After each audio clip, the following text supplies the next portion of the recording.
everybody? It's me, Shell360, and this is going to be my last live stream for the year of 2020. I'm not going to be streaming tomorrow.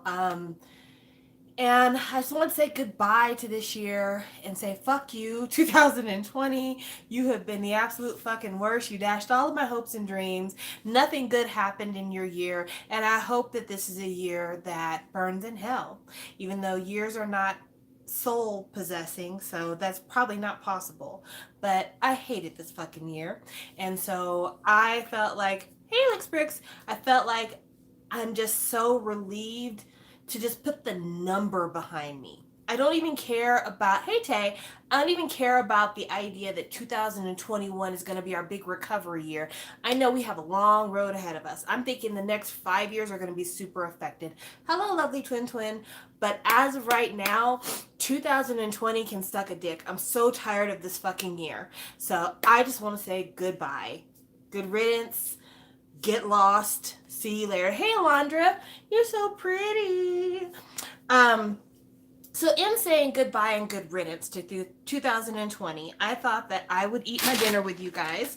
I have Burger King here, and I have the Impossible Whopper, which is their vegan Whopper choice, and then I have like some fries in here, just like value fries. But yeah, let's talk real briefly about 2020, and let's start with what my hopes were for the year and how they diminished. So, starting with my hopes. When we started 2020, I was 40 years old. I just turned 40 a few months before, and I told myself that 2020 was going to be my year. 2020, I am 40. 20 plus 20 is 40. Bitch, I got this. I'm handling this. This is mine. My job became more horrible than ever. My personal life got more complicated than ever. I don't think I've ever had as many bouts of like seasonal depression as I've had this year. YouTube was the fucking pits. I mean, I did a bunch of live streams. I did the best I could in terms of being able to interact with you guys. Hey, Anthony. But there were some real low moments this year for me, and it just made the shit difficult as hell. I've never felt so old. I felt so old this year because it was one of those things where as I watched COVID divide populations, I was constantly reminded that it was people in my age group, my demographic, who were causing the most havoc and the most harm to people regarding COVID. It is people over the age of 35, under the age of 65, who have been the most adamant about putting their kids in danger of catching COVID, putting their teens and college age students in danger of COVID, putting their fucking parents in danger of COVID. It was my generation who's insisting that we still go on with weddings and funerals and birthday parties and everything else. Most of the older people who are like over the age of 65 were like, listen, I'm in bad health. I'm not trying to get no more problems. I'm staying my ass at home. But it was people from 35 to 65 who were like, fuck that grandma, you're not going to be alive much longer. We all need to get together and hug and kiss and spit on you to show you that we love you. And it's been heartbreaking for me. It's been heartbreaking for me because so many people have died that didn't have to. Just yesterday, Congressman-elect Luke Letlow, which you don't have to know his name. He's not important to any of y'all. Don't worry about this. He died of COVID complications. Now, he was elected to, I believe he was elected to the House. I don't think he was elected to Congress or to the Senate. He had just gotten elected in a runoff in Louisiana, and he's 41 years old. He's exactly my age. He was having all these rallies and get-togethers and fundraisers. Tons of people, no mask. 20 people, 50 people, no mask. Contracts COVID, announces that he's got COVID, I think, December the 9th. By December the 19th, he's in the hospital in intensive care. By December the 28th, he is dead. He leaves behind a wife and 2 tiny babies. And when I say tiny babies, I mean fucking toddler babies. They will never know their father, other than pictures and stories that people have told. Why? Because he was one of the faceless mob of Facebook enthusiasts who believe that all the shit they see passed around on Facebook is true, who have taken every bit of education they got in grade school, middle school, high school, college, and thrown it out the fucking window, forgot about germ theory or anything else, and said, you know what? I would rather believe that this is all a hoax and that it's just the flu and it doesn't really matter. And now he's dead, and so many other stupid people who didn't even try are dead. And people who are trying are being exposed to these stupid people, and they're getting sick and they're dying, and they have no choice because they're essential workers and they have to go to work. I haven't seen my grandma in a year and a half. My grandma's 87. I want nothing more than to hold her and talk to her and tell her that I love her, because my grandmother is 87. And 87, she could still have another 10 years. She could still have another 10 minutes. You never know. But at 87, every minute I get with her is precious, because I don't know when I'll be guaranteed another one. But I would rather stay here with Stephanie and not see anybody than to put her in danger, because I love her and I have common sense and I'm going to do what's in her best interest. But there are so many people who are just, fuck it, I do what I want. I'm an American, and being an American means independent freedom, and I can do everything because it's all about me, the individual. Fuck the group. It's about me and what do I want. And now here we fucking are. I hate the influence that America has on the world, because when we said fuck it all to COVID, so did the UK, so did so many other companies with asshole dictators, and our stupidity spread across the earth. I'm so upset. Thank you, Tony. I'm glad. I'm sorry that you're not with your great-grandmother, but I'm glad to know at least somebody understands. There's not much time left for some of us. And this year has robbed us of the little time we do have. And it's just, I hate these selfish assholes. And I feel ashamed to be a part of them, because all the young people that I've managed to befriend on Twitter, YouTube, etc., they're all doing the right thing. They're all staying in their apartments. They're all foregoing going to clubs, going to bars, hanging out with groups of friends. They're all putting aside all of their wants and desires, even though they're at the prime of their life, and this is the time where you're young and you're beautiful and you're free and you should be able to do all these things. They're not doing anything but staying in the fucking house because they don't want to hurt anybody, because their hearts are big enough for them to say, I don't want to harm you. Yet and still, people my age are like, I do what I want. I do what I want.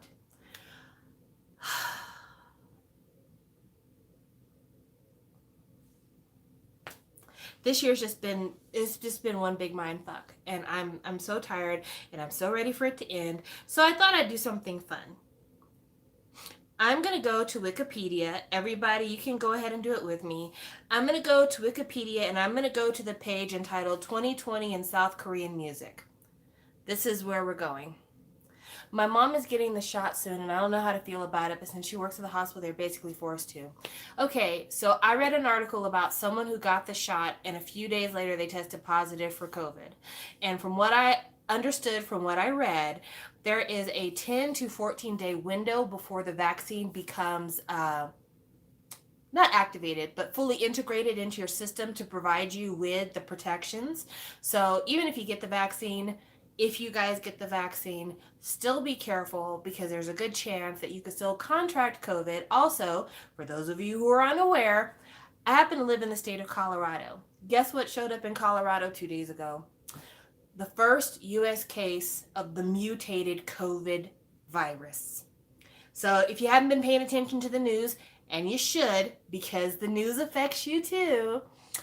There is a mutated strain of COVID that's going around. People are starting to see it pop up. I think it popped up perhaps in the UK first, but a National Guard person in Colorado Springs, not Colorado Springs, but just in Colorado in general, tested positive for the mutated version of the COVID virus. There is no vaccine for the mutated version, guys. There is none. So even if we get the COVID vaccine, there's still another version that's out there that we can still get infected with that we would still have no protection for. And I don't know about the rest of y'all. I sometimes look at this as being, this is nature's revenge for all the ways that we raped the earth and mistreated the earth and made it hostile for every other animal on this fucking planet to be able to survive. This is nature saying, get sick. So, fun. But anyway, does everybody have access to 2020 in Korean music on Wikipedia? If you do, raise your hand in the chat so I can see you. Because we're just going to talk about all the things we see here. Because let's end this year as positively as possible. And we'll keep on going. I'm sorry, Sarah. I don't mean to make you cry. It's just, yay! I'm glad to see your hands up. All right, so we're on 2020 in South Korean music. And this page is on Wikipedia, and it talks about every group that debuted, every solo that debuted, every disbandment that happened this year, all the releases of this year. And since my channel is primarily about K-pop and a little bit about my slow descent into madness, I figured this would be a great time for us to talk about music, because music is the only thing this year that has been good. There hasn't been another thing I can think of that I'm like, oh yeah, that was great.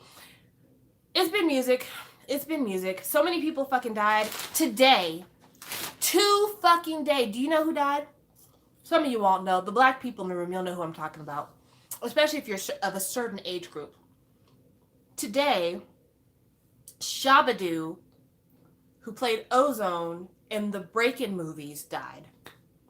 And for those of you who are young people that have old black moms, old black dads, you probably are in tune with the black pantheon of movies that we call our own, like Waiting to Exhale, The Color Purple, Friday, movies that we love that maybe other people don't watch, The Players Club. Anyway, Breakin' is a very important movie from the 80s. I was young enough to watch it in real time. Breakin' was a movie that was completely filled with breakdancers. Came out in the early 80s, but it has some of the best recorded instances of breakdancing ever. And it was so popular they made a second movie, which has become the butt of many a white comedian's joke, Breakin' 2 Electric Boogaloo. How many times have you heard a white comedian do a joke about Hollywood and suggest a sequel, and they're like, it'll be Gremlins Part 2, Electric Boogaloo? Breakin' was an amazing movie. Shabba-Doo, the break dancer, he played Ozone. In real life, he was close friends with Michael Jackson and many other influential dancers. He died today. And it's a small death to you guys, and it may not mean a great deal to you, but I remember being a kid and watching breaking and being like, wow, I've never seen anybody move like this. They would moonwalk in that movie, but they would moonwalk sideways and in circles. It was phenomenal. Pop locking and everything else, and it was just, I've never seen anybody move their body like that. I still haven't seen anybody ever move their body like that. And it was just one more confirmation that this year is the worst year. It was like 2020 said, girl, I know you thought I was almost done, but I'm going to kill one of your childhood faves just to let you know that I care. Fuck this year. All right, let's get on to Wikipedia. Okay, so let's start with debut groups, because I don't know all of these groups, and if I name a group that you would like me to learn more about, I'll try, but I can't promise anything. So the first group on this list is aespa. We should all know who aespa is. aespa came out with their debut single, Black Mamba. And Black Mamba is not a bad song, but it is a song that I did not listen to past the day it came out. I'm so sorry, aespa. But don't take it personal, because anybody who's watched my channel knows when Hot Penis came out, was not a fan. To this day, still not a fan. However, Red Velvet is now one of my favorite girl groups. They are currently my favorite girl group that still promotes. So yeah, don't take it personal, aespa. I still believe in you. Also, happy birthday, Winter, because today is Winter's birthday. I saw it on the aespa Twitter feed.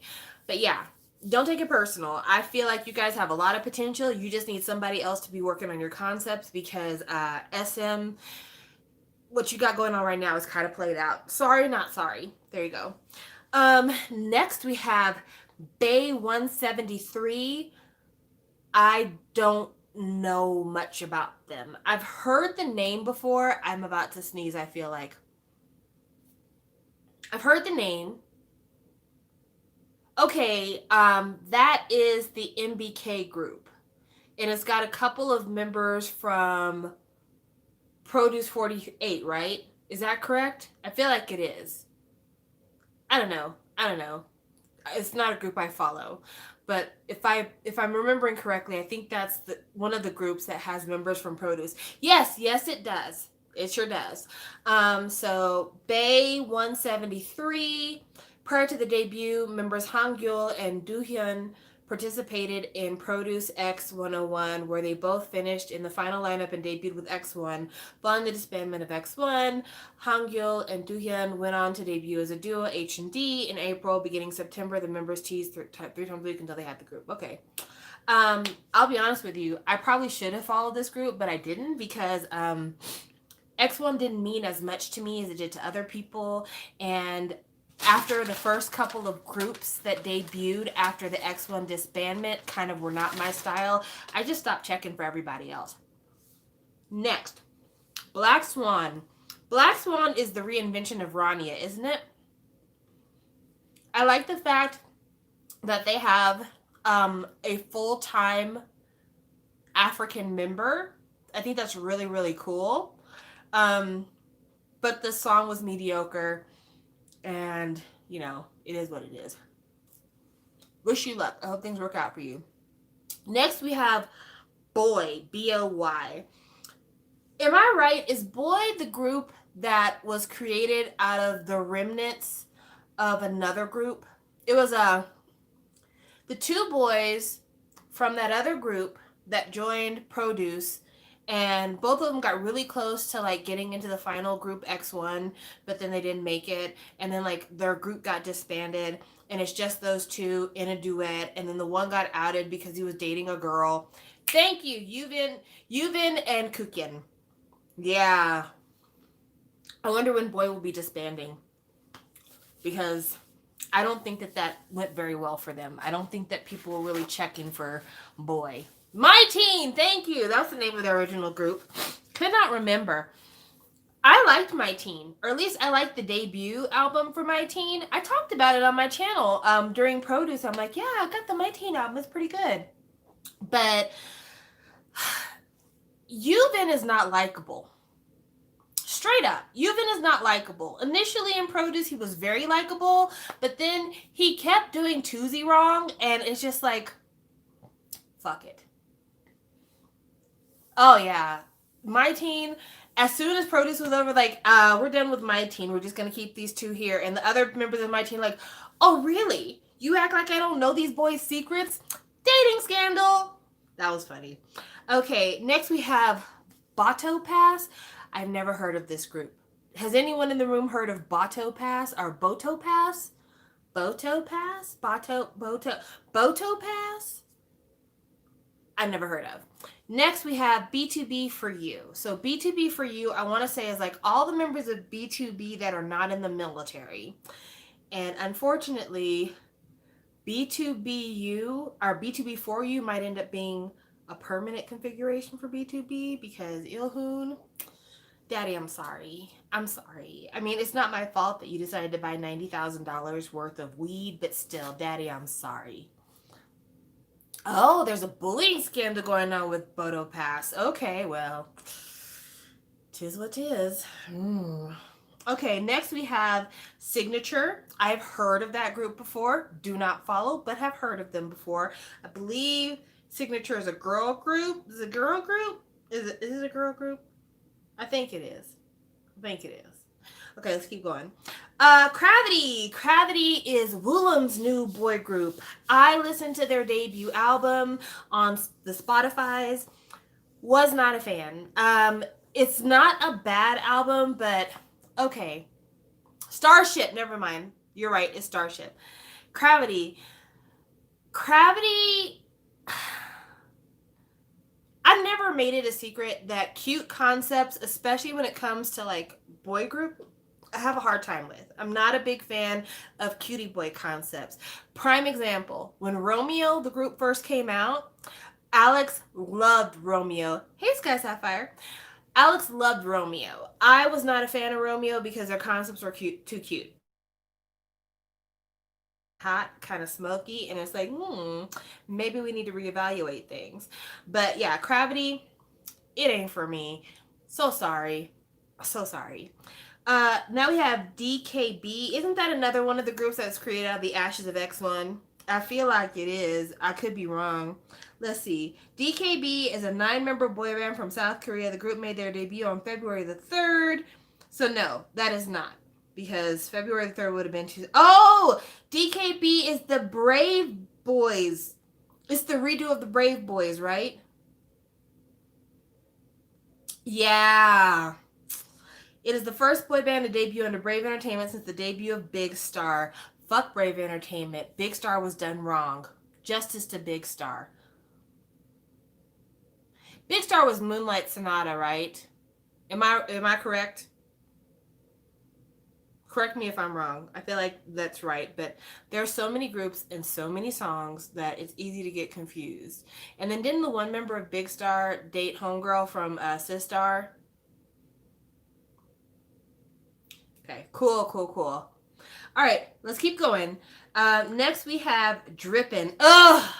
Drippin' is the Woolham group. I don't know why I got Gravity and Drippin' confused. Probably because I don't like either one of the groups right now. But yeah, Drippin' is the Woolham group.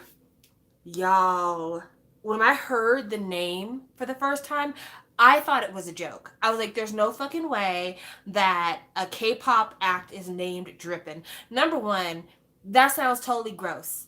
It sounds totally gross. I can't even imagine myself going to another person in life and be like, hey guys, let me tell you about my favorite group. They're called Drippin'. First of all, I feel like it's never a good idea to name a group after a trending word. And Drippin', when I think about that in terms of trending, is like, check out the drip. Check out the drip. I don't have anything on to, you know what I'm talking about, right? But also, like, it sounds wet. It sounds cold. It sounds moist. I don't like that. Also, Drippin' also seems like if you're going to name a group Drippin', it ought to be like a group full of fuckboys who do nothing but like panty dropping music. Like, it should be a group full of boys. Like, it should be a group that only consists of like Sick K, Simon Dominic, and Ugly Duck. And they should be doing songs where it's just them talking about shake your ass, bust it open for me, drink it like a slushie, like that kind of a thing. So yeah, Drippin', yuck. Imagine if the name Joppin' was a group name. I love a lot of people in SM, but if Super M had been called Jopping instead of Super M, I'd have been like, the fuck is this? The fuck is this? I can't buy a Jopping album as a song. Even I was like, jumping and popping, we jopping. All right, Korea, you've had a little too much to drink. Go lay down somewhere. But you know what? We got over it because the rest of the album was actually pretty good. That was a really great mini album. The full album was not my favorite, but the mini album was pretty good. All right, next is Elast. I've heard that name, but I don't know anything about them. Okay, Elast, previously known as E-Boys, is an 8-member group from South Korea. They debuted in June 9th of 2020 with their first mini Daydream and its main single Swear, um, that can literally be translated as Knight's Oath. That reminds me, not at how every SM stan is waiting for the drop about the free SM Town concert. Ugh, let's talk about that. I'm not gonna be watching the SM concert. I'm not gonna be watching the SM concert. I really like the idea of these virtual concerts because in these times, how else are you gonna see a concert? You're not just to go to a concert. It's not gonna happen. But I am boycotting the concert simply because of the way they did Shiny Seal. Okay, so Shaws have been pissed off about it. If you're not a Shaw, you're not going to understand. But I feel like Red Velvet fans feel the same way as well. So, most of the groups at SM have logos. Some groups have permanent logos. Some groups have like logos that change with every release. EXO is a great example of a group that has a logo that pretty much changes with every release, even though the basic EXO is always there, but they change the styling a little bit, but they keep it in that same kind of shape, like the top of the diamond. Shiny is a group that has not had many official logos, but their latest official logo has been the 4 small stars and the 1 big star in the middle. That has been the main Shiny logo, and then they have a couple of other Shiny logos that they use. And Red Velvet, their Red Velvet logo has been this kind of like stylized cursive R with a V in it. And it's a part of their light stick, I believe, actually. Well, SM decided that to promote this new concert, they were going to do hash flags on Twitter, and they were going to unveil the new badges for all of the SM groups. They did Shiny's badge, and it's a hot fucking mess. First of all, they tried to do Shiny's symbol in the middle as something similar to EXO, where like every letter intersects to make a shape. The problem is no one can find the in. No one can find the in. And I've looked at it. Other people have looked at it. And we're like, where is the in? So I'm going to try to look up hash flag. Oh, look, Shiny badge.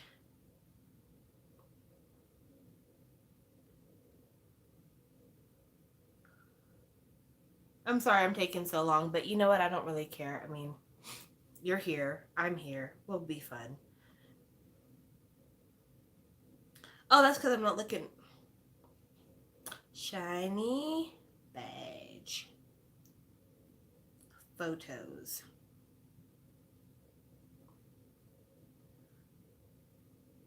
Okay, so Shiny's original badge, when they first started giving badges to the group, it looked like this. And I know it's not super clear, but it says Shiny World on the top, and it says Shiny Official Fan Club Shiny World. That was their initial badge. They've kept the shape the same, but the inside of the badge is totally different, and I hate it. I hate it so much. I think it's the pits, and I wish they had never done that. So I'm going to see if I can pull it up. Okay. There it is. This is the new Shiny badge. Now look at this. Since 2008, Shiny debudded on May 25th, 2008. Debudded. And then I can see the S. I can see the H. I could turn it sideways and see an I. I can even see the little lowercase e. Where is the N? Does anyone see the N? No, you can't see the N because the N's not there. Who did this?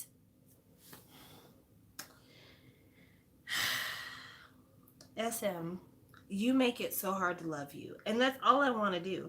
All I want to do is love you and give you money. But at every fucking turn, you make it impossible for me to love you because you do the shittiest shit. all the time. Anyway, back to the list. Next we have In Hyphen. I know, right? Poor Jinky. Wasted your time. In Hyphen is the group that was made out of the Island Show. And the Island Show was a show that I did not watch, but it was a big hit deal. And I know Rain was one of the judges, which should have been a reason for me to watch, but after everything that happened with Produce, I think that me and a lot of other people that were willing to watch reality shows just felt burned, and we didn't want to be burned again, so we're like, fuck it, I'm not gonna do it. But I did hear their single. Their single is better to me than the Gravity and the Drippin' singles, but I'm still not convinced about the album. Sorry. Or the mini album, I should say. Sorry, not sorry. Next, Ghost 9. Don't know anything about them. They're from Maru Entertainment, so that means they must have a Produce boy on there then, because I remember Maru had a few boys on Produce. Yeah. It says here, before debut,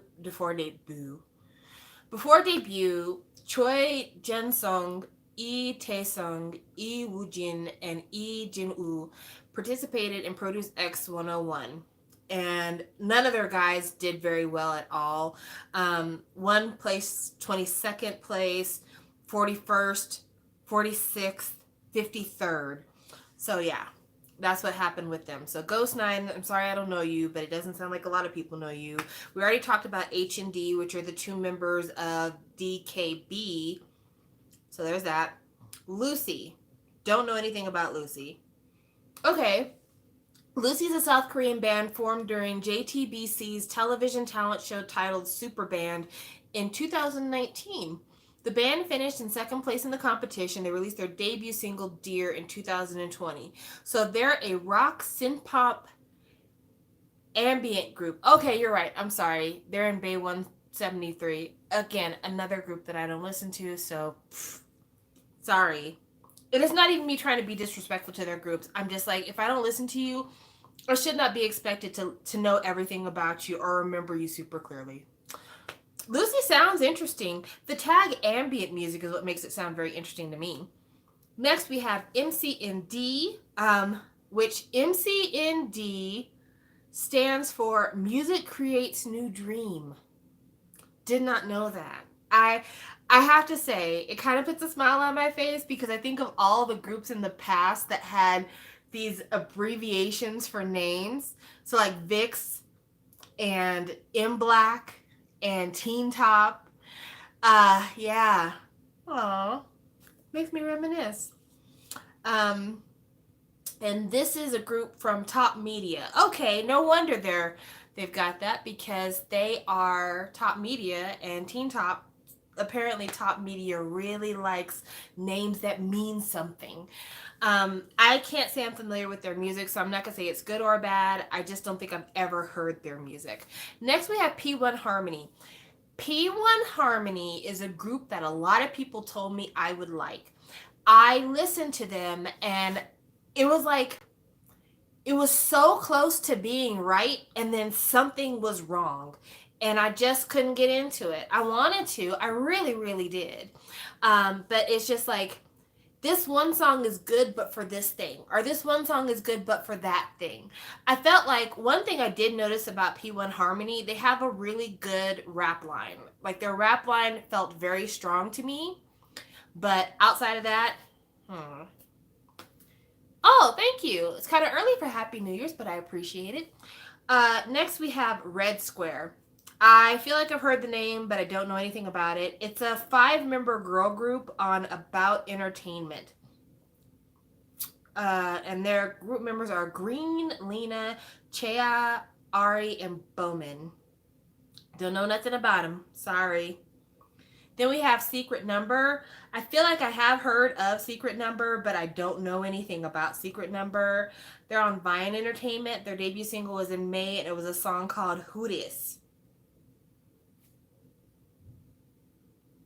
Okay.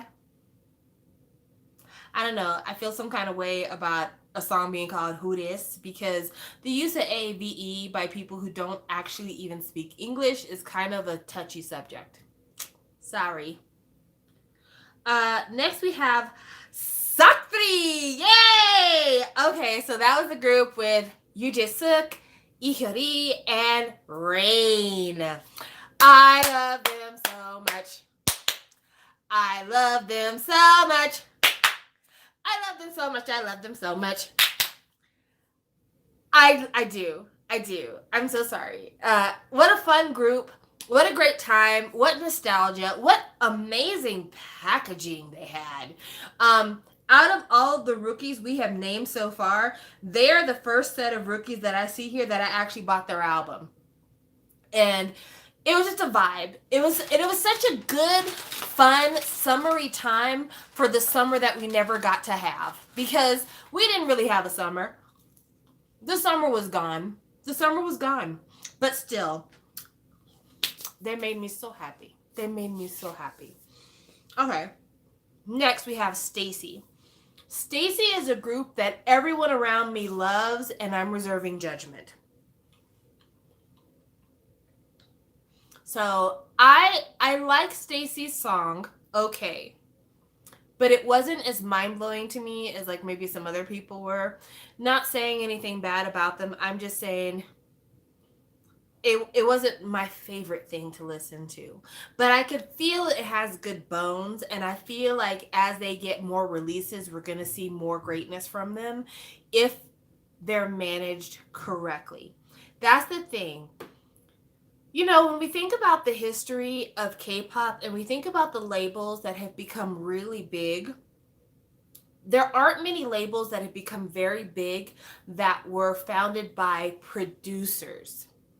There have been a lot of labels that have made it really big that were founded by singers or artists, but not as many labels that have been founded by producers that became huge. Because think about it for a minute. JYP is Park Jin Young, and SM is Lee Soo-man, and YG is that crusty old hat wearing motherfucker.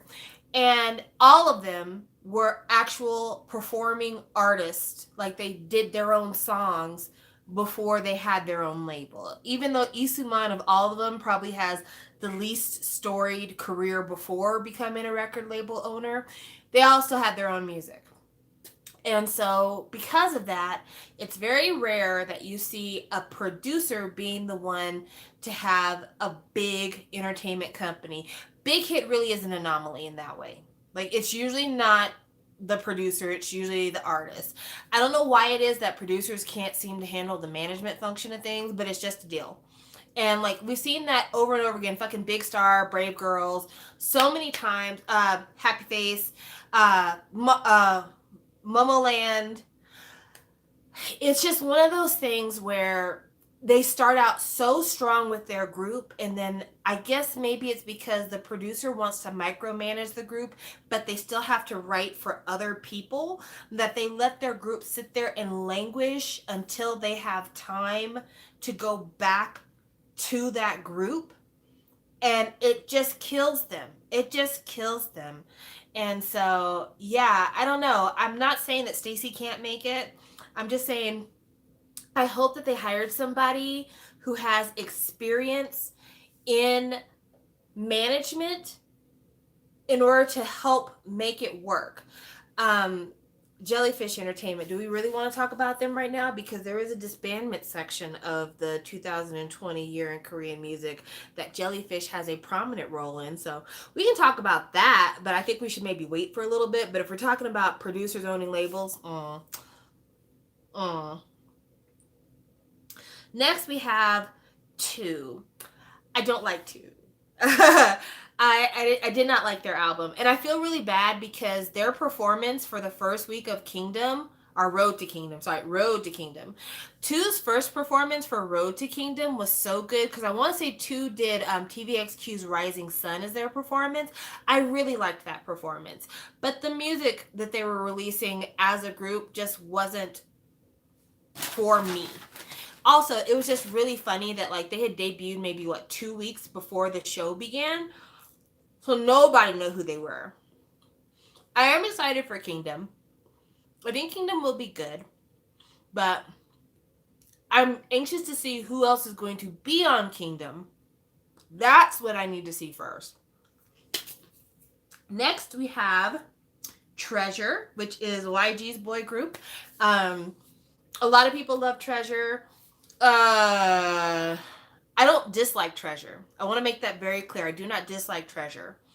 I just don't feel anything about Treasure. But truth be told, YG boy groups kind of have to grow on me. So a prime example of that is Winner. I bought Winner's first album twice. I bought Spring Summer 2014, the regular version when it came out, and then I want to say about a year ago, I bought the special edition, which stay right here for a minute. I'm going to show you the special edition if you haven't seen it in a minute, because no one ever talks about some of this really amazing packaging, but I'm going to show it to you. Hold on.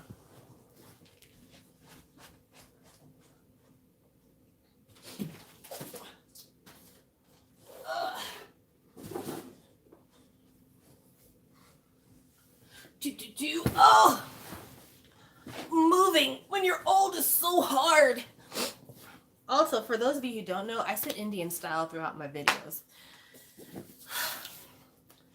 This is the deluxe edition of Winter Spring Summer 2014. I don't know if you could tell, but I have a big head. This is still massive. This is still massive.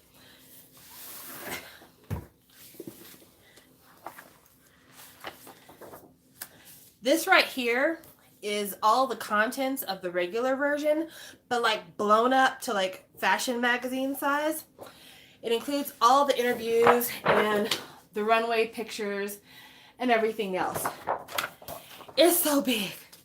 And then you get this poster of a winner that doesn't exist anymore.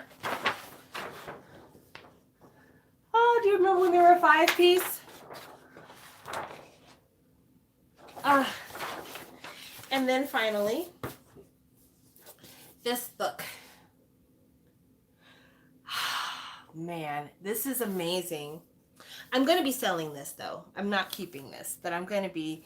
But I wanted to look at it real quick before I get it rid, before I get it out the house. This has some really beautiful photography. It smells really good too. It smells like a book. But yeah, the photography in here, everyone looks really nice. And for this to be a debut photo book, everyone looks really nice. Look at Minnow. Look at Minnow. The reason I'm going to sell it is because I don't take care of it. Like, when I say don't take care of it, I don't mean like I have it on the ground and I'm stepping on it. What I mean is, I hardly ever look at this thing because it's so big. So I hate taking it on and off the shelf. If I could, I would love to have this photo book, but in a smaller size, because this is just too big to enjoy, honestly. And shelf space, it's really hard to store. I would like it to go to a home for somebody who'd really appreciate it. And this is the Polaroid card that came in the copy that I got. I paid very little money for this, by the way. I got this on Zen Market, I think, for 20 bucks. It was not very expensive. But it is really nice packaging. It gets dirty really easily though. Mine was a little bit dirty when I got it, and being on the shelf, it's gotten a slight bit dirtier. So you can see like there's a little mark over here, and there's a couple little like thread marks and stuff over there. It's almost impossible to keep something like this clean. Even if you try really hard, it's almost impossible to keep something like that clean.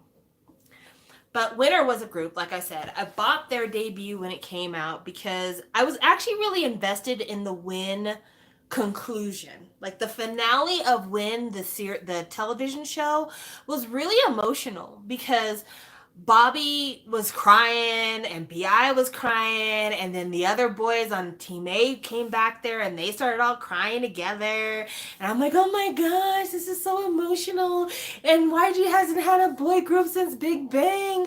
And I have to buy everything.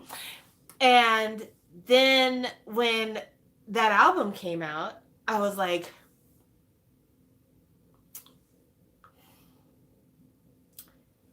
so the kind of Big Bang songs I normally like are like Bay and our Bay or Bad Boy or Tonight or Fantastic Baby. I tend to like my Big Bang songs to knock. I tend to like my Big Bang songs to thump.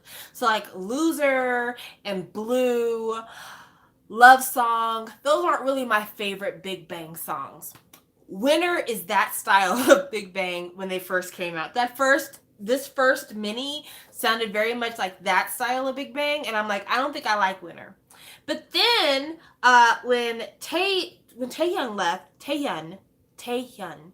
when Nam Taehyun left, it's like Winner said, finally, we're free. And I just love everything they put out after that. Like, I think that Winner hit their stride when they became a four-piece. Sorry, not sorry. A lot of people don't agree. A lot of people think that Winner was better before, but they didn't have a really when they were a five-piece. So your argument is invalid. Also, iKON. So when iKON came out, I'm like, I'm gonna like iKON because if Winner is the if Winner is the blue love song, loser version of Big Bang, then iKON is going to be the Fantastic Baby, Tonight, Bad Boy version of Big Bang. And I'm going to be excited because finally my style is coming, right? They came out with their first song and it was chipper and cute and just really super breezy. It was my type, I think was the song. And I'm like, no, that's not what I signed up for either. I was looking for a rap line. That's what I came here for. And then they had the other song that came out. I want to say it was called Sorry. Was that what the name of it? Can't recall. But it was like sad. It was really sad. And I'm like, I didn't want that either.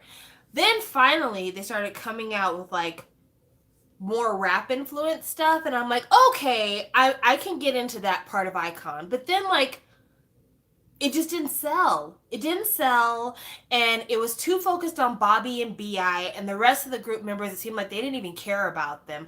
Honestly, iKON felt like it could have been a three-piece. It really could have been just like the two rappers plus one singer. iKON was it wasn't, enough care wasn't given to distributing parts to everybody. But then Love Scenario came out.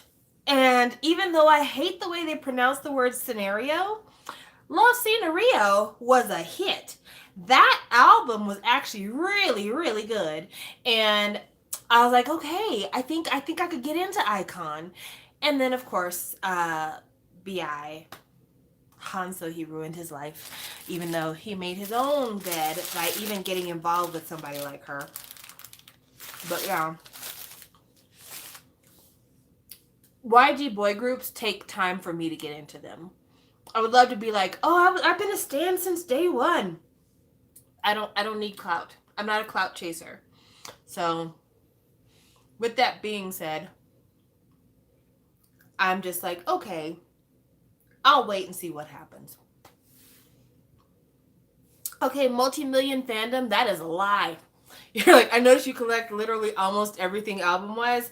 Nah, no, that is a lie. I have 2 Winner albums. I have this one, and I have one of their singles albums. I think I have the Really song, but that's it. I don't have any other Winner albums. iKON, I have 1 iKON album. Big Bang, I have a few more. I'm not even going to pretend. I have quite a few Big Bang albums. But no, I don't really collect YG boys like that. I don't have any Treasure albums. I haven't even thought about getting any Treasure albums. That last single that Treasure did, I thought that was a good single. But, yeah. Okay.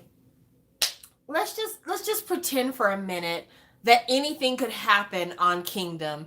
And let's just add, like, amazing groups to Kingdom just for fun. Let's do a dream lineup for Kingdom. Okay, so SM decides that they're gonna go ahead and put a couple of groups on Kingdom. Not that they would ever do so, but let's say that they throw Shiny and EXO on Kingdom. Dio is back from the military and like, Kyungsoo, before you do your movie, go on Kingdom real quick. So we have Shiny and EXO on Kingdom. And everybody's like, oh my gosh, I don't even know who to vote for because I'm a stan! Ah! Let's pretend that. Oh, you know what? Let's not even pretend that. Throw that idea away. Put it in the trash. Throw it away. Instead of them putting EXO and Shiny in Kingdom, let's just pretend that Super M's on Kingdom because they need to put somebody from NCT on Kingdom if SM's going to send anybody to Kingdom. So they decided we're going to send Super M to Kingdom, and that's going to be SM's contribution to Kingdom. Because just thinking in the minds of the SM execs, they're either going to want to send a unit of NCT because Mark is not allowed to sleep, or they're going to want to send like a greatest hits. So they're going to go ahead and send Super M. So yeah, it's either going to be Super M or Shiny who would be the contribution from SM. The reason why they would choose Shiny is only because there has to be somebody on the show that is so beloved by everybody that everyone else in the room is shook. So like, even though everyone admires EXO, I feel like if Shiny was to come into the room, everybody'd be like, you just don't understand how much you impacted my childhood. I wanted to be an idol because of you. I think that's what would happen if Shiny was in the room. And also because I think like the other members of Shiny would be like totally embarrassed and red-faced, and except for Key. Key would be like, kiss the ring, peasant. So yeah, I feel like that would be one of those things. Same thing with TVXQ. Like if Changmin and Yuno walk in the room like, hey, we're on the show. We're going to be performing some of the old songs. Everybody be like, I don't want to do this anymore. We're not going to win. This is not fair to us. Because like that's what happened with Bomb. When Bomb went on Queendom, everybody's like, I don't think it's fair that I have to compete against somebody who I aspire to become. This is not right. Now, granted, Bomb was never predicted to be the winner of Queendom. Everybody pretty much assumed from day one it was going to be Mamamoo. But at the same time, like, the girls didn't even want to talk to Bomb because they were so nervous. They were like, oh my God, she's looking at us. She's looking at us. Like, they were so embarrassed and flushed. So, like, if Shiny was to be on there and it was all of Shiny, everyone would be like, oh my God, Shiny! So that would be funny. Big Bang. I do not believe that Big Bang would ever go on a show like Kingdom because I don't think that their egos would allow it. I don't think that the egos of the other members of Big Bang would allow it. G-Dragon would probably go on there just to fuck with people. Like, G-Dragon has got that kind of a mentality where he'd be like, you know what? I just want to go on there to, like, fuck with people and, like, get into their heads. And the other members of Big Bang were like, I have way better stuff I could do. I could be at home with my wife. I could be collecting art pieces. I could just be fucking around. I don't need this. I don't need this. So, yeah, Big Bang, they're like, ego-wise, we're not going on this fucking show. iKON would do it. But iKON would do it because they would be trying to rally people around them. And they would have like an opening, their opening segment when they get introduced would be like, you know, things have been hard for us. This last 2 years has been a trial. We went in the studio over and over again trying to figure out our sound. But with one member missing, we just didn't know our identity. But we're coming on Kingdom to get our identity back and to prove that we're still a unit and that we still can produce the hits. This is our comeback story. Support us. And everybody, oh my gosh, iKON's back. We have to vote for them to show them that we still love them even though BR is not in the group anymore. So that would be YG's contribution, would absolutely be iKON. Because Winner's like, no. Minnow's on all the variety shows. So he's like, why would I stop having fun on variety so that I can like break my fucking knees to dance on Kingdom? So that's what it is. Then, if we were getting somebody from JYP, 2 p.m. Just 2 p.m. Just 2 p.m. I know that everybody's like, it's GOT7, but GOT7 would be the natural choice for JYP to do it, but we want to see 2 p.m. Like, straight up, we want to see 2 p.m. We want to see 2 p.m. because we haven't seen 2 p.m. as a group in forever. So that is the reason why we want to see them. We want to see Tekken. We want to see Nickun. We want to see Juno. We want to see all the boys. Because I feel like it's been forever since we've seen them as a group perform. And so, yeah, that's all people want to see. That alone would get people to watch the show. So, yeah, they're almost all done. I think there's only one member still left in the military. So, yeah, that's all we want to see. And 2 p.m. should just get on there and be like, we're old men and we're only coming on here because certain singles we released didn't get the love until way after we released it. So we're on here to give you the best B-sides. So yeah, I think that'd be great. If we were going to get somebody from Cube to go on the show, they already had Pentagon. So I guess Cube's out the running because I can't think of any more boys they could send, like dancing boys. So no Cube. Probably you're not going to get a Monsta X on Kingdom. We would want to see Monsta X on Kingdom, absolutely. Like, we would love to see him. But I don't see them allowing Monsta X to be on Kingdom. They got too much stuff to do.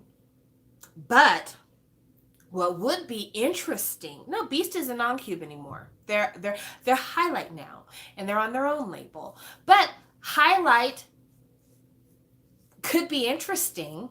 But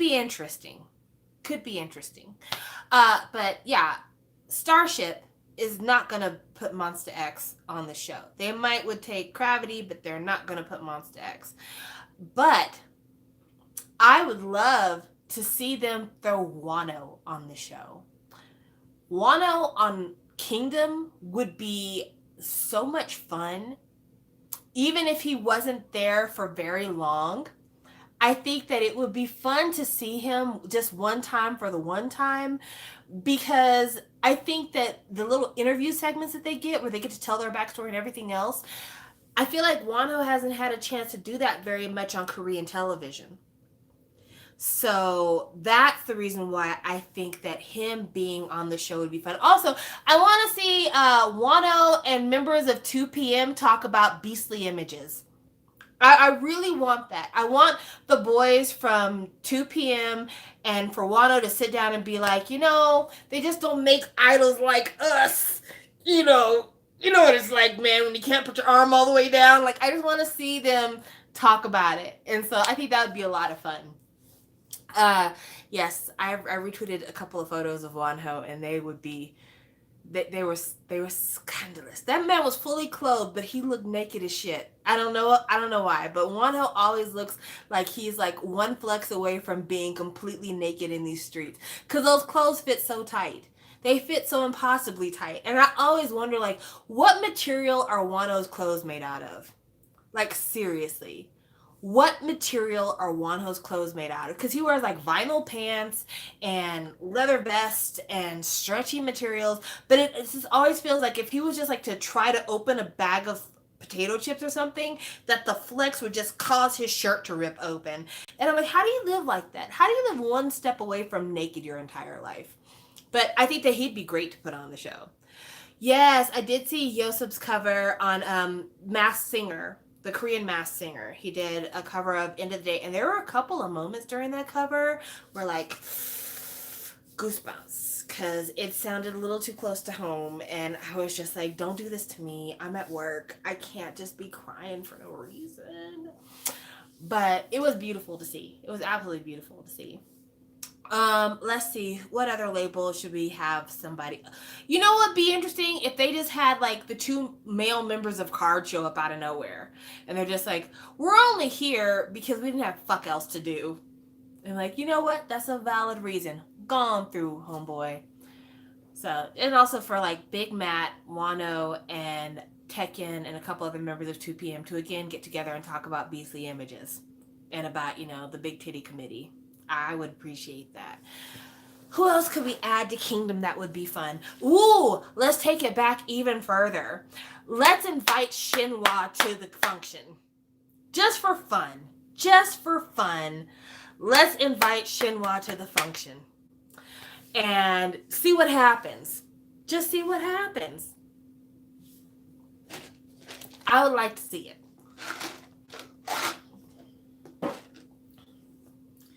So those would be fun things. Those would be really fun things to see.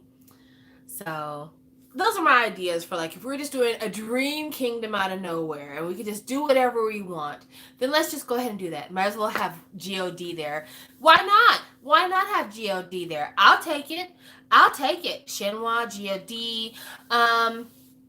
And I guess we do need to have one solo man. I see a suggestion for Seven. Seven wouldn't be a bad suggestion. I could go with that. Because whoever they bring on has also got to dance. Because that was the one thing that was a disadvantage for Park Bom is that she's not a dancer. And so her dance segment, she always had to like invite people to go on the show with her because she's like, girl, I'm not dancing. Do you see this skirt? I'm not dancing. I don't think it's fair to bring Rain onto Kingdom, even though I would love to see Rain on Kingdom.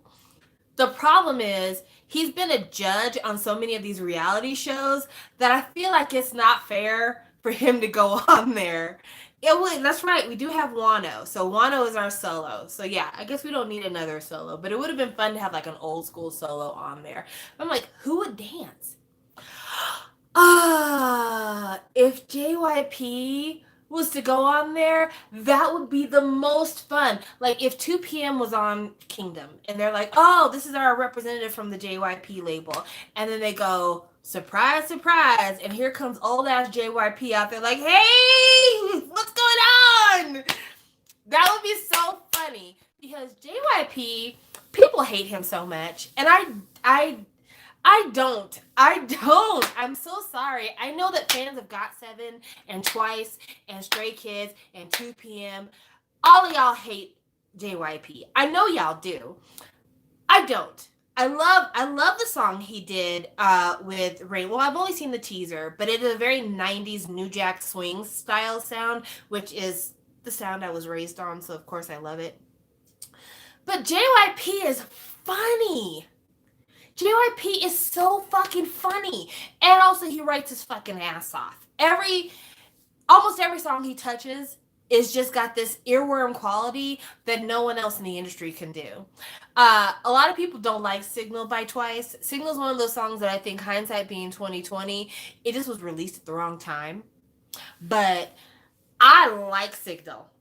And he did Nomu Nomu for IOI. That's a great song. Don't act like it isn't. It's a great song. He wrote When We Disco for him and Sunmi, which is like one of the top songs of 2020. Don't get it twisted. Do not get it twisted. JYP complained to Shiny about Ring Ding Dong being so entertaining while doing the Whisper Challenge of Knowing Brothers. Listen, JYP is just mad because he's like, I could have written that. But yeah, When We Disco, low-key, one of the top songs of 2020. When we disco, when we D-I-S-C-O. What a great fucking song. But yeah, JYP is a musical genius. He is entertaining as hell to watch performing. And he is really well liked by people in the industry. Like when you look at it, he's still friends with almost all the people from his former groups. And that says a lot about him because people are like, fuck that label, I'm never coming back. But you, on the other hand, are my friend. Also, like when you look at the people who have left JYP, and you need to recognize this because a lot of people don't. People who leave JYP experience more industry success after leaving JYP than anybody else who leaves a label. People who leave SM, they have a really hard time with it. People who leave YG have a really hard time of it. People who leave JYP have a fucking fighting chance. Because JYP is not a vindictive bullshitter, and he doesn't go to these television networks and say, oh, by the way, they left my label, so don't let them be on your show. No, JYP, when people leave, he's like, you know what? I wish you the best of luck, my friend. Whatever you want to do, I'm going to support you. It may not be with money, but I'm at least going to tweet about it or I'm going to put it on my Instagram. And people always forget about that. Everybody acts like JYP is such a fucking evil villain because of GOT7 and Twice and Stray Kids.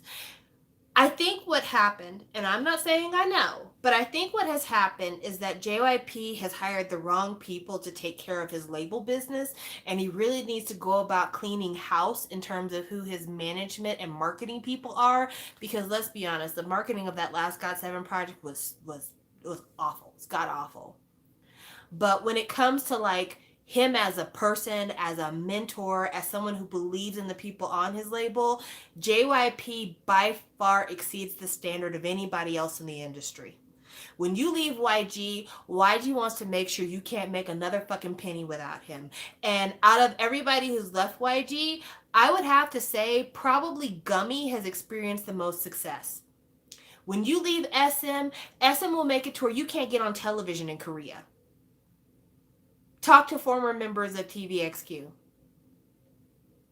It's not happening. They're not going to let you win. At least not in music. You can try acting if you want to, but in music, you are not going anywhere. We got this shit locked up. Whereas JYP, he just doesn't care. He's like, you gave me what you gave me. I got your youth from you.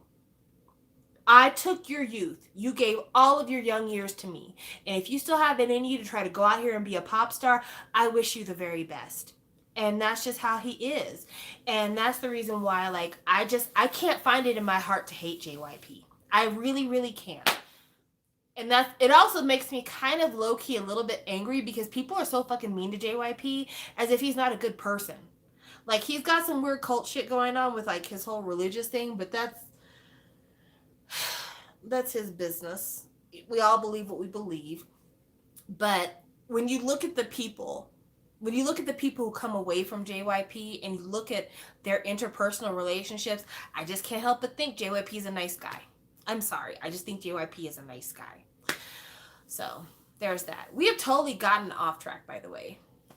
People forget that JYP is the one who kept encouraging Jackson to build a career in China when Jackson wasn't even thinking about a solo career. I mean, JYP, honestly, he's also one of those people that if he knows you're special, even if it sometimes is the detriment of your group, he will encourage you to get out there and pursue your specialness. Because Miss A could have had so much more music and had such a longer discography if JYP wasn't constantly encouraging Suzy to go out and pursue her acting career. Because that's what happened to them. He was constantly telling Suzy, like, you know, you're a talented singer and you're a great member of Miss A, but at the same time, you are a much better actress and you need to pursue that. Also, let us give a little bit more credit to JYP than what y'all want to give him credit for. JYP is a big part of the reason why Big Hit is successful. JYP himself is kind of an angel investor in Big Hit. He was a huge supporter of Big Hit, the label, before Big Hit was BTS Incorporated. Because when you look at different members of different groups, they were Big Hit artists, but they were in JYP groups. That's why the very first music video you see many members of BTS in is a Jokwon video. That's not a coincidence, because members from Big Hit, or artists on Big Hit, were in 2AM. I want to say that there was artists, I think there was a collaboration or some kind of deal with Big Hit and Miss A for JYP. So, like, at the end of the day, JYP is the fucking man, and people really ought to rethink about this, like, mindless hate they have towards him. So, I'm not saying, I'm just saying. people who hate on JYP, he's done a lot for a lot of people. And if anything ever happens to JYP, I promise you the funeral or benefit concert, whatever they have for JYP, these stars will come out because that man has really done a lot. He's really done a lot. I sound like the biggest JYP stan. I am a fan of JYP the person. I'm not a huge fan of the JYP label, even though there have been some hits on the JYP label, and if it wasn't for Wonder Girls, I would have never got into K-pop, but that's a whole other story. But I'm just saying, JYP as a person has contributed a lot to K-pop and has actually been a pretty stand-up dude for the most part. And I think people ought to give him his roses while he's here instead of constantly shitting on him. There you go. I'm done with that. Okay, we need to get through the debuts. We gotta get through the debuts. We haven't even gotten through all the group debuts. Let's keep going. So we talked about Treasure. UNVS. Have never heard of them. It is an idol group based in Seoul, originally consisting of 5 boys. They debuted in Taiwan, where they released singles in 2016 and 2017, and then they released a debut single in Korea. Okay, I don't know anything about this group.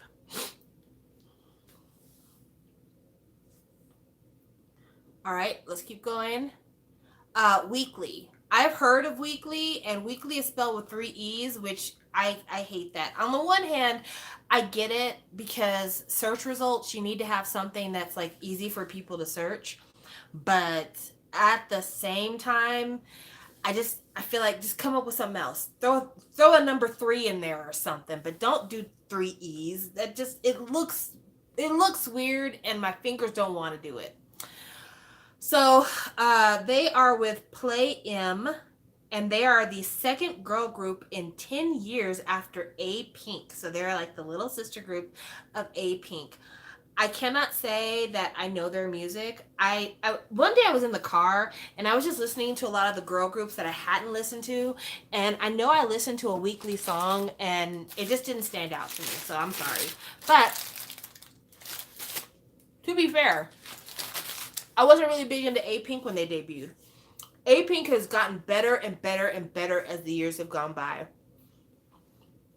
Each successive project feels like it's better than the last. Next, WEI. W-E-I. That's another one of those boy groups that has a member from Produce, isn't it? Yep. Johan and Donghan. And they had their debut in October. That wasn't that long ago. I do not remember what that song sounds like. And Johan was my favorite on Produce. I talked about him all the time. I'm like, him and his little buck teeth, I love him so much. He's so talented. Then he debuted with his group. I'm like, you're no Kang Danielle. Sorry. But I wish them the best. I hope that whatever their next release is, that it does really well, because they're nice guys. Johan seems like a sweetheart, and he gave up a fucking judo scholarship in order to be an idol. So don't make your parents sad. I hope you do well. Woo-Ah is another group that debuted this year. It is a South Korean girl group. Okay, good night, multi-million fandom. I'm going to keep this up, so if you want to come back and check out things later on, you can. Hit the hour mark and you'll know where we were. South Korean girl group that consists of 5 members, but they were originally a 6-piece, but one of the members left in August due to personal reasons. That's never a good sign. You never want somebody to leave a group during their debut year. It really usually doesn't work out very well. And then the last debut that Wikipedia lists is a group called SUM, XUM, which stands for Something Unlimited Move. Never heard of them. But apparently they are associated with a group called Neon Punch, because the 3 members of the group the 4 members of the group were previously a part of Neon Punch. Well, don't know you girls, but I wish you the best of luck. Okay, now we got the list of solo debuts for 2020. There was Han Sung-woo, which is a member of Victon, but was also on Produce. He's so fucking hot. Oh, I love you. Um, Hyo Chan Mi, who is a member of co-ed school and was in Five Dolls and has been on several shows as a contestant. She's 28 years old. I'm surprised this is her first time debuting. I would have, well, not first time debuting because she debuted in various groups. I'm saying I'm surprised that this late in the game is when she's having a solo debut. We had Kai. Kai with his first album, Kai. And it was good. The song selection was good. The title single was good. Oh, it's so good. I liked Kai's album. I don't know that I'm a big fan of Kai's voice, but the production on the album was immaculate. And I can't be a liar about that. It's just the fucking truth. We had Ken from VIX have his solo debut this year. I don't know that I listened to his solo, which I feel really bad about because I've bought two of Robbie's solos, which why the fuck did no? I only bought one of Robbie's solos. Don't get me twisted. I bought one of Robbie's solos. I bought Rookbook. It wasn't even Lookbook, it was Rookbook. Because he changed the L to an R because it's Robbie, so it's a Rookbook instead of Lookbook. I bought Rookbook, but I bought both of Leo's solos. I sure did. They're really good too. I like him so much better as Leo than I did for Vic's L&R. So yeah, those are good times. Kim Namju, who is best known as a member of A-Pink. I heard her single. I thought the single was nice, but it wasn't something that I wanted to purchase. Kim Usuk, who is a former member of Uptension, I believe, also on Produce. Eun-sang. Eun-sang is from Produce. He's also my fave.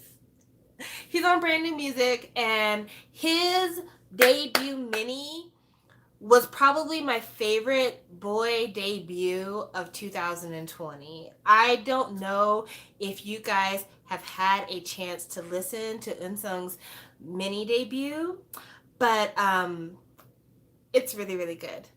I just want to sing. I still think about that song even now. I just want to sing. Na, na, na, na, na. I love it. But yeah, give it a listen. One thing about Brand New Music has really been morphing into like a real competitive K-pop company. Because Brand New Music didn't start out as a K-pop company. It started out as like a K-hip-hop, K-R&B label. And I don't know what happened, but like when they decided to send boys to the first Produce, they said, we are stepping our pussy game up completely. We are about to start sending boys to do K-pop. Get fucking ready. And they haven't missed. They haven't missed. And Eun-sang, his debut is so well produced because he has a very interesting voice texture. His voice texture is not a texture that I can say is very similar to a lot of people because his voice is very light. It's kind of very thin, but it's also like super clean. Yeah, his voice is super clean. And for some reason that just makes it sound really pleasant when he does songs. And I could listen to him all day. But yeah, and also the album was super pretty. I did not an unboxing, but I had like a haul and his album was in my haul. And so I like kind of unboxed it. It was so nice. It was so incredibly nice. I'm going to play just a snippet of one of his songs because I don't want to get in trouble because copyright. So I'm trying to think, which one should I do? Should I do I Just Want to Sing or should I do Beautiful Scar? I will do just a little bit of the instrumental for Beautiful Scar because the instrumental for Beautiful Scar is really interesting. And if you like the instrumental, go ahead and listen to the whole song. Oh.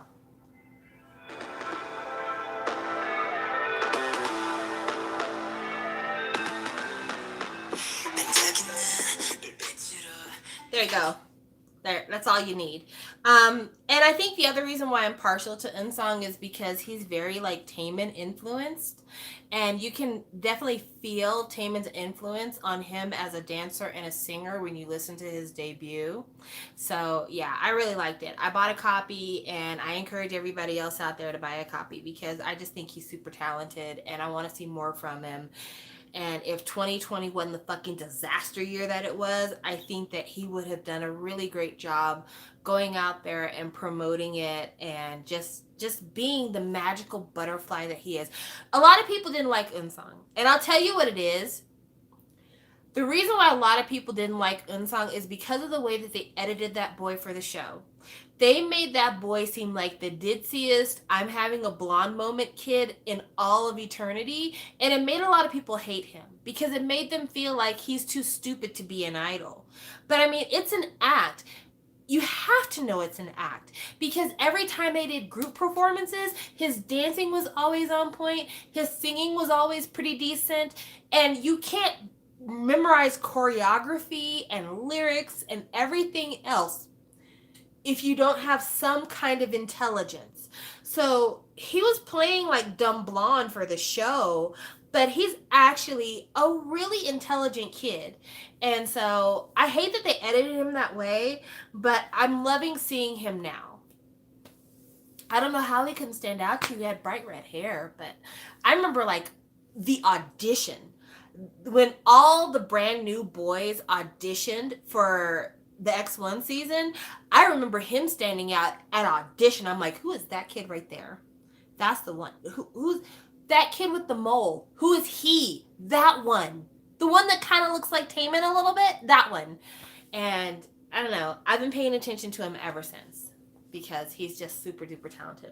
Let me get off my soapbox. That was probably my rookie of 2020, to be honest. Like, we've mentioned a lot of other rookies, but like his debut has probably been my favorite debut this year. Kim Usuk and Song, Isuyan.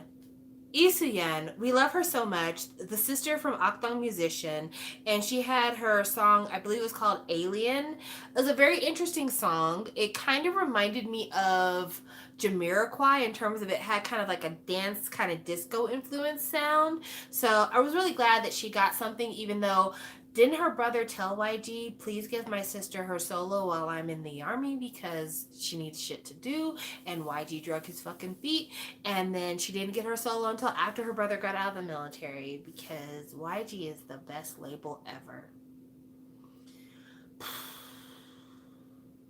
I agree. I'm glad she gave us something to dance to. Right? Former Marine, you ought to kick YG's ass. You ought to tell me, don't meet me in the street. Don't see me in the cafeteria because I'm ready to scrap.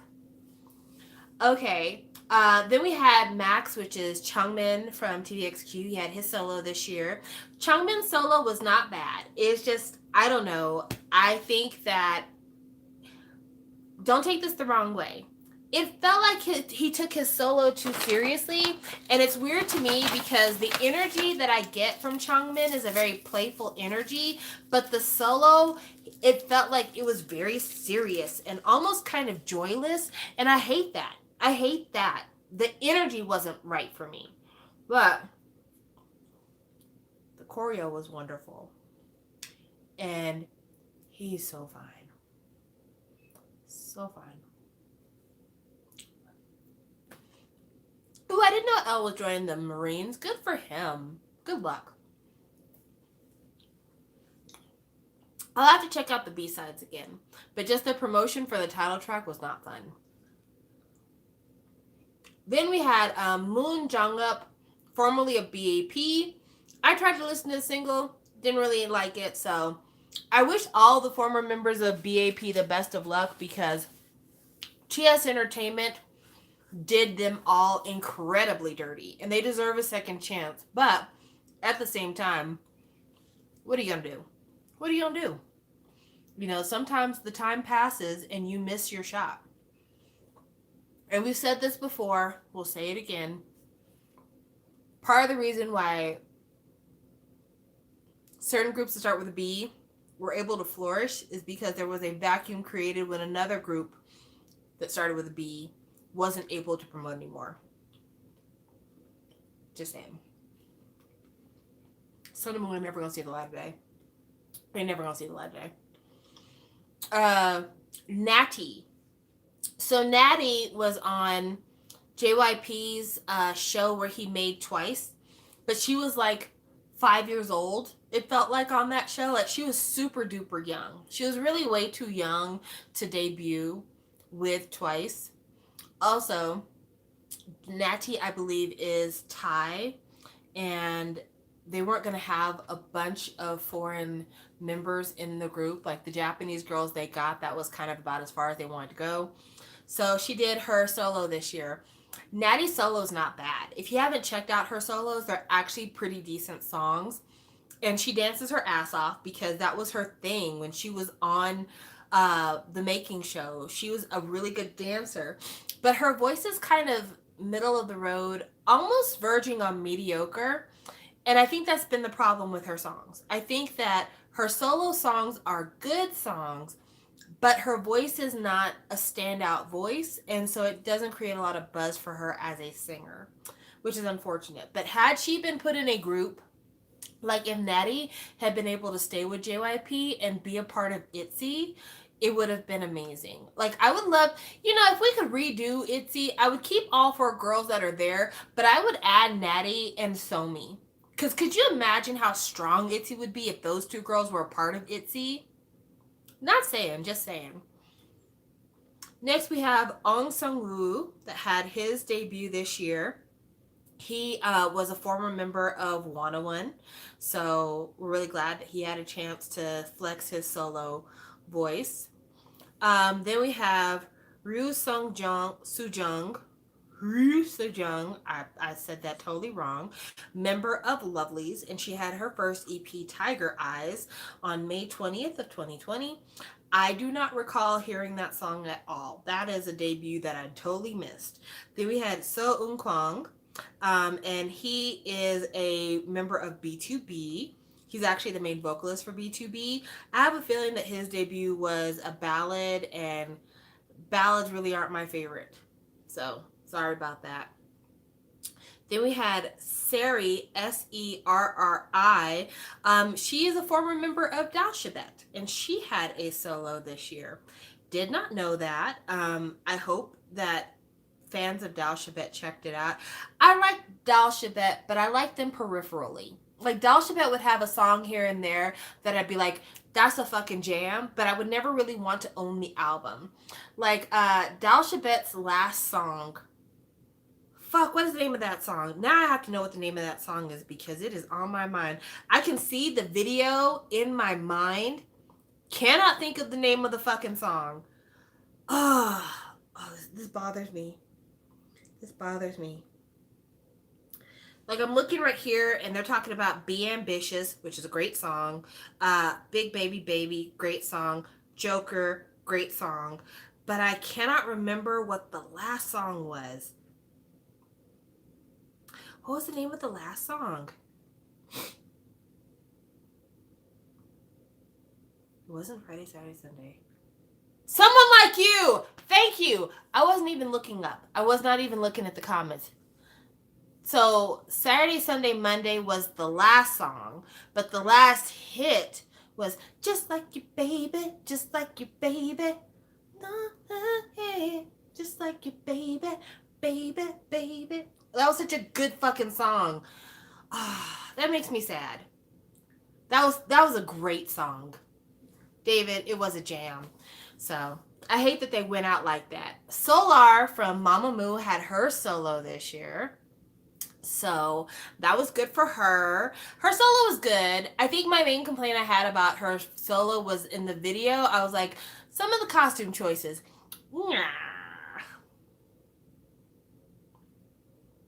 And then Suho from EXO had his solo this year.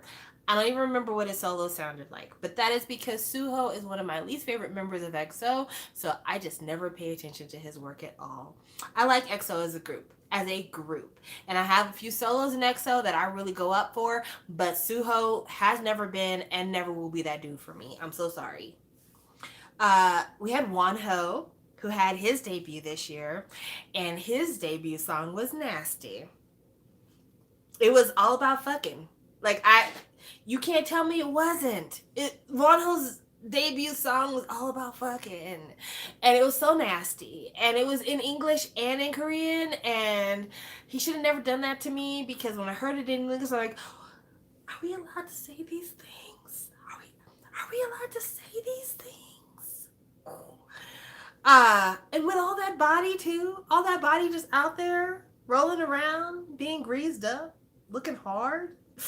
Don't do that. Don't do that. So yeah, that was what was going on. Yua from Oh My Girl had her solo this year. The song was cute. It wasn't necessarily a style of music that I would normally listen to, but the video was really pretty. It was like out in nature. She was a fairy. It was fun. Yuk Sung Jae and Yoon Do Jun. So Do Jun is from Highlight. I did not realize that he had a single this year. And all of them, did all of the members of B2B have solos this year? Well, not all of them, but at least 3 of them had solo debuts this year. Interesting. So let's talk about the disbandments, because one of them is brand new. One the Nine. I remember hearing about One the Nine, but I didn't know anything about them. But I remember them announcing, and this is our goodbye single. And I'm like, oh, I hate to say goodbye because I didn't really even know you. But good luck, guys. Hinapia, which Hinapia was a group that was made out of the remnants of another group. And it just didn't work out for them. So it was composed of 5 members, according to this. And Hinapia was an abbreviation of High New Amazing Utopia. What a weird ass name for a group. But yeah, it had members of Priston in the group. And everybody's like, oh my gosh, Priston disbanded, but Hinapia came back, and we're going to have another chance at having Priston. And it's just like, no.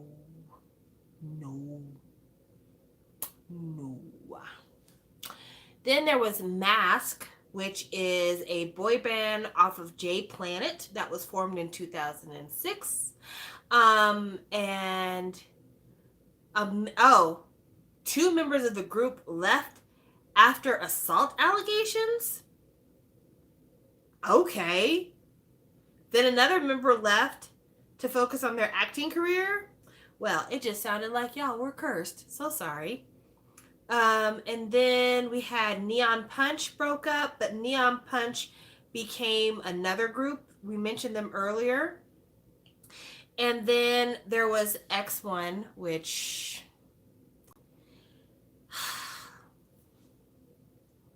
I almost forgot that was this year. That's crazy.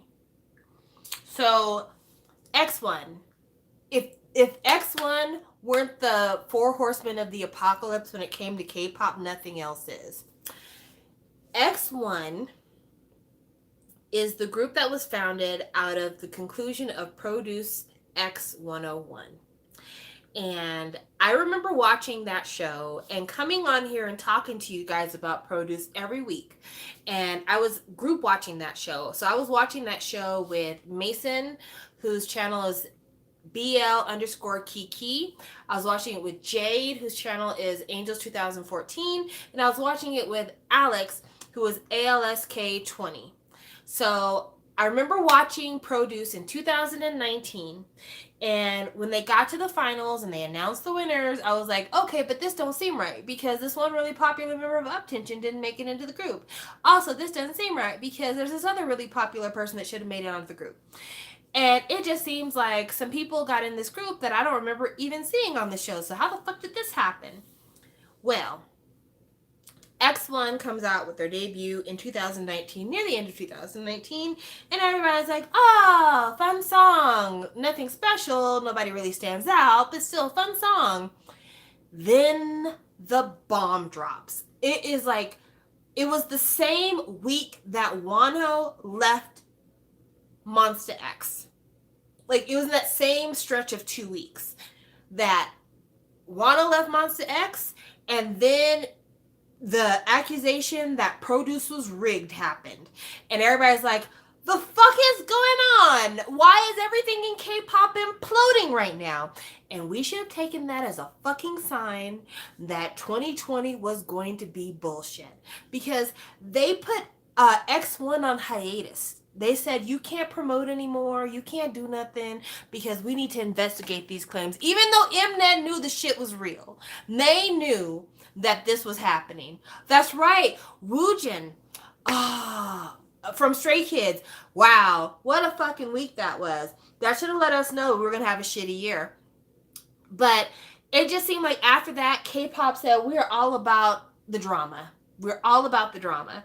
And 2020, they're like, after much careful consideration and all the scandal and the fact that the public now hates Produce because of our cheating, we've decided we're going to scrap the group. And everybody can go back to their respective wherever they came from because we're not going to pursue X1 anymore.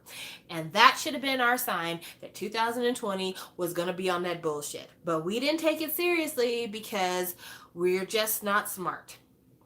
But yeah, they debuted August 27th of 2019, and they disbanded January 6th of 2020. Open and shut.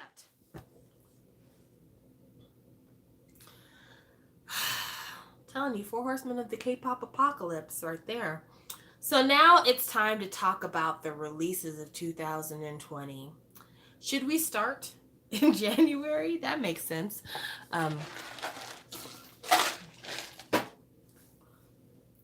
So according to Wikipedia, the first the first release of 2020 was a group called TST with a song called Countdown. Do not remember that at all. Don't remember it. Next we had ATEEZ with their album Treasure Epilogue Action to Answer. Now, I will say this. ATEEZ, I really love them.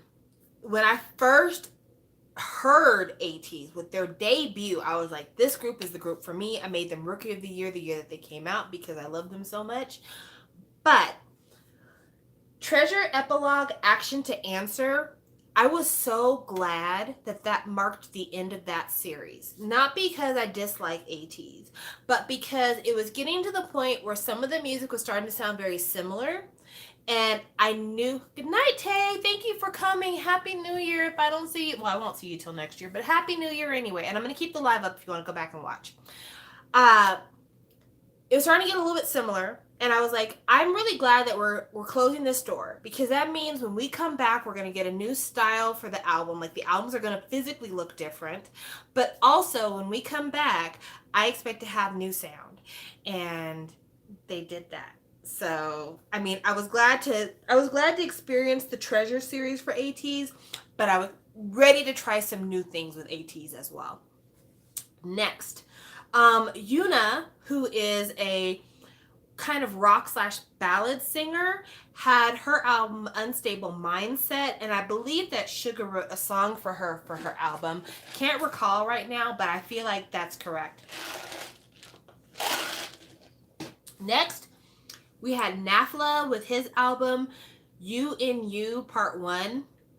I don't think that's the one was Nafla's album the one I got, or was it Loopy? I got one or the other, can't recall. Then we had Very Very, which is a girl group off of Jellyfish, the last girl group on Jellyfish. Oh, I forgot, when I was doing my disbandments, I didn't even remember to talk about Gugudan. Gugudan disbanded today. Somebody mentioned it in the chat earlier. Oh, Very Very is a boy group. Thank you. Sorry about that. I fucked up. somebody mentioned in the chat earlier, but the girl groups that came out of IOI don't work. The girl groups that came out of IOI just don't work. They're cursed. I feel like nobody from IOI really did what they should have been doing music-wise, except for Chungha. Chungha wasn't even the one that people thought was gonna make it. Like when IOI debuted, it was all about Somi all day, day. It was all about Homegirl. Who would have thought that here we are, years later, and it is all about Miss Chungha. Which, by the way, girl, I hope you are recovering well from your COVID, because it's scary, and we only want the best for you. So I really, really hope you're well. WJSN is doing well because of the China unit. Let's be completely honest. WJSN, Korea, I feel like still hasn't quite got on the train. But when those Chinese girls went to Chinese produce, boy, did they make that shit happen. This burger is cold now, but I'm still eating it. This is the Impossible Whopper. It's made with the Impossible Meat Patty, which is a vegan meat patty. It's decent, but, you know, cold, it's not as great. Next, we have SF9 with First Collection. I don't remember the song. Like, I'm trying to think. I don't remember the song. I like SF9. I think they're a decent group. I've never bought any of their albums, but I think that they're a decent group. Then next, we have Boy. Boy is the duet group from My Teen. We talked about them earlier today. No one was interested. Nobody wanted it. Fuck out of here. Then we had Dream Note with their song Dream Wish. And Dream Note, interesting notes here. Dream Note is a group that came off of a television show. But I want to say that, like, a lot of the group members are actresses.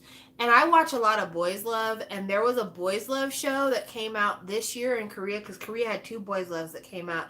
Actually, no, take that back. There were 3 Boys Love shows that came out in 2020 from Korea. But one of them was a show called Mr. Heart. And I believe that the actress from Mr. Heart was also a member of Dream Note. This was a long route to nowhere. But thank you for joining. Next, we had Enoi, Enoi, with their album Red in the Apple. Don't really know them like that, so I can't say nothing about it. Sorry. Then we have Kim Jae-jung with Ayo. I don't think I heard Jae-jung's album in January, but I did hear the song he did for the soundtrack of Mr. Heart.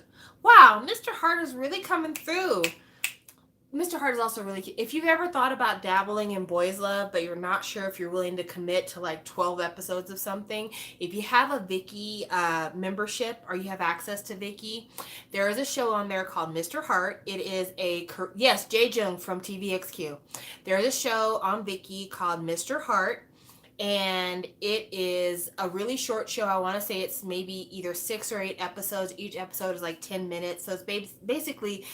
it's the length of a movie. And they actually took all those short episodes and they consolidated it into one. So it actually is a movie. You can go on Viki and watch the Mr. Heart movie. It's the same as watching the episodes. No big damn difference.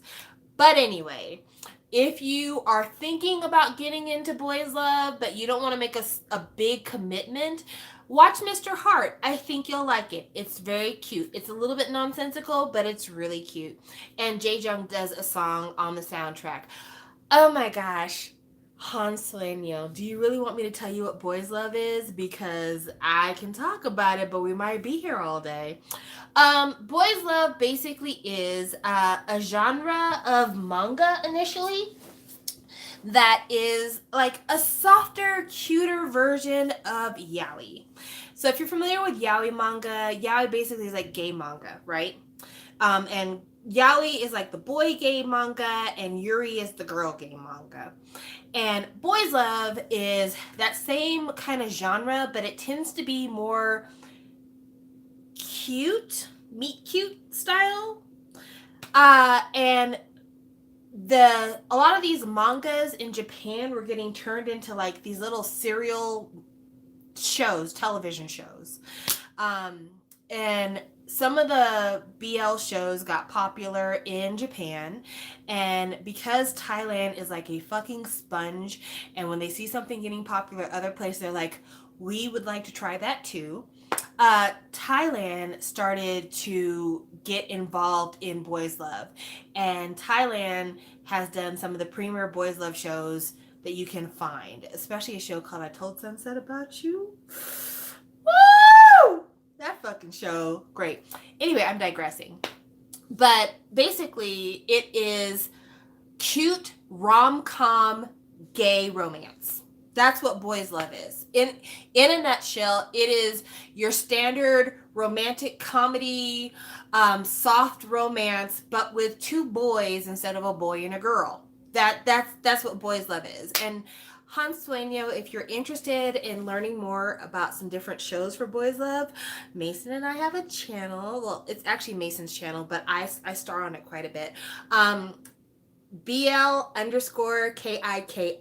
BL Kiki. And we do reviews of boys love every other week, and we have like 30 episodes on his channel. So if you want to know more about some shows and get our recommendations, check us out there, because that's what we do. But yeah, boys love, fun times, never had more fun. Next we have 2Z with their album We 2Z, never heard of. Taeyeon, her repackage of her Purpose album came out on the 15th of January. That feels like forever ago. And really the only thing I remember about that release is that the packaging, there was like 2 regular versions and a limited version, and everybody was trying to get the limited version because it was super duper big. That's really all I remember right now. Okay. So that means that Taeyeon had 2 releases this year. Then we had the OST for Woman of 9.9 Billion. Don't remember that at all. Then we had another group called 12 TWLV with their album Kiss. 12 is an R&B/hip hop group according to Wikipedia. Like I said, never heard. So M Century saying that 2Z was their favorite band this year. Never heard of them at all. But according to Wikipedia, their style is crunk. Okay.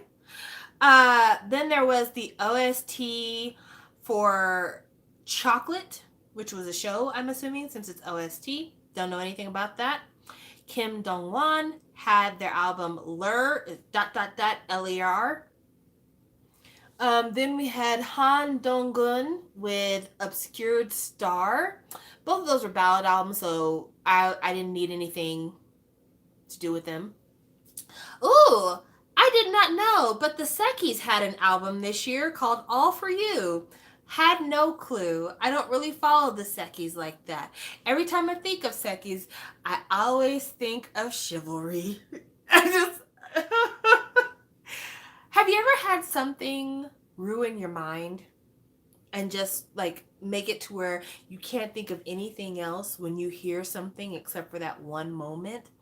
I'm not going to play it for you guys because I've played it on my channel at least 3 times in the past. I'm not going to do it again. But if you're interested, look up the group Sekis. It's spelled SECHSKIES. And look up their song Chivalry. Chivalry is spelled CHIVALRY, Chivalry. Yes. And you don't have to watch the whole song. I'm not saying you have to. You just have to watch the intro from one of their live stages. Because that intro, to this day, I giggle like a kid hearing a fart joke. It stays so immaturely funny to me. And you guys know I've played it for you before, but just to give you a recap, if you've never heard me play it, because I'm not going to play it again, but like, oh yeah, the dick is in the fucking pussy. Oh, what? The what is in the what? The what is in the what? So yeah, if you've never heard Chivalry by Sekis before, it's not on the recorded version of the song. It's only on that one live performance, but it's so raunchy. And the fact that the song starts out that way, it's just, but why? But why did we do this? So yeah, there you go. Next, we have Super Junior with their album Timeless. Timeless was not a bad album. It wasn't an album that I bought, but it wasn't a bad album. Next, we have Golden Child with their album Without You. Golden Child was starting to get on the decline. I mean, not that Golden Child was just like so super popular everywhere, but Golden Child was like that debut from Woollim that it just seemed like their fandom wasn't really catching up with the general public. Thank goodness they went on Road to Kingdom. I think that has really turned things around for them. Next, we have Iheri with an album called From H. It's a ballad album. Don't really recall. Then we had Hyukoh with their album Through Love. I did not buy it because Hyukoh's music is very much influenced by like the Beatles and that style of rock music, which is not my personal preference. I think Hyukoh is a great singer by himself, or Hyuk is. And I like what he does when he does work with like K hip hop and R&B producers. I just don't like the group stuff. Sorry. Then we had Yoon Jung Shin with his monthly project 2019 Yoon Jung Shin, which came out January 30th of 2020. Okay, whatever. And then we had a group called IZ with their album The IZ. So that was everything that was on the slate for January in terms of album releases. Careful, these are album releases, not singles. There were a lot of singles that came out, but we're talking album releases here. Now let's go on to February. We're 2 hours in. Let's go on to February. GFriend had their album Labyrinth, which was they had a really nice lead single. I preferred their single from the end of the year rather than the beginning. So I will say that. Everglow had their album Reminiscence, which was a good album. I believe that was a mini. But Everglow succeeds. They succeed quite a bit. Then we had DKB with their album Youth, which I don't really have a lot to say about that. Then we had Luna with Hashtag. And Luna, I'm so glad I have a chance to talk about Luna real quick. I don't listen to Luna. I used to listen to Luna. I actually have, I want to say, 4 or 5 Luna albums. I don't listen to Luna anymore. The reason I quit listening to Luna is because their fandom wore me the fuck out. I'm so sorry. I really wanted to love Luna, but I feel like after Stan Luna became a meme, I just didn't have the energy for it anymore. And so, like, if I hear a Luna song, I don't, like, get angry or, like, immediately skip it when it comes on Spotify. But Luna is just not a group that I spend a lot of my mental energy with because their fandom is so exhausting. And you'd think that I wouldn't be that way because I still listen to BTS, even though sometimes armadillos can get a little overboard. But at the same time, I also feel like I had so much time invested in BTS before they really got huge that it's a little bit different. Whereas Luna, I feel like they got meme status before they actually had a chance to give us enough music to establish them, if that makes any sense. So that it is what it is. Next, we have iKON. They had an album come out February the 6th called I Decide. I do not remember any of the music from that project. All I remember is the fact that B.I. had writing credits on the music because all of his scandal happened and they didn't have time to like redo the album. So that's all I remember about that. I don't remember anything else. Next, we had The Boys with Reveal. The Boys, another winner of the Road to Kingdom lottery. It's funny because like Road to Kingdom, a lot of people felt like Road to Kingdom was an unsuccessful show. But when you look at what happened to the groups that went on Road to Kingdom, you can't say Road to Kingdom was unsuccessful because all the groups had big boosts in sales from being on that show. And initially they were going to cancel Kingdom, but then when they saw how the sales did so much better for the groups that were on Road to Kingdom, they were like, you know what? Maybe we should reconsider this. Next, we had Rocket Punch with Red Punch. Don't remember anything about that. We had Pentagon with Universe the Black Hall. Don't remember anything about that. Card with Red Moon. Don't remember anything about that either. Man, I was in a fucking daze in February. AV6 had 5 Nully. The number 5 Nully. Was that released before or after their member left? That had to have been before. I feel like that was before. Then Moonbuell had her album Dark Side of the Moon, which that album did so well with sales, and all of us were so shocked because we were like, of all the members of Mamamoo, really, Moonbuell, that's the one? Then Eyes One had their album Bloom Eyes.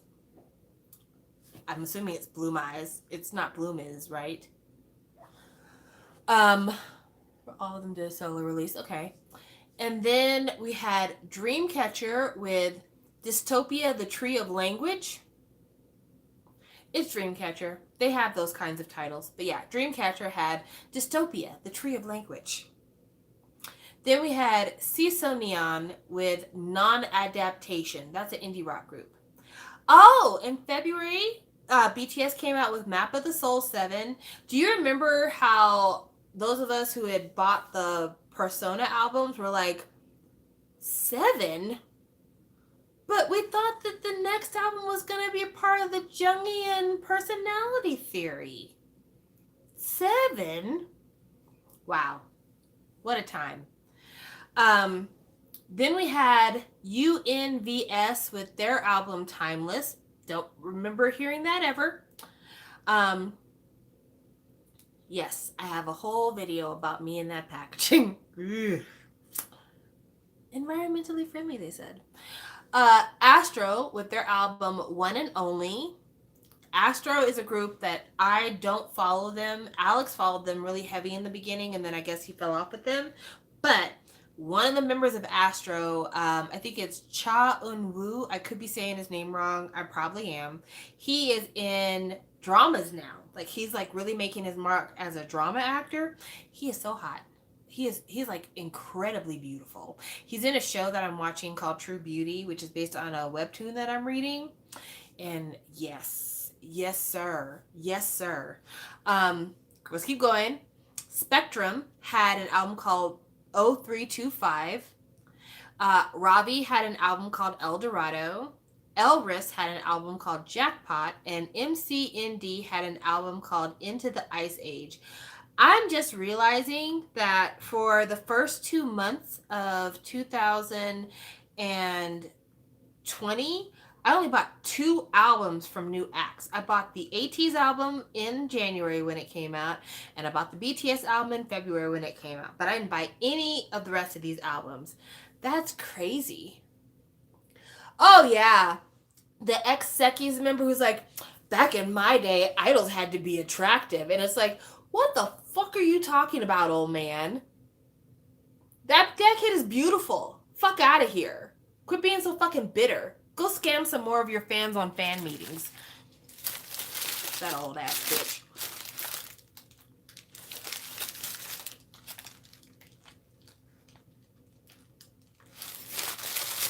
I did tell you I was going to eat. I still have so much burger left. I'm trying to make it through. It's been 2 hours and I haven't even got through half. Let's keep going. Okay, next. We have Yuk Sung Jae with a Yuka clock.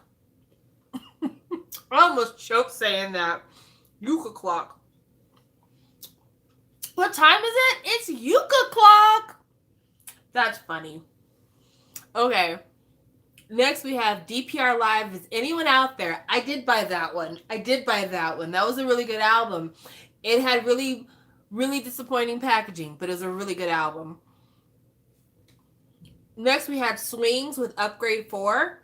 Did not buy that because I am not going to enable Swings and his self-destructive tendencies. Really? Did not know that. That was very smart of them. NCT came out with Neozone. I did buy Neozone. Neozone is a really good album, y'all.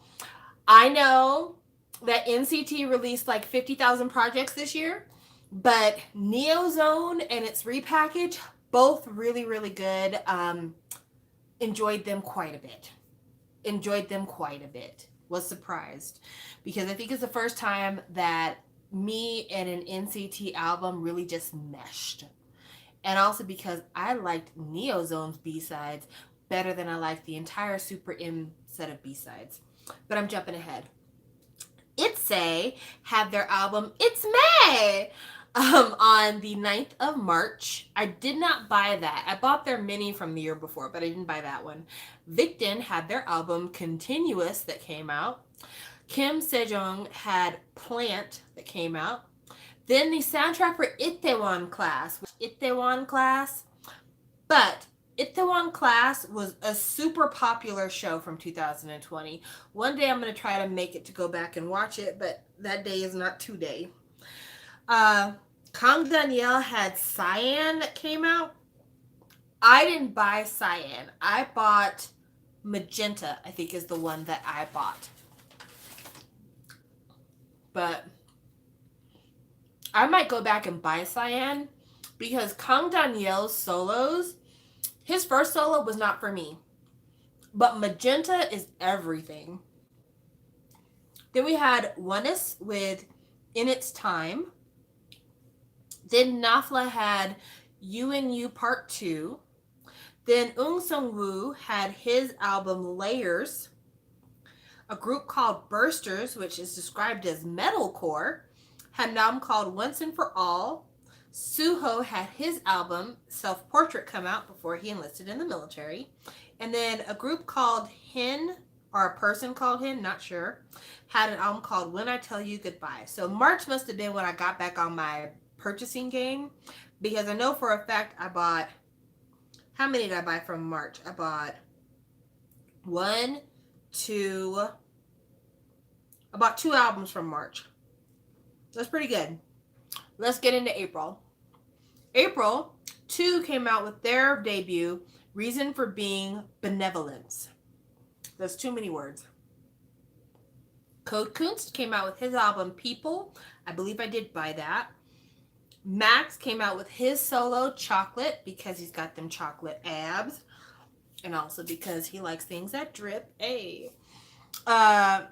G-Idol came out with their album I Trust, which did not buy that album because I had been disappointed on the album that came out with the song Senorita because I don't like Senorita. But the single from I Trust was huge. Really, it was a big single. So, also, let's talk about that real quick. Do you feel like the G-Idol single was queer baiting? What do y'all think? I don't know how I feel about that one.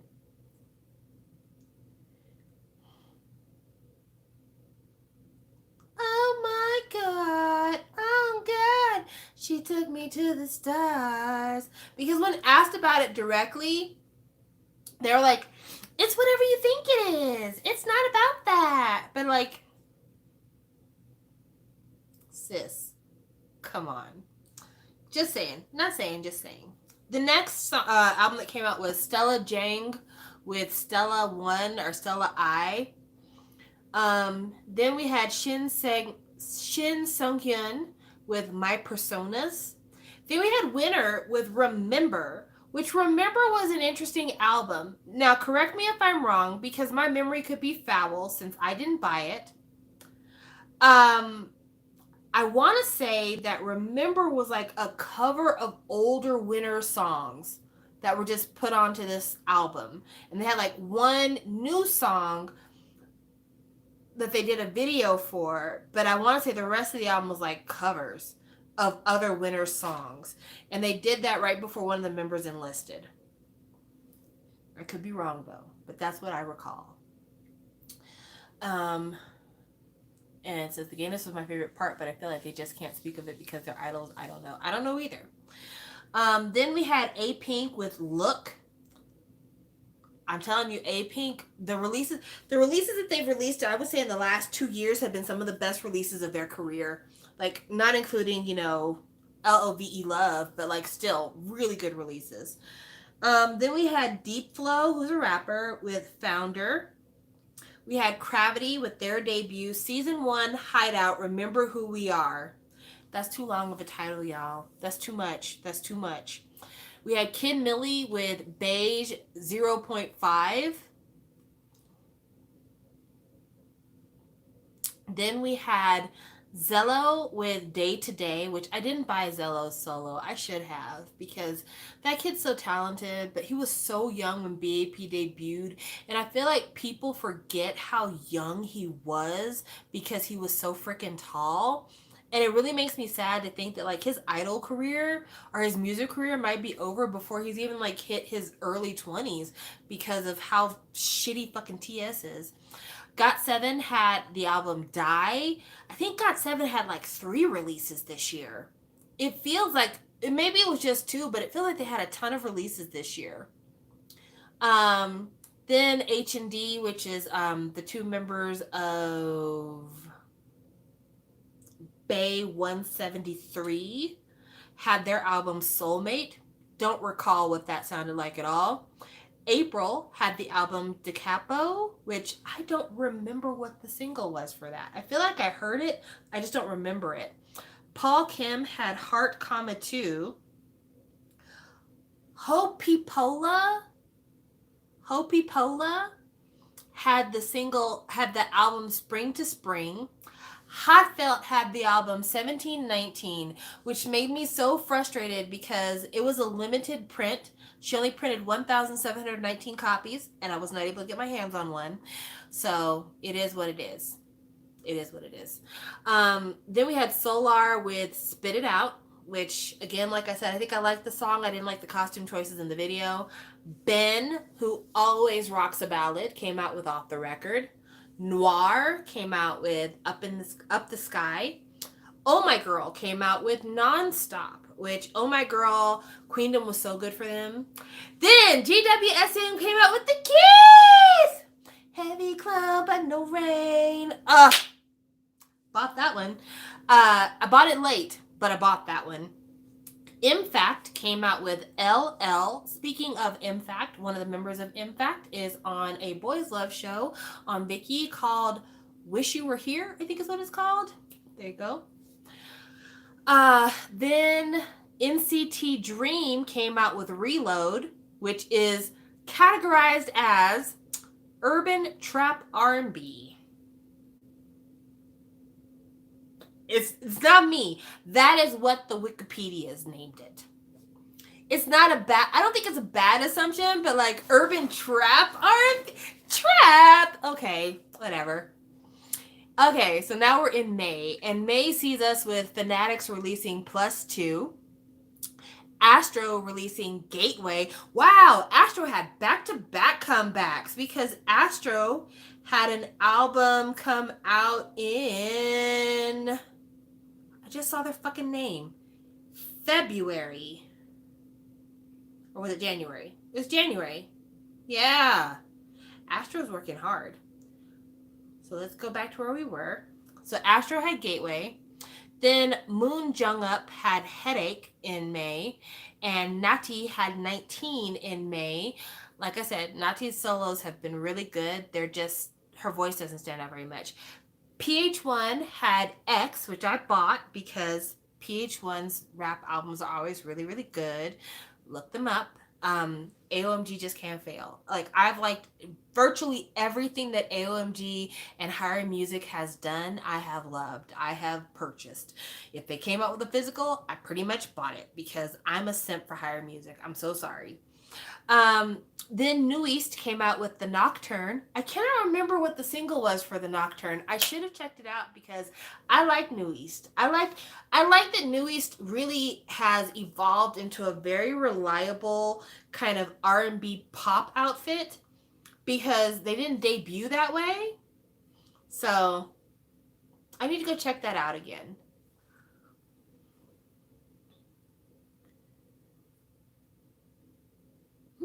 Okay. Next we have day 6, The Book of Us, The Demon. Day 6 is not a group I normally follow. I know some people who do, but they're not a group I normally follow. Then Bubblegum 4 had Puberty Book 2, Pum, which did that come out after the other girl left Bubblegum and now there's just one member of Bubblegum, even though they still call it Bubblegum, but it's just one girl? I don't know.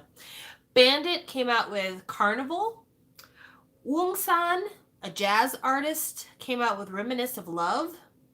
Busters came out with Peonia. Peonia? Peonia? There was a show called Welcome that had an OST. The group Woo Ah came out with Exclamation. TXT came out with The Dream Chapter Eternity! Yay! We love TXT in this house. I love TXT. Maybe nobody else does. TXT is just so different. There is no other like mainstream K-pop boy group that does the things that TXT does. And it's not just about the dancing, even though their dancing is immaculate. Their concepts are super interesting. They feel very artistic. But like the range of these albums, like there's just like they're like soft e-boy moments on the albums, and then there's like really poppy fun shit on the albums, and then there's like some throwback 90s R&B stuff on the albums. The albums just run the gamut.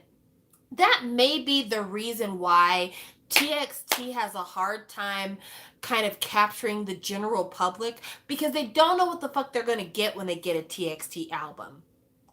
And so I think it's just one of those deals where it's not that the music is bad. It's not that the choreography is bad. It's not even that the boys aren't attractive, even though, just like somebody else commented, they're far too young for me to like really be interested in. I'm more, really and truly, my interest in TXT is completely motivated by their music.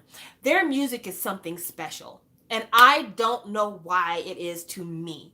I would have never figured myself to be a TXT fangirl type, but there's just something about TXT's albums that there's always like some song on that album. They're like, this is the one, this is the thing, this is the one. And I just love them. And Quiet as It Is Kept, I think the TXT releases this year were the strongest releases coming out of Big Hit this year. Do with that what you will. But TXT, to me, had the strongest releases out of Big Hit in 2020. Okay, M Center says, I always like half of their albums and not the other half first listen. When they release MVs for their B-sides, I tend to like them more. Minisode 1 is really good, though. I love New Rules. I'm telling you, like, TXT, I think, again, I'm going to say what I said before. I really think the problem is they do so many styles on one album that people are like, what are we listening to? So like they listen to the album and they're like, okay, is this supposed to be a pop album? Is this an R&B album? Is this an indie rock album? Is this supposed this supposed to be dreamcore? What is this supposed to be? People don't know what these albums are because there were so many styles on these albums. But like the songs, if you were to take a TXT experiment, if you've got the time, if you feel like investing the time, take a TXT album and listen to one song a day.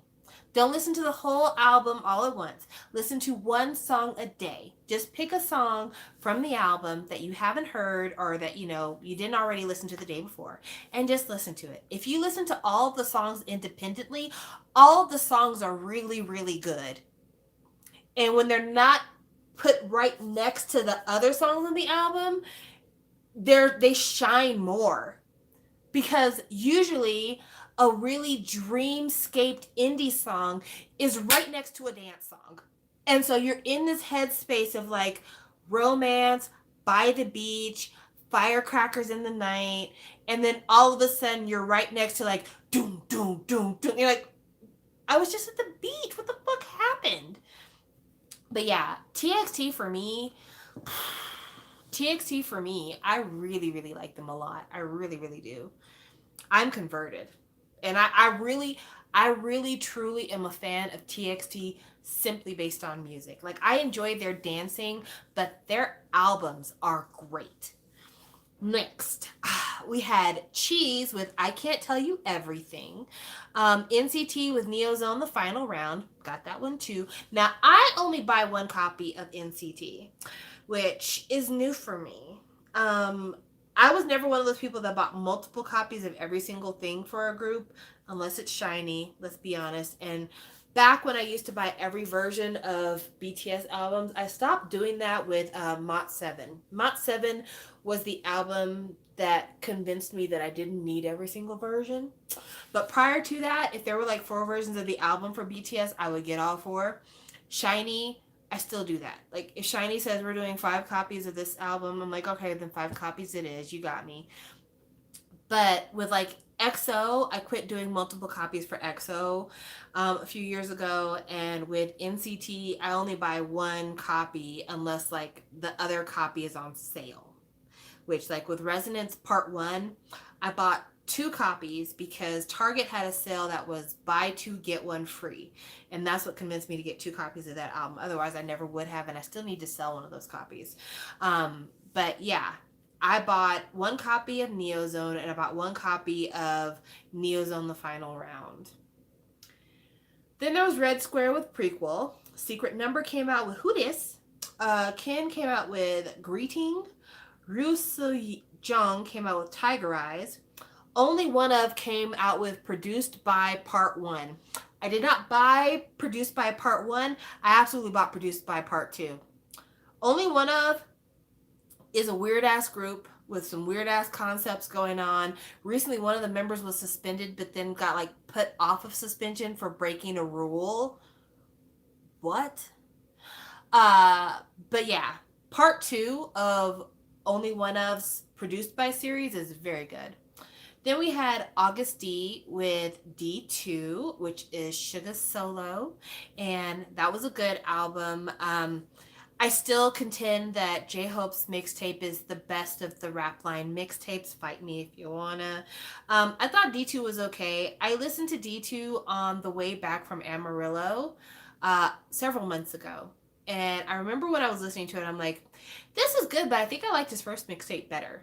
I think I liked the production and the beats of the first mixtape better, but I felt the same way about Rapmon's mixtapes too. I liked his first mixtape better than I liked the second mixtape. It's just a thing. Hopefully the third mixtapes will be amazing. I feel like Suga reserves a lot of his best production though for when he's writing for other people. His lyrical game never rests. Yeah, I want to say yes, but I can't recall. My memory is a little bit shady when you say that one rapper because it could be anybody. Kim Usuk came out with First Desire, Greed. Beckon came out with Delight. I bought that one. I bought 1 copy. I kind of want to buy another copy though because Delight was such a good mini. Woo! Listen, City Lights. City Lights is okay. I have favorites on City Lights that are not City Lights. Yeah, City Lights. I like You in Village. I like Diamond. Those are my favorite songs from City Light. Delight, on the other hand, nothing but hits. A no skip. It is a no skip. It's one of the handful of no skips this year.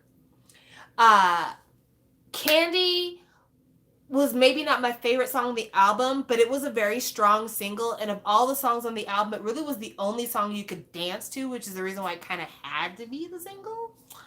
But going further down the track list, just hit after fucking hit after fucking hit after fucking hit. Delight is so good. There was a moment on the Delight album where I'm like, is this Dean? Is this Dean? It wasn't, but it sounded like Dean. Like, it was just, ugh. What a great mini. What a great mini. The packaging is shit. Let's all be very clear. I mean, I'm gushing over you, Beckon, but let's all be very honest. The packaging for Delight was not my fave. It was a big old magazine, and sometimes a big old magazine is fun, but other times a big old magazine ain't no fun. So, not saying, just saying. M. says, Candy was so good. I was on Delight first, but it gets better the more I listen. I really like Ghost. You not lying. Sarah says, Delight was so good. Recently listened to it and was re-surprised by how good Love Again is. I'm telling you, if you haven't listened to Delight in a minute and you remember liking it the first time you listened to it, just pop it in and listen to it again. Put it on your Spotify and listen to it again. That is a mini album that is going to age so well because it's just quality fucking music. And to be honest, I'm a little bit jealous. I'm a little bit jealous of Baekhyun's fans because I don't consider myself a Baekhyun fan. Like, I enjoy Baekhyun's music, don't get me wrong, but like when it comes to who my bias is from EXO, I've never made it a secret. Kyungsoo is my bias in EXO.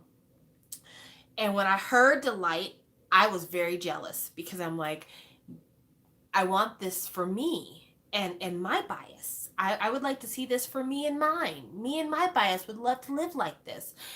And it hasn't happened for us. And I'd like to know why. What did we do wrong that we don't deserve to live like this? So, yeah, I say all that to say that Delight was so good, it made me wish that I could steal it and give it to somebody else. But Kyungsoo's in the military, even though he didn't have to go back. He's on vacation right now. Because of COVID restrictions, he took his last vacation, so he didn't have to come back. Okay, let's keep going. We had DKB with Love. So DKB had 2 releases already in the year. That's crazy. I will cry if I see Kyungsoo, but Kai is my bias, so I'm happy. I'm so excited for Kyungsoo. So excited for him. Like, I really hope he does an album. I know he probably doesn't want to, because the whole point of him going into the military when he did was because there is a movie series that he's trying to do a sequel for. He really didn't give a fuck about going back to singing, but I really, really wish that Kyungsoo would get back to singing because I miss his voice, and I will never forgive Kyungsoo for one very specific moment in time. I really like Kyungsoo a lot. But the moment when I decided that Kyungsoo was my bias is when he did the What Is Love remix. When he did the What Is Love remix, I remember saying, oh, he's singing. He's not, I remember listening to What Is Love and him and Baekhyun fucking like battling out their singing. But the What Is Love remix, bitch.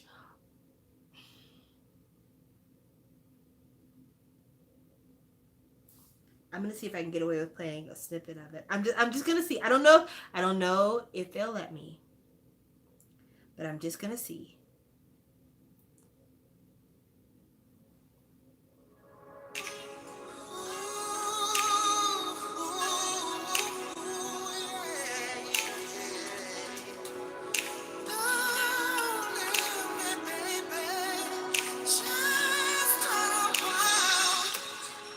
Leave me alone. Leave me alone. Leave me alone. Leave me alone. Leave me alone.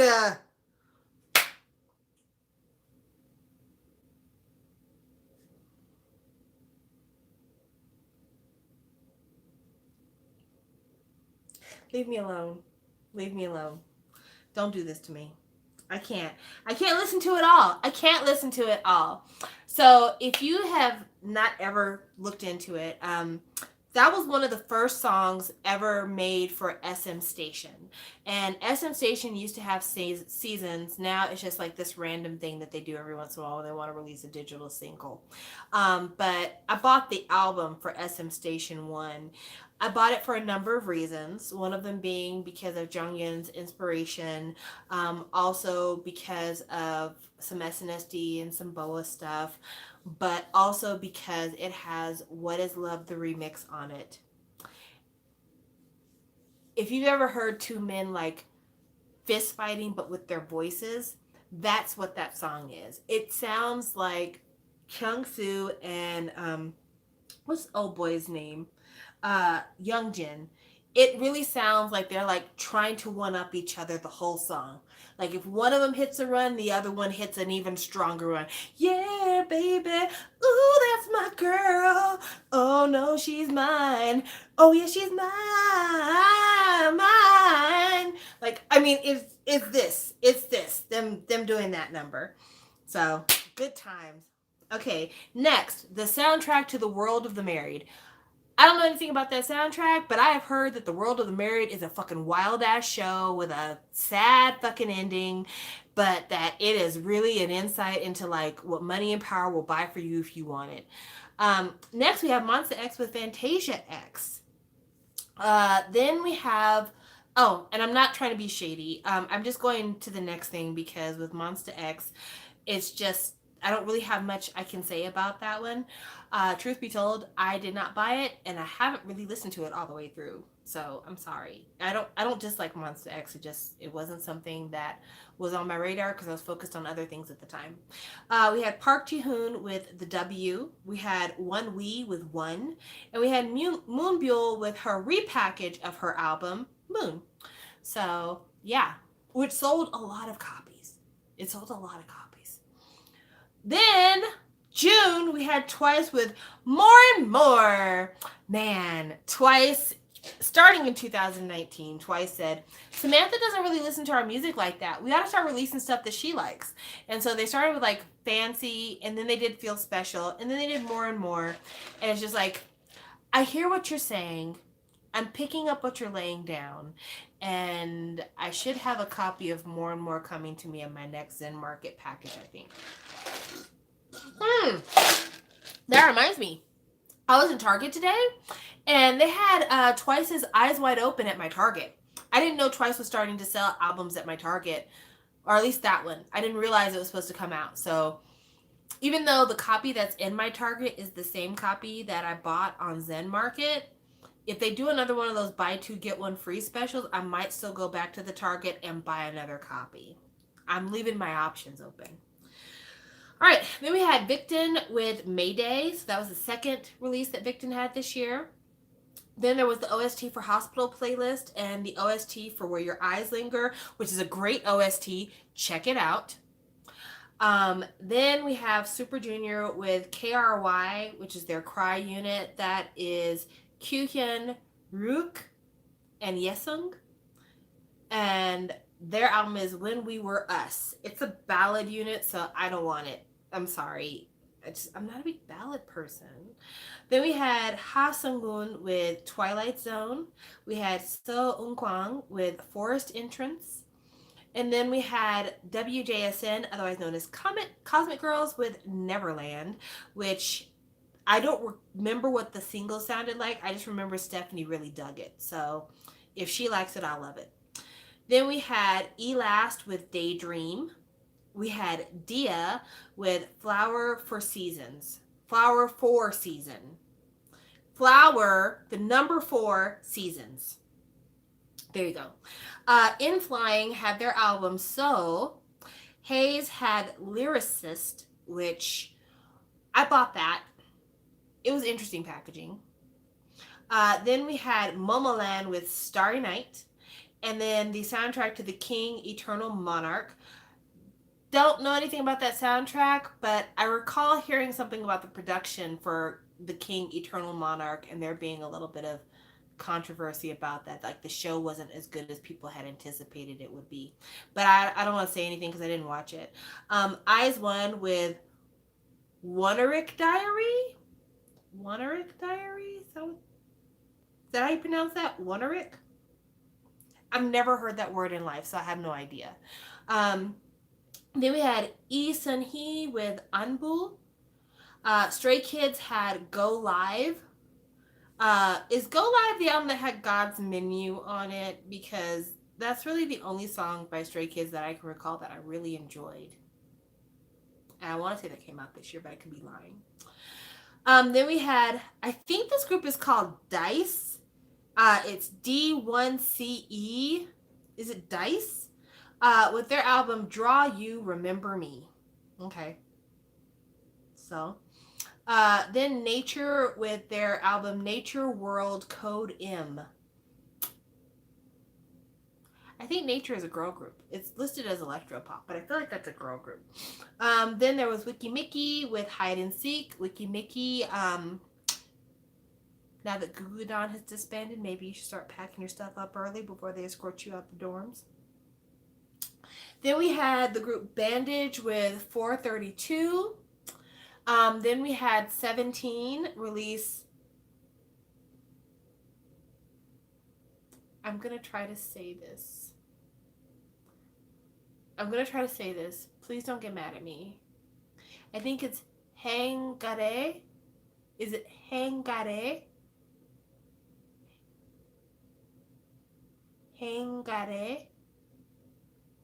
I'm probably saying it wrong. If I recall, isn't this the 17 album that was the start of their Build Your Own Album project? 17. Listen, I get it. Paying for album binding is expensive. Different companies have had problems with album binding. But I do not want to make my own album. I don't know. I don't care what's going on with the economy. I'm not a do-it-yourself album person. Don't give me a sewing needle and some thread talking about put this shit together yourself. Do what you like to do with it. No, I'm sorry. I paid for a finished product. Next you're gonna hand me a roll of film and tell me to click on a YouTube video and start taking pictures and then put together my own photo book. It's not happening. I did not pay for a do-it-yourself project. I paid for an album. It's not like you're charging less money. It'd be one thing if you're like, because you're making it yourself, we're only going to charge you half the price because you're doing the other half of the work. No, ma'am. You're like, and pay all this money. Pay the full price. But also, get out your crafting shears, get out your glue gun, and gets to work. You have got some fucking nerve. You have really got the most nerve. Who the fuck do you think you are? Telling me that I got to get to work in order to put together an album. It's not happening.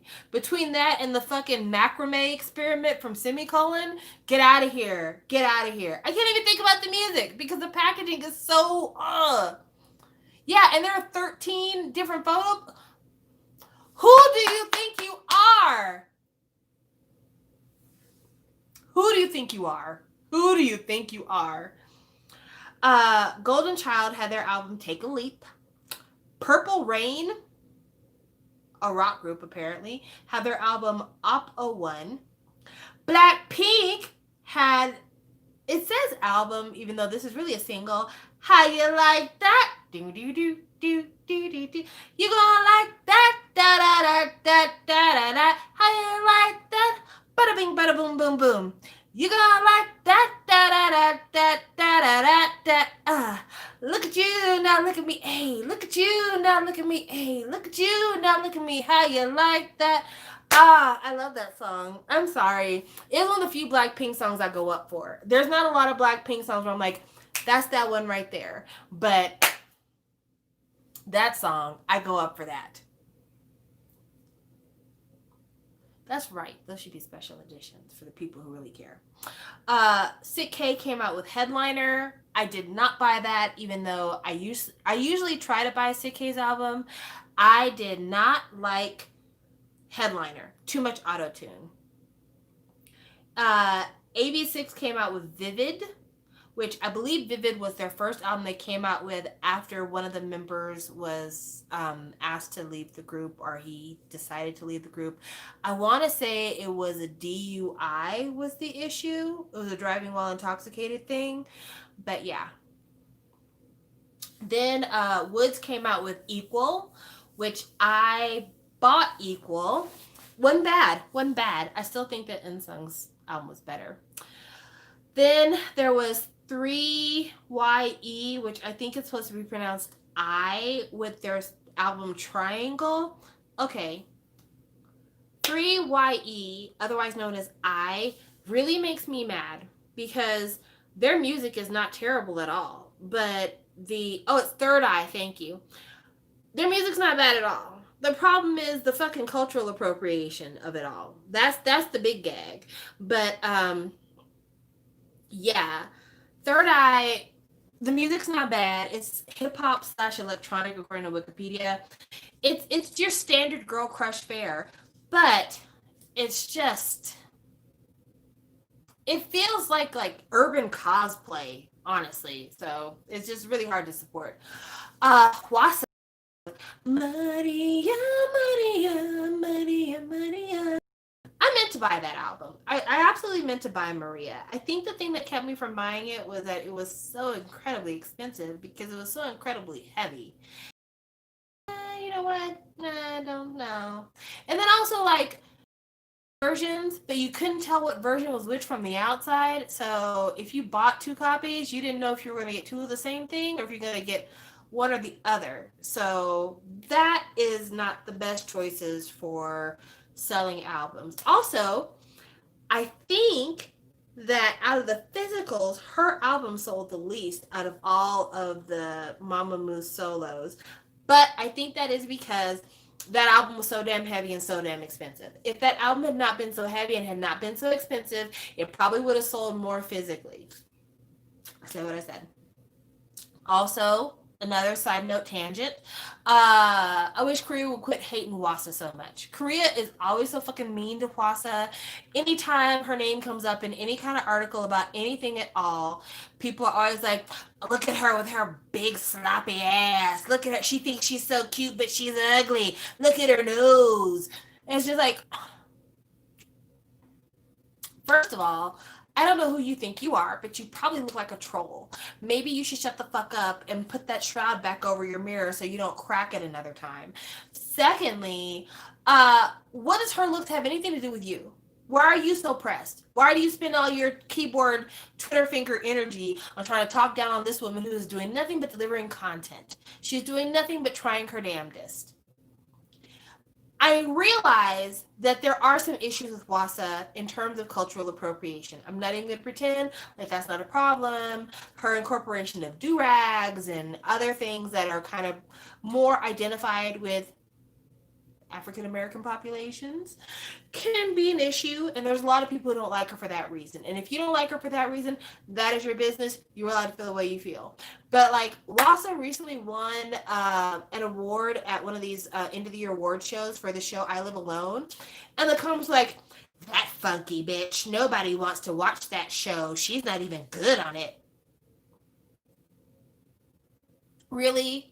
Do we need all that? And also, y'all act like you didn't love Wasa on I Live Alone, especially when her and Logo got together and did their song. Fuck out of here. Fuck out of here. That shit makes me angry. Yeah, the blackface Mama Moo stuff. That's what I'm saying. If people have a problem because of that and you don't like that, I understand. And as a black person, I'm not in the business of telling people what they can and can't be offended about when it comes to cultural appropriation. That's never my call. That is an individual call. But if it's not about that, if it's just about, oh, her thighs are too big or, oh, her clothes are too tight, like, you got to get over that bullshit. You really, really do. You really, really do. Okay, let's keep going. The OST to Mystic Pop-Up Bar. Okay.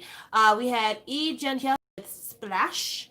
And then we had Weekly with We Are. Now we're moving into the third quarter of the year. This is when things get really, really hot. This is when I start spending a whole bunch of money because I was also trapped at the house and I was lonesome and I wanted to buy things that made me feel good about my life and not the miserable year I was having. So we have Very Very with Face You, which that would make that their second release this year. Wow, y'all are working really hard. It was very on Kingdom. I want to say they were, but I could be remembering that completely wrong. I might be remembering it wrong. Anyway, let's keep going. We had Zico with Random Box. I did buy Random Box. I did buy Random Box. Okay, so hear me out. Okay, I did buy Random Box because it was really interesting packaging, and I'm sorry. I didn't mean to do it, and it had that song with Rain, and I collect Rain, and so I bought it, and I'm sorry because Zico, but I'm sorry. There, that's all I wanted you guys to hear from me. Yes, I mean any song.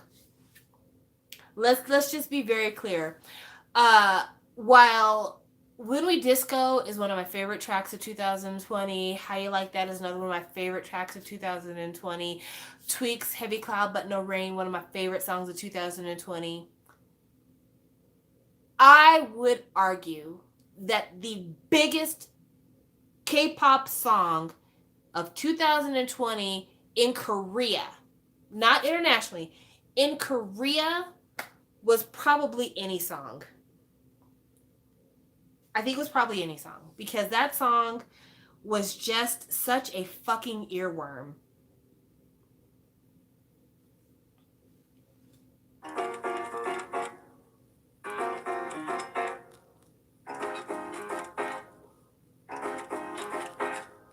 왜들 그리 다운돼 있어 뭐가 문제야 say something 분위기가 겁나 싸해 요새 이런 게 유행인가.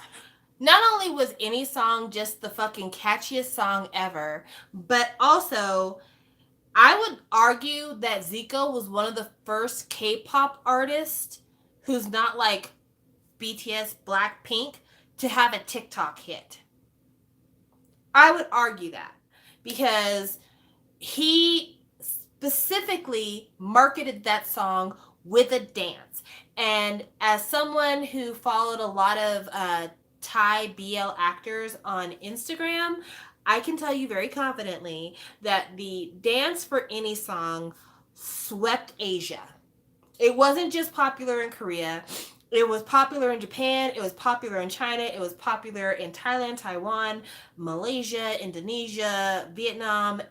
That whole area, Any Song by Zico was massive because it had a TikTok dance. That's the thing. It had a TikTok dance. So, yeah. Zico's... Oh, Zico.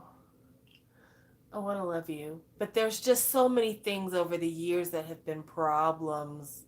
Just like I told people, I don't blame you if you don't want to like Wasa because of the cultural appropriation, blackface, stuff like that. Zico and fucking dreads. Zico filming a show covered in gold chains and gold teeth and everything else. Zico using the word faggot in Tough Cookie.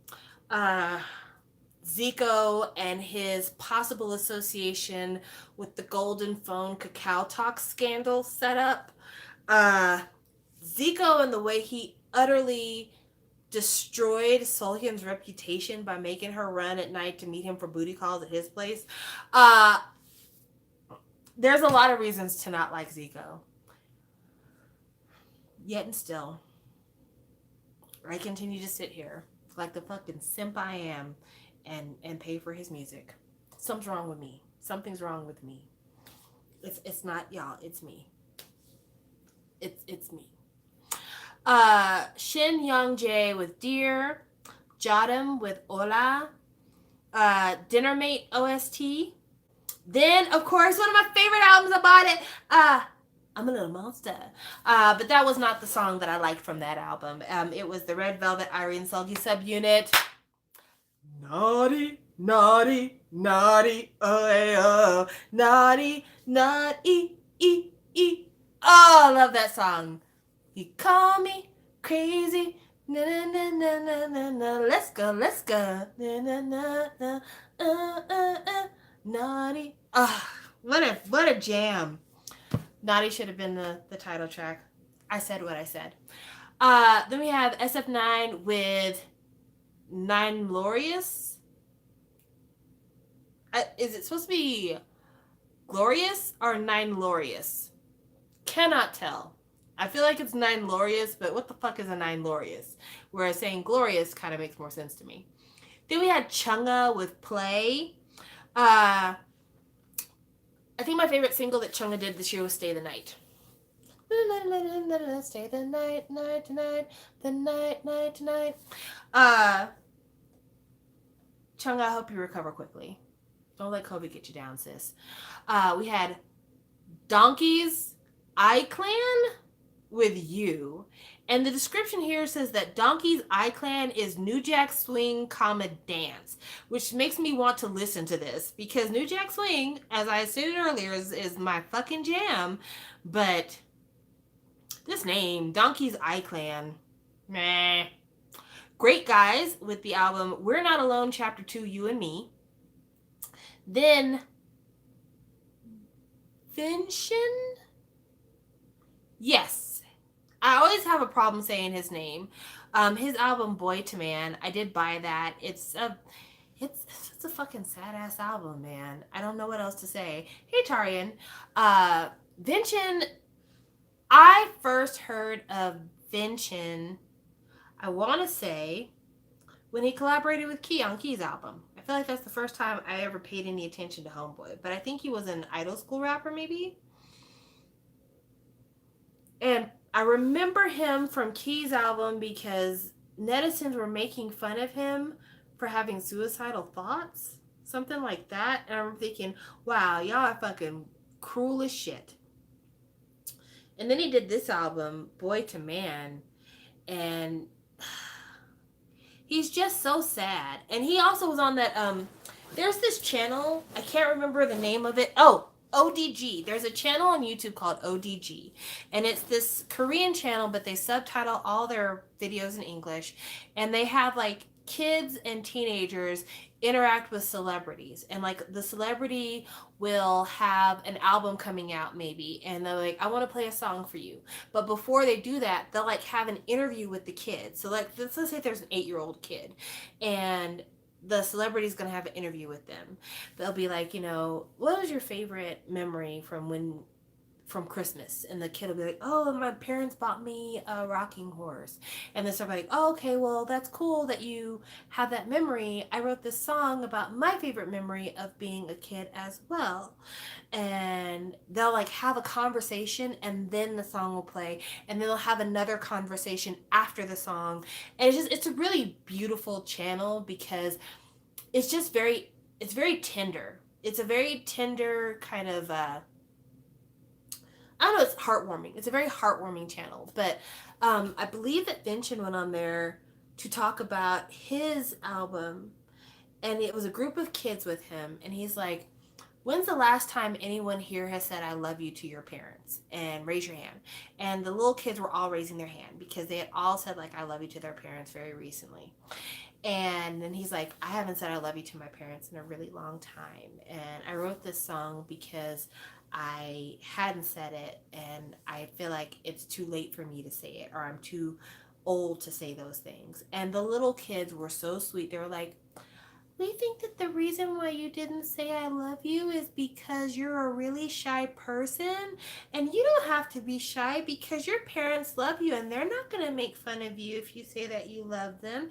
You're never too old to say I love you. And it was just the sweetest thing. I was like, oh, listen to the babies giving life advice, but they're telling the truth. Mama will love you regardless. I mean, I was so like kind of like misty-eyed when I watched it. I was like, I need to call my mom and tell her that I love her. But it's 10 o'clock at night and my mom goes to bed at a smooth 9 o'clock every night. But yes, it was uber precious. Uber precious. G-Friend, the Song of the Sirens. Good times. Good times. Wait, did G-Friend have 3 releases this year? Did G-Friend have 3 releases this year? I think they had 3 releases this year. Man, this move to big hit has been good for them because they were releasing after another. Next we have EXO SC with 1 billion views. I did not listen to that project. I don't hate Sehun or Chanyeol. I just didn't really listen to that project. Sorry. Jung Seun with 24 Part 1. Okay. Pink Fantasy with Shadow Play. Pink Fantasy, their music is described as Moonbaton Trap.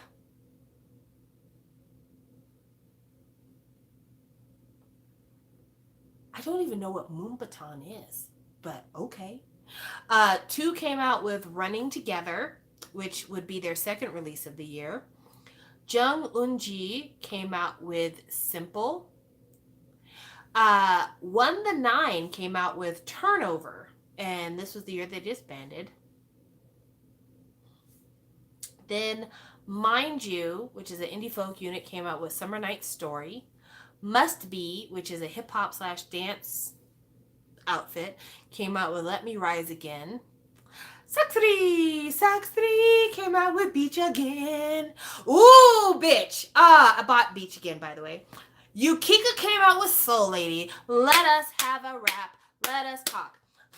Actually, you know what? You guys stay here for a minute. I'm going to see if I can get my copy, and then we will talk about it. Oh, hold on.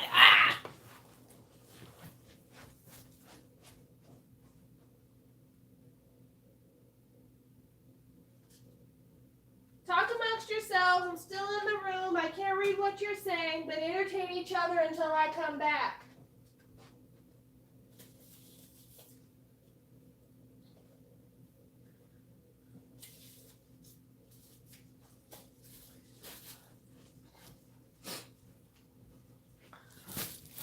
Ugh. Sorry about that, fellas.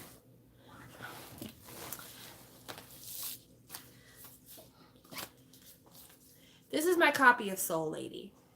I wanted to make sure I put this on camera because I haven't put it on camera yet. I bought this, but I never showed anybody that I bought it because I bought my copy used from eBay and it came by itself and it wasn't a part of a haul.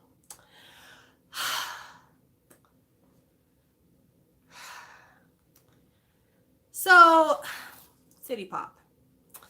City Pop is a weird genre to me only because I am 41 years old, and City Pop was such a huge part of my childhood without ever being a part of my childhood. It is obscene. So because I was a child in the 80s, I was born the last year of the 70s. I was a small child in the 80s. City Pop is rooted in 80s R&B, smooth jazz, yacht rock sound. That was all the sound of my life. But I didn't live in Japan. And the main thing about City Rock is that it's in Japanese. But the musical signatures of City Pop were in every bit of music that played in my household as a kid. Not only that, but I was luckier than a lot of people. When I was around 8 years old, a little TV show came out by the name of Jem and the Holograms. I'm going to sing for you. I hope you don't mind. It's not going to take long. I just have to give you my rendition of the theme song to Jem and the Holograms because it is my favorite theme song of all time, probably.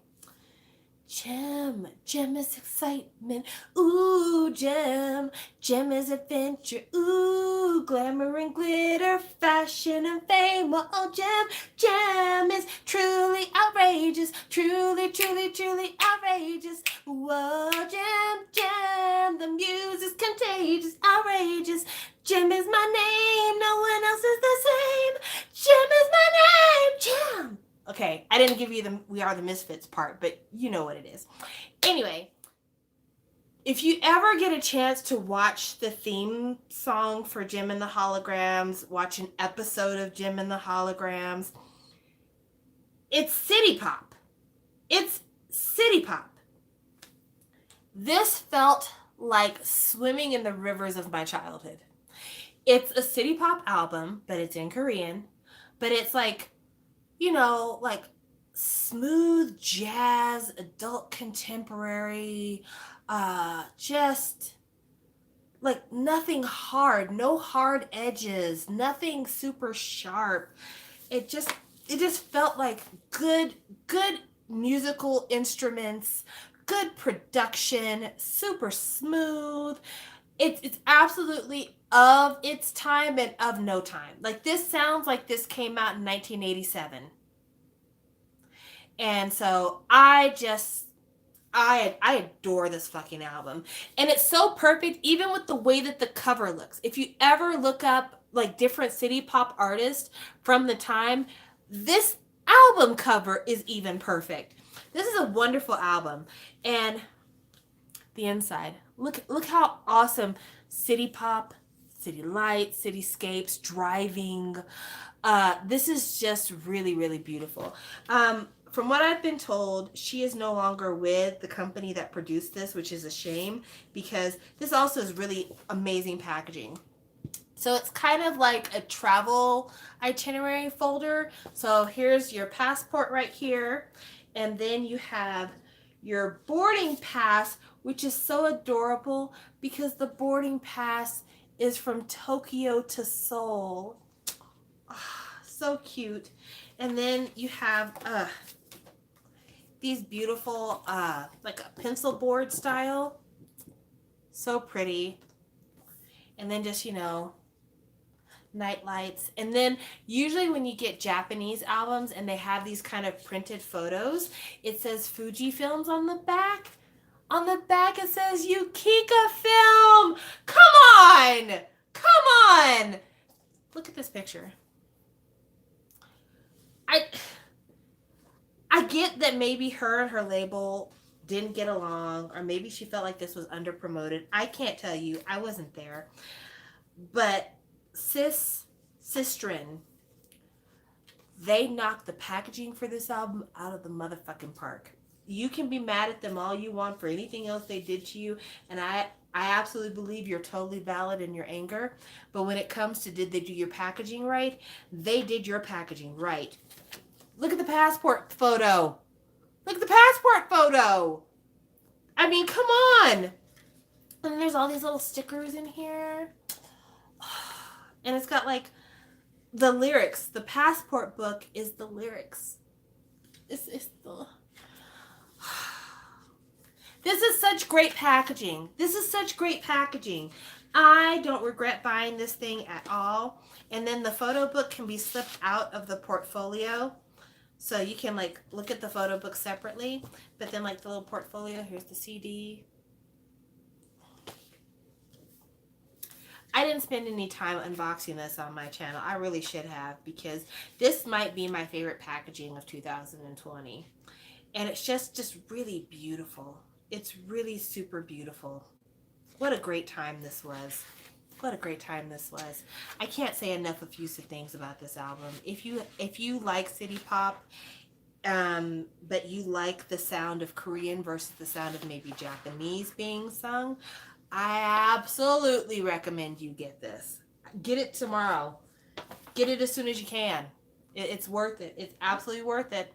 I don't regret a penny I spent on that thing. Okay, let's keep going. I'm sorry. Next, we have the soundtrack to My Unfamiliar Family. Then a group called Rooftop Moonlight came out with the album Still a Child. Then Song Ji-eun came out with Dream. Yoon Do-jun came out with Daybreak. Ravi came out with Paradise. I think that's the second release he had this year. Wow, Ravi was working really hard. ATEEZ came out with Zero Fever Part 1. I mentioned it when we talked about ATEEZ in January about how they ended the Treasure series. I was really glad that the Treasure series ended, not because I don't like the Treasure series, but just because I was ready to move on to something new. And boy, did we move on to something new. I love the mini album Fever. I like the packaging for I like the packaging for 2 out of the 3 versions. Actually, you know what? That reminds me. ATEEZ is the other group that I buy every version of their album. I forgot that I do that. But anyway, ATEEZ Fever. I loved the photo books for the albums. I liked the photo cards. I liked the color. I loved the 2 choices for singles, even though the one they came out with first was my first choice, and it was amazing. I'm such an ATEEZ fan. I don't like to call myself an A-Tiny, but I feel like I might be a Tiny because I love ATEEZ. I love ATEEZ. Let's keep going. April came out with Hello Summer, which was their second release of the year. Eric Nam came out with The Other Side. Can't recall listening to that at all. Jessie came out with Nuna Na Na. Sis came out with Don't Wait. I shouldn't even side-eye Jessie like that. The B-sides on the Nuna album, there were a couple of good B-sides on there, but I do not like the song Nunu Nana. And Jesse saw what Any Song did and was like, oh, a TikTok dance, you say, and made sure to give you one. Sis came out with Don't Wait. Kingmaker, The Change of Destiny OST came out. Then Calm Danielle came out with Magenta. I bought Magenta. Magenta is a really good mini, y'all. It is a really good like R&B mini. Little trap rap inspired R&B mini. Very, very good. Lots of really great features on that one as well. He had Jamie from 15 and he had Dawn, who's one of Zico's artists. Is a really good mini. Really, really good mini. G Idol came out with Dum Dee Dum Dee. Did not like Dum Dee Dum Dee. I liked Oh My God better.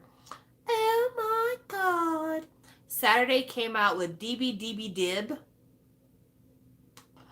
Rocket Punch came out with Blue Punch. Sandul came out with My Little Thought. One the Nine came out with Goodbye One the Nine. Enoy came out with The Way, their second release of the year. Treasure came out with The First Step Chapter 1. The show Backstreet Rookie had an OST. The It's Okay Not to Not Be Okay OST came out. ONF came out with Spinoff. Hong Sung-woo came out with Fame. Park Bogum came out with All My Love. I don't check for him. 12 came out with Antiformal, their second release of the year. Lucy came out with Panorama. Zyro came out with Good Boy. Dreamcatcher came out with Dystopia Lose Myself, their second release of the year. G2 came out with Water. ITZY came out with Not Shy. I didn't buy that either. The choreography for Not Shy is very cute. Very cute. I like the choreography for I Wanna Be. I like that choreography. I like the shoulder. I can't do the shoulder thing. I'm not even going to try because I'm not trying to dislocate anything on the live stream. Uwon came out with Blackout. I did buy that one. That was a good but also kind of dark album. Oneness came out with Lived.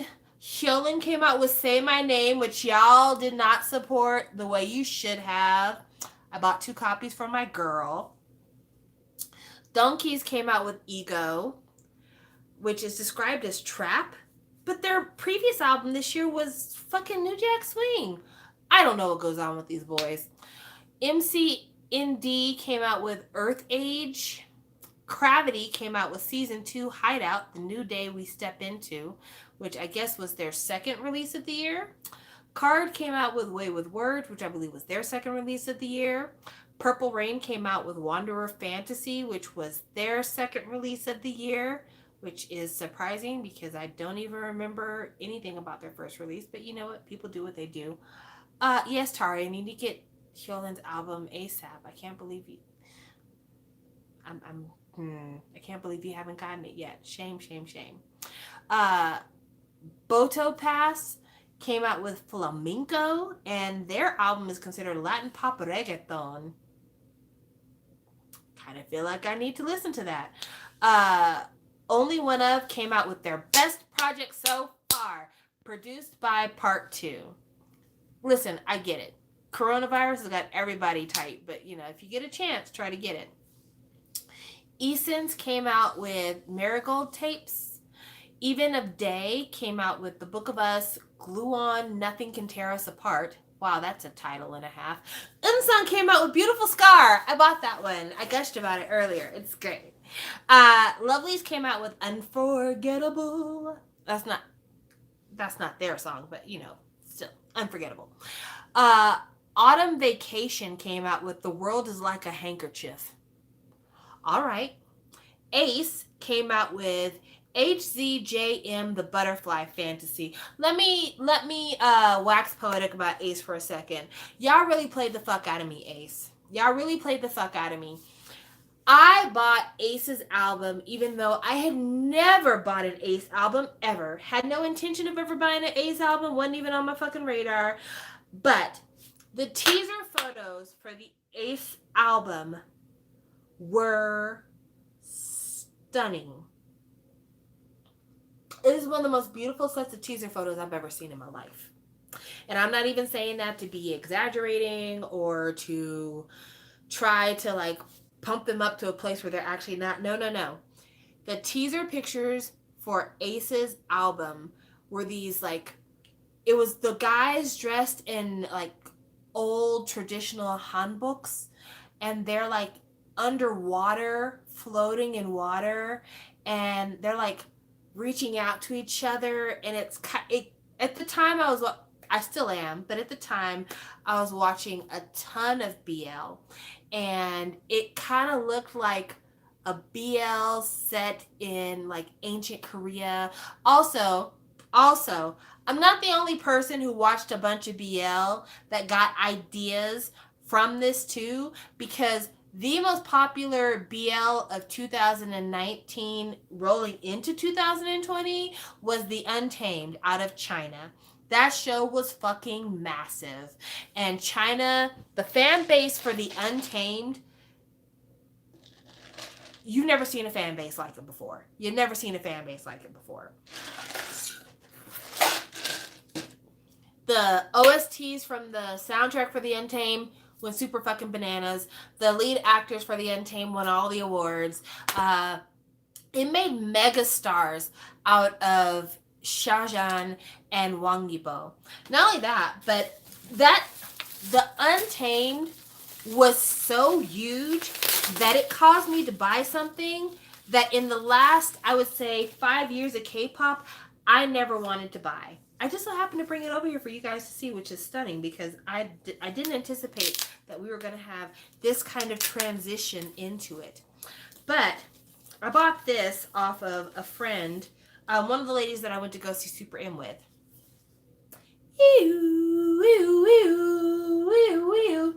I bought this in 2020, guys. This album came out April of 2015. I bought it in 2020. I got an amazing fucking deal for this. Homegirl let me buy this from her for under $100. And I know you're thinking to yourself, what do you mean a great deal is under $100? Go on eBay right now and price this fucking album. Without photo cards. Just price this fucking album right now and see what it cost. When Wang Yibo hopped out of, well, actually, it wasn't even just that. Like, he was doing really, really good with Day Day Up. He was doing really great with that. It's a variety show. Think Running Man.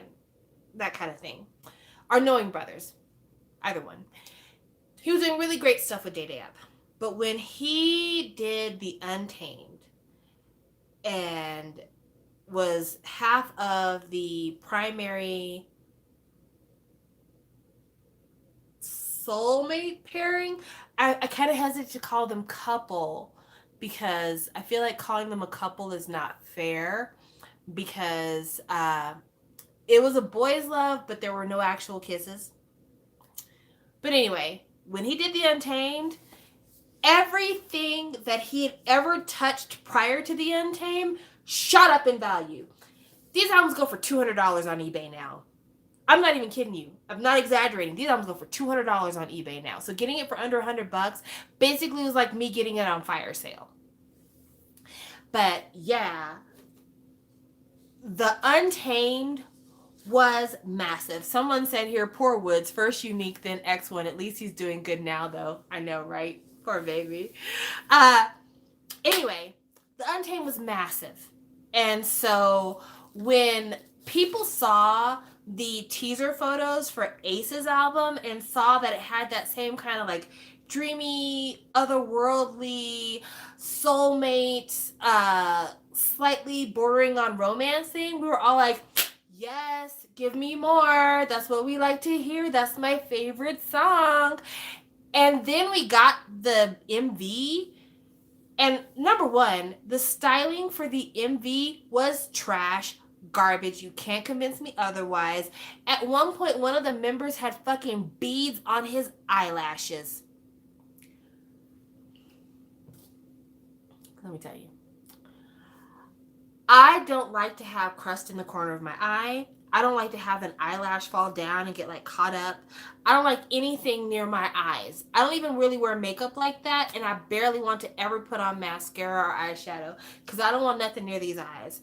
Do you know how many Xannies you'd have to give me to get me knocked out enough for you to fucking thread a bead onto my eyelashes? A bead onto my eyelashes.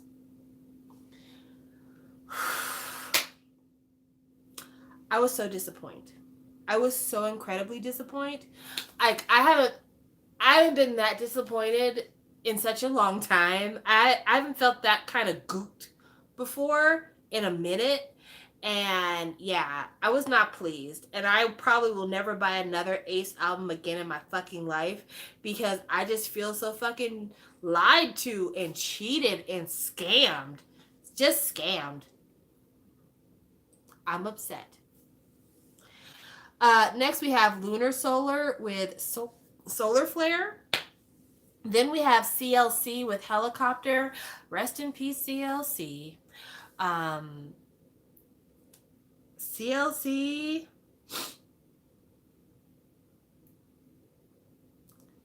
Elkie just put in a petition to have her contract terminated. So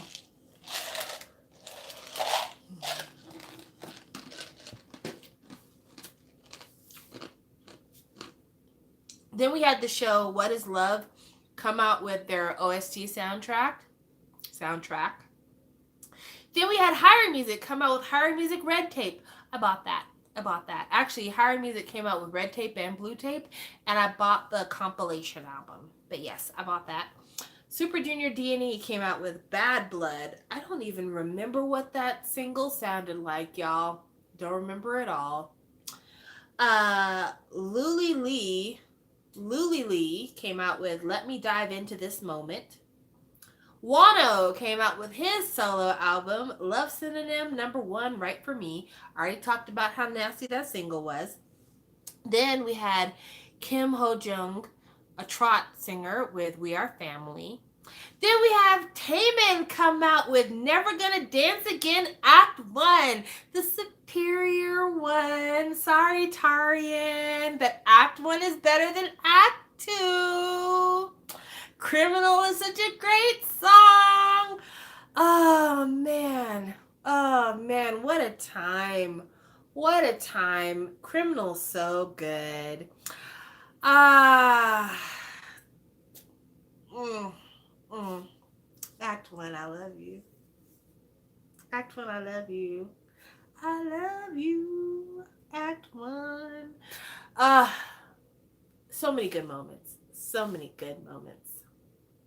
I don't know why you prefer Act 2, but you know what? We're both Shawwals, and as such, I'm not going to let everybody see us fight. But, I mean, if it comes to, like, what I'm going to be listening to in another 2 or 3 years, it's always going to be Act 1. Even though I have to say, IDAA has grown on me in the last couple of weeks. Yeah, it's just been that recent. IDAA, but Criminal's better. Na na na na na na na na na na na na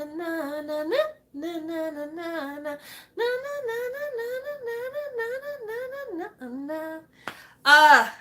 Criminal's so good. The bridge to Criminal's so good. Taemin singing his ass off. Then we had Kim Namju with Bird, which was a very interesting single. If you haven't heard it, you need to listen to it. It's actually really, it's different than what you think it was going to be. Yua came out with Bon Voyage, which was very kind of fairy.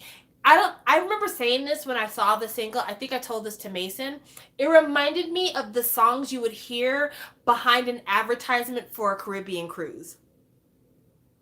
That's what it sounded like to me. It sounded like vacation advertising propaganda. Then we had Jang Woo-hyuk with He Don't Want to Be Alone. Then we had Stray Kids with In Life. Moonbin and Sana, which I think are a subunit of Astro, did In Out, which I don't remember what that sounded like. Kim Saul came out with Heaven. VAV came out with Made for Two, which I remember a couple people saying they really like that track. I don't remember it very well. Boy, which is the My Teen subunit, came out with Phase 2 We. I didn't listen to that. I don't remember anything about it. Na Teju came out with Life Train. From Us 9 came out with My Little Society. I do not remember that. I mean, I feel like that I know that happened, but I don't remember what that single sounded like. Higher Music came out with the Blue Tape, which I had mentioned earlier when I talked about the Red Tape. K&K Knacken came out with K&K Airline. I did not realize they came out with something this year. Surprise, surprise. Treasure came out with First Step Chapter 2. The Boys came out with Chase. And the Boys just keep getting better and better. Everglow came out with... I don't even know how you say this. Like, I seriously don't... minus 77.82x minus 78.29. What is that? Like, seriously, what is that? I don't know. I don't... the Numbers album. Yeah.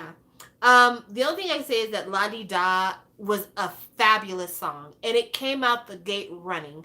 When you listen to La Di Da, you're like, oh wow, y'all didn't give us hardly any seconds before y'all said, let's just start singing.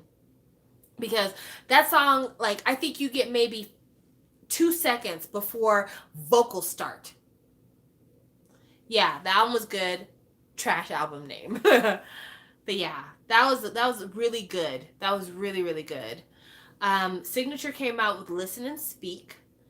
BDC, which is Boys to Capo, came out with The Intersection Belief. I didn't really like Boys to Capo. I felt bad because one of the members of Boys to Capo was a favorite of mine on Produce, but yeah, you know, what it is, what it is. Yeah, I want to say that Everglow was a mini album. It wasn't a full. H&D came out with Umbrella. Ghost 9 came out with Pre-Episode 1 Door. Uptension came out with Light Up.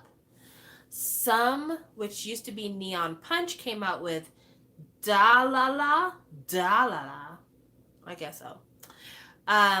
Super M came out with Super One, which was super disappointing to Samantha because I did not like those B-sides. Sorry. Mr. T came out with Mr. T Volume 1. It's a trot artist. E. Jana came out with Candy Pianist. Super Junior D&E came out with Bad Liar, which would be their second release of the year. So Super Junior is working super hard. Because there was a Super Junior album at the beginning of the year, 2 D&E releases, and 1 KRY release. Kim Hyo-eun came out with Love Hate. Nuxal came out with 1Q87. Kim Dong-rul came out with Kim Dong-rul Live 2019 Song of Old. Waited till September to put out a 2019 live album. Okay, forgivable. Blackpink came out with The Album, which I did buy a copy of The Album because How You Like That is a fucking jam. And Ice Cream's okay. I feel like Ice Cream gets shitted on more than it deserved, except for the rap. I'm not gonna mince words. The rap on Ice Cream. You can only rhyme Lisa with Lisa so many times. Giddy Boy came out with Like a Film, which someone gifted to me. Thank you, Alondra. We came out with Identity First Sight. SF9 came out with Special History Book. Mad Clown came out with Zero. Ailey came out with I'm, which I feel really bad because I don't remember anything about Ailey's release this year. And she did so good on Good Girl that I feel like I should have checked that, but I did not. Golden Child came out with Pump It Up, which is their 3rd release of the year. WJSN Chokom came out with That's what it's the album title. HMPH exclamation point. Wiki Mickey came out with New Rules, which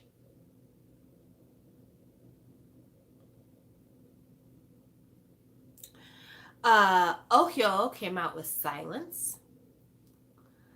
Hi, Alex. NCT came out with NCT 2020 Resonance Part 1. I really enjoyed Resonance Part 1. I thought Neozone was good. Resonance Part 1 was good as well. Pentagon came out with Weath. WE:TH. Weath. Weekly came out with We Can. Very, very. This is their third release this year. Face Us. Wow, Very, very is working super hard. Black Swan came out with Goodbye Rania. Bold claims. Ju Guang-il came out with Dark Adaptation. Kim Chang-won came out with Door. Luna came out with 12 O'Clock. Im Chang-jung came out with Love Should Not Be Harsh on You. That's a long title, but it's a pretty title. Yes, Jellyfish is working the shit out of Very, very. B1A4 came out with Origin. I didn't realize B1A4 had a release this year. 17 came out with their second DIY collection, semicolon. Kim Hyun-jung came out with a Bell of Blessing. Crush came out with Her. What a great fucking album. Bought that. And then Alondra gifted me with the vinyl because she's the fucking best person on the planet. With Her, let me talk to you about that real quick. It's amazing. It's amazing. With Her is such a fun project because With Her is both the name of the album, but can also be kind of like considered the theme of the album because every single song includes a female duet. It's just an album of female duets. So it's Crush with Taeyeon from SNSD, also of her own solo career. BB, EHI, what's her name? Yoon Mi-rae, and another older lady whose name I cannot recall right now, but Crush did that busking show with her, and that's how they know each other. But it's 5 tracks. All the tracks are good. Isora, thank you. 5 tracks. All the tracks are good. Actually, the song that Crush did with EHI on With Her might be EHI's best song of the last 2 years. It's a song called Tiptoe. Really good song. Tip, tiptoe, tip, tiptoe. Oh, such a great song. Such a jam. The song that Crush does with BB, that's just nasty. That's just nasty. It's I'm gonna fuck you tight is one of the lyrics. In English, I'm gonna fuck you tight.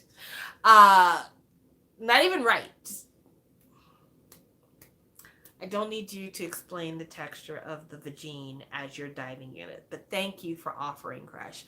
What a good fucking album. So glad I bought that one. If you haven't checked it out, please do. It's a great listen if you like R&B music. Next, we have D Crunch with Across the Universe.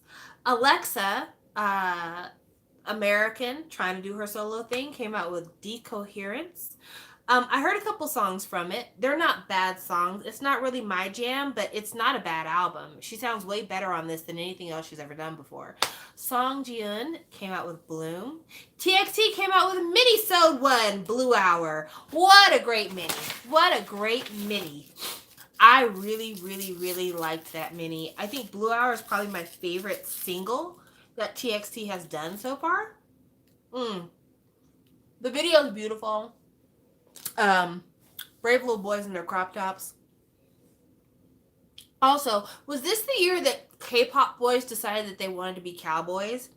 Because my bias in TXT, whose name I cannot recall because, like I said, I'm only into them for the music. I don't really care about what the boys look like or anything. But bias in TXT is wearing this cowboy hat with like a black turtleneck, black pants, whatever. Kai is almost wearing the exact same thing but with more accessories in his solo. So it makes me feel like this was the year that K-pop said, well, if Lil Nas X can do it with the cowboy fashion, we shall as well. Personally, I lived in Texas for many, many a year. I'm sick of cowboy fashion. Oh, that's right.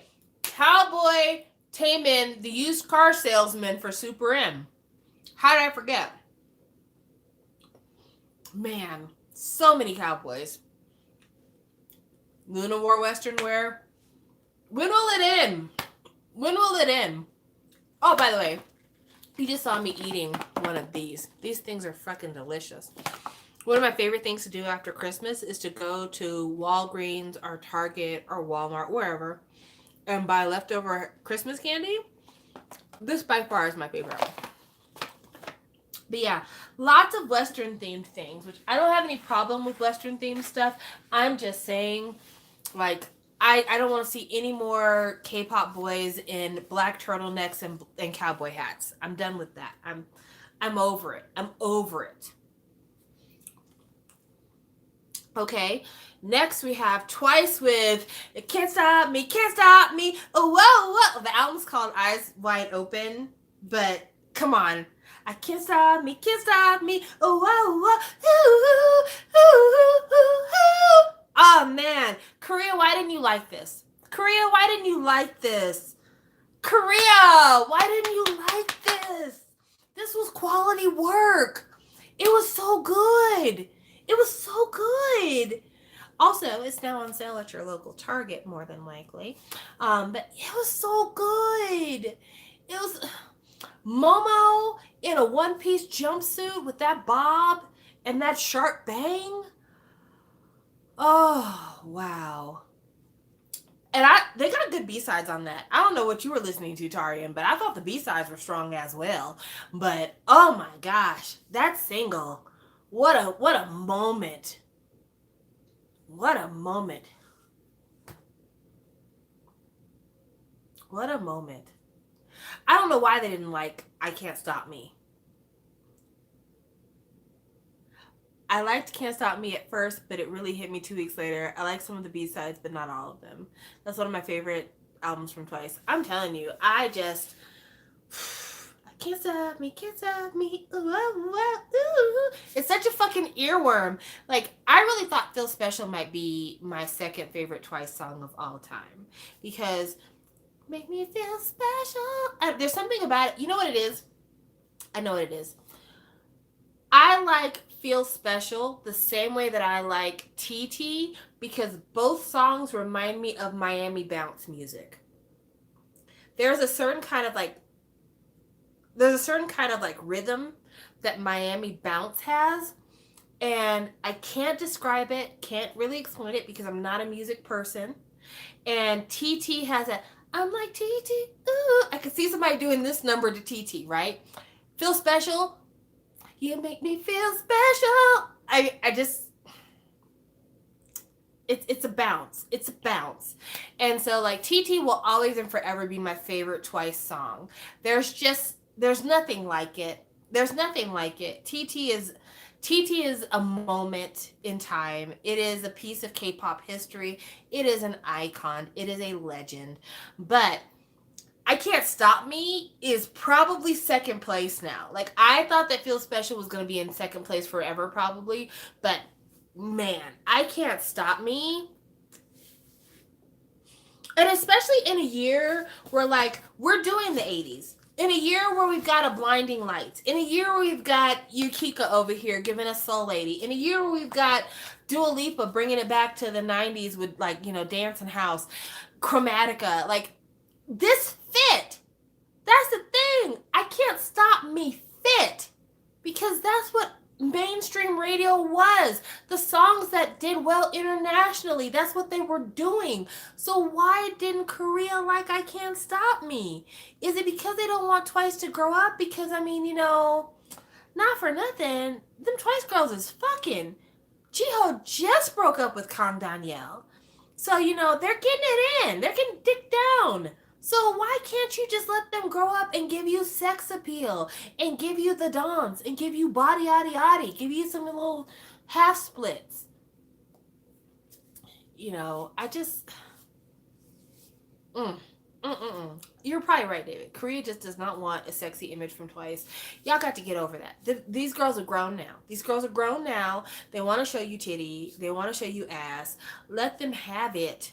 Let them have it. Why can y'all embrace a cis star, but you won't embrace a grown-up Twice? I know. I agree. Twice grew up so lovely, and they really They were so smooth with it. Also, by the way, for everybody on the chat, can you all say thank you to David for me? I realize none of you will understand why you're saying thank you to David, but David is an epidemiologist, and that means that he has been on the front lines of trying to study the path of destruction that COVID has been ravaging the world with, and he has been working with people to try to stop the spread, figure out how to minimize the spread, figure out kind of where COVID is going from here. And this year has been incredibly hard for him. He's had to watch people die, he's had to look at the statistics of the dead and dying, and I can't imagine the horrors that he's seen this year in trying to protect the rest of the world from seeing any further tragedy. And so I just want to give a huge shout out to him, because I started this live stream talking about how terrible COVID has been, but I haven't had to be a frontline worker dealing with people as they have suffered through this and trying to do everything I could to stop more people from dying. So thank you, David, for what you're doing for all of us out there. You really are doing the Lord's work, and there's just not enough we can do to acknowledge how hard you're working, and just our gratitude for you putting yourself at risk for all of us out there. So thank you, David.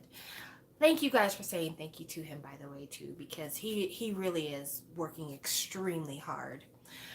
All right, let's keep going with the list, guys. Next, we have DKB with Growth. My God, how many? Did they come out with like 4 releases this year? This was their debut year, but I swear, I feel like this is the 4th time I've said their name. Okay. Growth. Cassie came out with Memories of Autumn. Then there was the OST for A Record of Youth. Then 6 came out with Hello Chapter 3, Hello Strange Time. Woo! 6. I think I might have to start collecting 6. I have 1 6 album, their debut. I don't think I have any other ones. I might have to go back and make some corrections. The voices of the members of 6 are so... It is grown. It is sexy. It is produced extremely well. It is professional. It is the difference between boys in t-shirts and jeans and boys wearing suits. Yes. And I'm just talking about music. I'm not talking about music videos. I'm not talking about album photography. I'm not talking about any of that. I'm talking about music. Just listen to Jungle. Just listen to the album. They sound amazing. The production is super nice. I really enjoyed it. Like I said, I listened to that and was like, I might need to go back and get the one I missed, because I likes this. I likes this a lot. Okay, keep going. Romantic Punch with SOS. Then P1 Harmony with Disharmony. Stand Out. David. David. So, according to David, it was just announced that Il-hoon will no longer be a part of B2B. Are we surprised? Fuck nah. In fact, quiet as it's kept, but loud as I can shout it, it is currently 10:26 Mountain Standard Time on December the 30th of 2020. I have been doing this live stream now for 3.5 hours. Before David told everybody that Il-hoon was not a part of B2B, I said in my live stream when we were talking about like albums that came out and stuff like that, I was like, oh, B2B came out with our B2B For You debuted. And I'm like, and that's probably where they're going to stay, because Il-hoon is in a bunch of trouble and is probably not coming back. I said that. And look where we are. Not trying to say I told you so, because anybody could have broadcast that. Anybody could have made that assumption. The man got caught buying $90,000 worth of weed using Bitcoin, which creates a paper trail. My God, man. Did you skip out on an education so you could be an idol? Because anybody could tell you the first thing about a criminal enterprise is to make sure you don't leave a fucking paper trail. I'm so fucking frustrated. I'm so fucking frustrated because we love you, Ilhoon. We really do. We like you so much. We've liked you ever since Roll Deep. Other people have liked you for longer than that, but for me, you stood out when you said Roll Deep, because you were so hot in that video. Woo wee! You are a beautiful fucking man. You're a beautiful fucking man. And also, like, you're really good with the songwriting, too. Like, that's the other thing. B2B is not one of my favorite groups, but I know a lot of people who love B2B, and Ilhoon is actually a big part of the creative process for B2B. He's not just the rapper. Like, he does a lot behind the scenes and crafting their comebacks. So this is a major loss for them. This is a really big loss for them. And it's absolutely going to change their sound. They're never going to do anything that's got any rap to it. So yes, Alex. Since we're already this night is a whole mess, so we're just going to keep on getting into it. Hyuna has fucked around with so many dudes in Cube, and this is not me being slanderous or slut shaming. That's not what this is at all. Hyuna is a beautiful woman. Any man who she deigns to give the time of day to should be so lucky. But there are 3 men at Cube that we all feel that Hyuna has given more than the time of day to. There was Hyunsung from Beast, who she did the Troublemaker series with, because Hyuna says, if I have a boyfriend and he happens to be an idol, why not make some music together? It gives us an excuse to travel and promote together, maybe make out backstage. So her and Hyunsung seemed like they might have been together for a few years. They were heavy together. When they broke up, her next point of interest was Ilhoon from B2B, which they fucked around, did Roll Deep, and she's like, it's cute and all, but I'm not seeing it for me. You smoke way too much weed. You're gonna get in trouble with that shit one day. Watch and learn. You're gonna get in trouble with that shit one day. And that's when she's like, I need somebody to fill in for the stages. We broke up right before I started promoting. What the fuck am I gonna do? Oh, I know. There's this kid from this other group that I've been kind of fucking around with. Maybe I can get him to do the stages. Hey, Dawn, are you interested? And the saga commences. But yeah, Hyuna has had her choice. From Hyunsung to Ilhoon to Idon, Hyuna has a type. She, seriously has a type. Hyuna didn't have kind of a type. Hyuna has a type. Hyuna likes them sickly and skinny and blonde. That is her type. She likes them to look like you could blow them over with a strong wind. She is coming back. In fact, teaser photos from the album photo shoot were released online recently. So there you go. That's right. She likes them on the verge of passing out. She likes them to look like they have a heroin addiction. If I could put her aesthetic the best. Have you ever seen Leonardo DiCaprio in The Basketball Diaries? That's what Hyuna's looking for. That exact thing. In fact, let me pull it up for you so you know exactly what I'm talking about.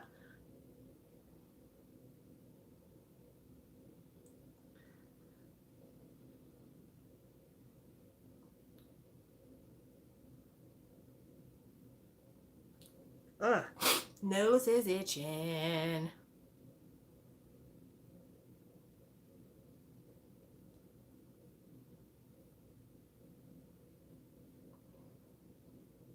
I'm about to show you a picture of what she's looking for right here.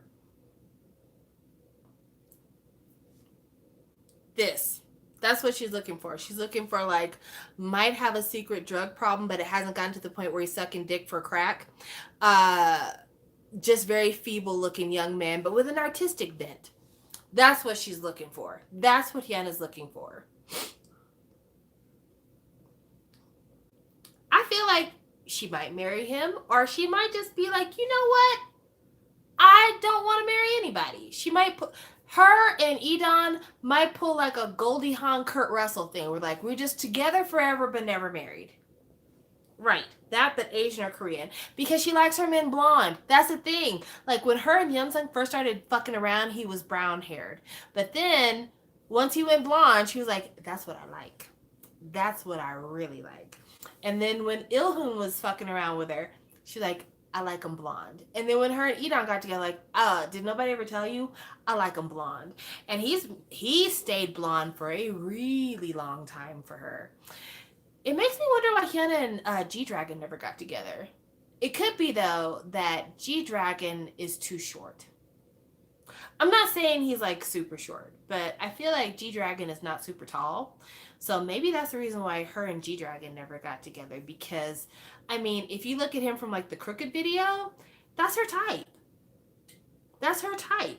I can see Hyuna in the audience watching G Dragon perform Crooked and being like, that's what I like. That's what I like. Because that's her total aesthetic.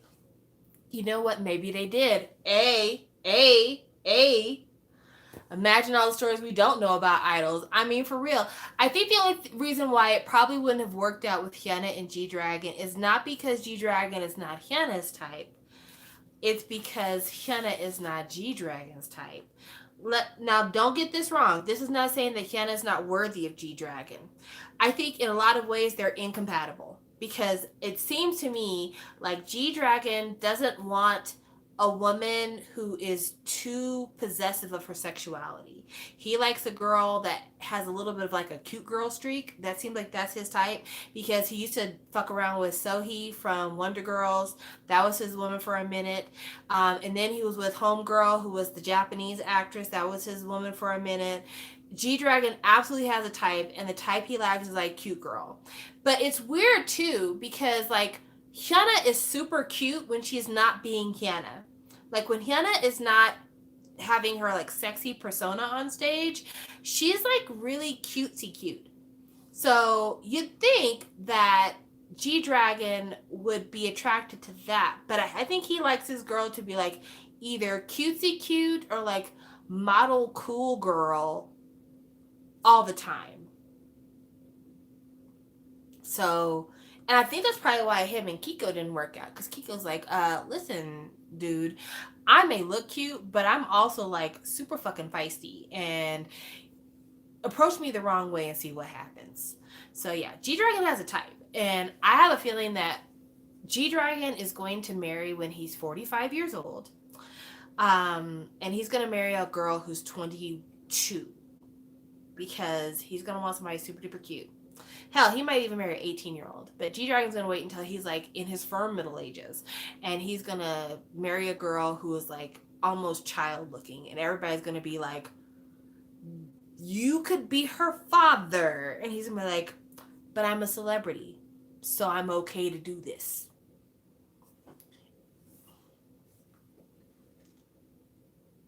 Let's keep going. P Harmony came out with This Harmony Stand Out. I listened to that. It was okay. Like I said, I think they have a really strong rap line, but I felt like there was some production issues that were lacking. But if that's their debut, I imagine it's going to get much better for them later on down the road. Ooh, Sarah, you're spicy and I like it. She said like YG. Girl, you spicy. Drippin' came out with Voyager, which I listened to, was not a fan of, but again, it's Ulam, and I feel like me and Ulam don't just really get along right off the bat. Like, I have certain things I like from them and certain things I don't. Speaking of which, Sungkyu's single is very good. JBJ95 came out with Jasmine, and Minnow came out with Take, which I have not listened to that yet. I knew it came out, I just haven't listened to it yet. This last portion of the year has been hectic for me, guys, not even gonna lie. Monsta X came out with Fatal Love. AB6 came out with Salute. Mamamoo came out with Travel. Those are all solid releases. All releases I did not buy. Park Ji-hoon came out with Message. I feel like this is the second or third time I've said this man's name. Bubblegum came out with Filmlet. Secret Number came out with Got That Boom Boom Boom. That boom boom boom. I mean, that's not their song, but I don't know. When I hear the word boom, I always think of the Black Eyed Peas. I got that boom boom pow. Them chickens jocking my style. They trying to copy my swagger. I'm on my next now. Ah, man. Good times. Back when we liked the Black Eyed Peas. Jang Woo-hyuk came out with She. KDA came out with All Out, which KDA All Stars is such a fun project. I know a lot of people weren't really checking for them after the first single, but I listened to the project. I thought it sounded really cute. I enjoyed it. Treasure came out with First Step Chapter 3. Janabi came out with Janabi Small Pieces 1. G-Friend came out with Walpurgis Night. Their best of the 3 projects they came out with in 2020. I really enjoyed Walpurgis Night. I really enjoyed the lead single. I thought that they have never looked better in a video before.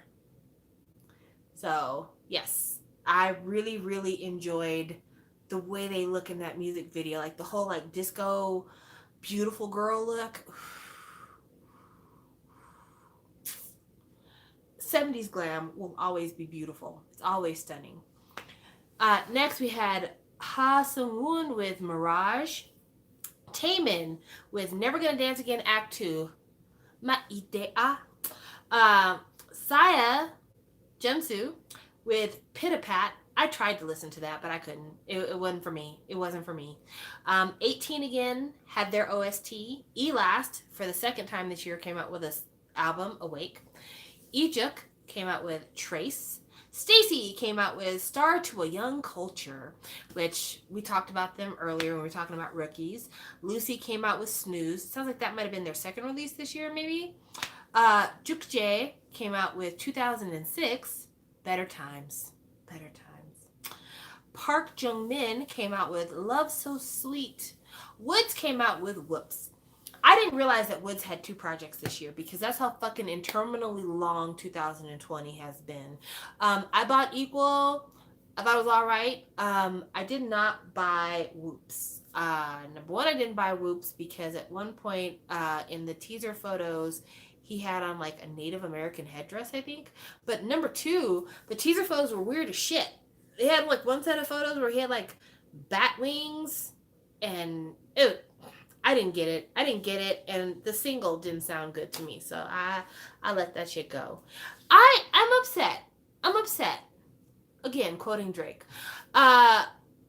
Woods, before Produce 101, I thought was going to be kind of an R&B type of thing because he did different, and I thought we were on that journey.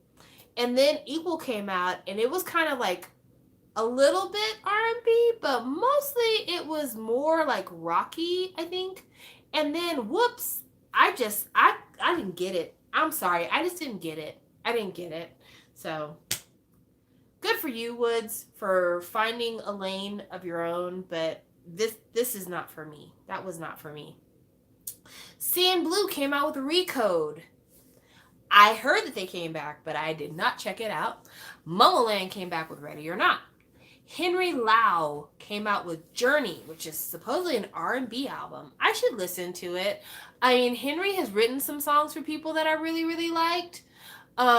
So I don't know why I don't check out his solo stuff. And he was on that busking show with Crush. I know why it is, because I don't like Henry as a person. He comes across as extremely smug and kind of half pervy, and I don't like him as a person. His persona in the media is one that I find discomfort in, so I don't want to support his music, but I shouldn't be like that, but I am. Jang Jae-in did The Quest for Anxiety. Bay 173 did Intersection Spark. BTS did B, which I did buy, which it was expensive as fuck. NCT did NCT 2020 Resonance Part 2, which I have not bought that yet. I am waiting to buy it when it's on sale at Target. I know, I sound trash right now. Hear me out here. That album's expensive. That album is more expensive than Resonance Part 1. And because it's more expensive than Resonance Part 1, I'm hoping that Target will have another buy 2 get 1 free sale, and I will buy it when that happens because I need it to be on sale. Like at Target right now, if you were to buy it, it is $25.99 with no discounts. That's higher than what I want to pay. Even on fucking Amazon. Oh my gosh, I went on Amazon, I think it was last night, and I'm like, I might order it on Amazon because I got a gift card from somebody at work, so I could buy it on Amazon.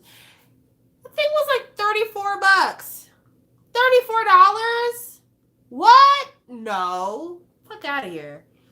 So, anyway. Oh, but since we're talking about this, if you happen to live in the United States and you have not bought a copy of Neozone yet, either Neozone or Neozone the Final Round, if you haven't bought a copy of either one and you would like to buy a copy, go on Amazon right now and get it, because it is, I want to say like $15 on Amazon right now, $15-$16. Let me look real quick, because I don't want to be lying to you guys. I'm not trying to lie. I need to give you the up to the minute pricing as I have seen it at this very moment.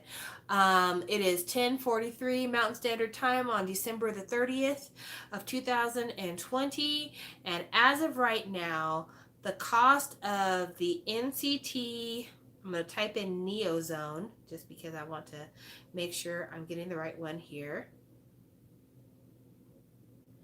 That's not how you spell zone. There you go. The cost of the NCT Neozone Version C album on Amazon right now is $14.02. That is ultra cheap. The cost of the Neozone Repackaged Final Round First Player version is $16.15. That's really, really freaking cheap. That's really freaking cheap for K-pop albums. So if you don't already have the Neozone repackage, if you don't like the repackage and you just want the first one that came out, you can get that first Neozone on Amazon. If you're a Prime member, free delivery, you can get that first album on Amazon for $14.02 plus tax if it's applicable in your area. That is a fucking steal. So go get it. I haven't even checked out the C version. I don't have that version. I have the yellow one. But yeah, that's a really good deal. That is a blazing deal. So yeah, check it out. Meanwhile, their other stuff is like super priced. Super priced. Oh, SM's tripping. SM is absolutely tripping right now. So NCT Resonance on Amazon. Resonance Part 1 is $22.42. That's about the same price it is at Target. That's not an extreme price. So I mean, I'm not rolling my eyes at that. That's fine. Resonance Part 2. The prices are wild. The prices are $35.70, $46.92, $39.99, $33.99. That's too fucking much. That's too fucking much. That's too fucking much. I'm not gonna pay it. So yeah, when it goes on sale, we shall approach. And Tarian saying the only one I'm getting from them for a while is Superhuman. Let's see how much Superhuman is. Like, since we happen to be out here, since we're out on these Amazon streets, NCT Superhuman. You can get the Superhuman mini album for $15.51 on Amazon. That's a fucking steal. If you have Amazon Prime, you can get the Superhuman mini album for $14.51. I don't know. Let us see.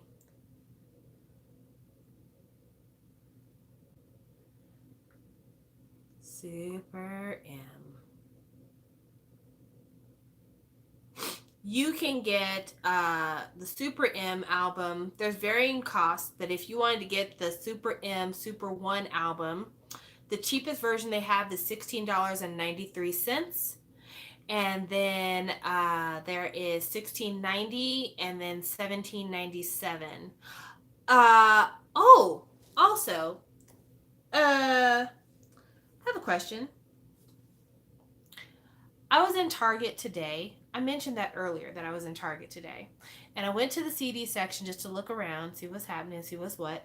And I noticed that there was a version of the Super M album on the shelf.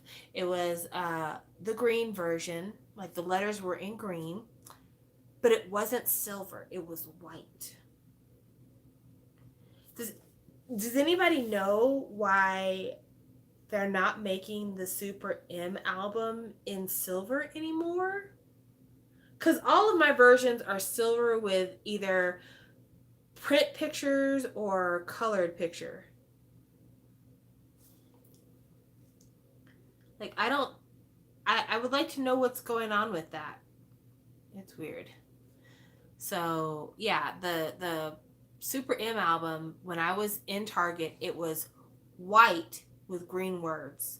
It didn't have like pictures of members or anything. It was just white, like stone white. And I almost bought it just because it was white, but I didn't.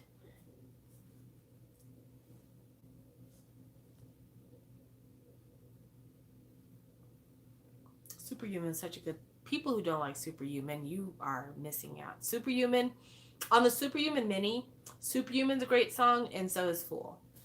Uh, Next, we are talking about Woo-Ah, came out with their second release of the year, Quirious.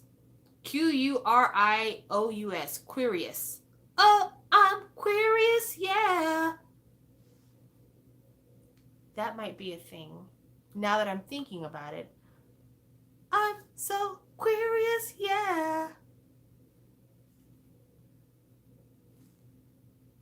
So, like, a gay dance group that only covers SHINee songs should be called Quirious? Not saying, just saying. Let's keep going. My Dangerous Wife had an OST. Ordinary Days by Dick Punks came out. More Than Friends had an OST. Ah Yeon came out with Waltz. In Hyphen came out with Border Day 1, which is their debut. GOT7 came out with Breath of Love Last Piece, which I think was their second release of the year. And then Kai came out with Kai, which I just recently bought that. Like, when I say recently, I mean 2 days ago. I just ordered it 2 days ago. I also ordered Taemin's Never Gonna Dance Again repackage, which I feel fucking gypped as shit. I don't think it's fair. SM knows I buy anything Taemin does. SM knows this. We've talked about this before. They know I am a sucker for SHINee. I'm a sucker for SHINee. Anyway, because they know I buy anything that SHINee does, what they did is they basically smashed part 1 and part 2 together to make Never Gonna Dance Again the full. And I'm like, you couldn't do one new song, some new pictures, anything? No, we're just gonna leave it like this. This is how we're gonna do that. We're just gonna leave it like this. Again, I buy SHINee.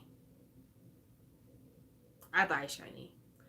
So it was a given that I was going to get it. It was just a given I was going to get it. But I would have felt so much better about buying it if they at least given me some variety. The only thing that's variety about it is the size. That's the only thing that's variety. The variety is that it is a different size than Act 1 and Act 2. It's long instead of squat. But that's it. You're lucky. Hans, you waited. You're lucky because you won't have felt like you wasted money. Not that I wasted money on Act 1 and Act 2 because, again, I'm supporting SHINee. I bought these things as soon as they came out so I can give them all my love and support and help them to, chart well.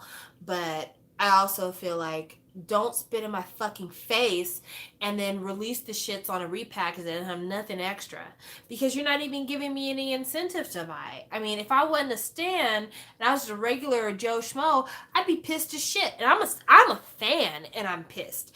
But if I was Joe Schmo and I had bought Act 1 and Act 2 and then you fucking threw them things together after I bought them first 2, I'd be fucking incensed.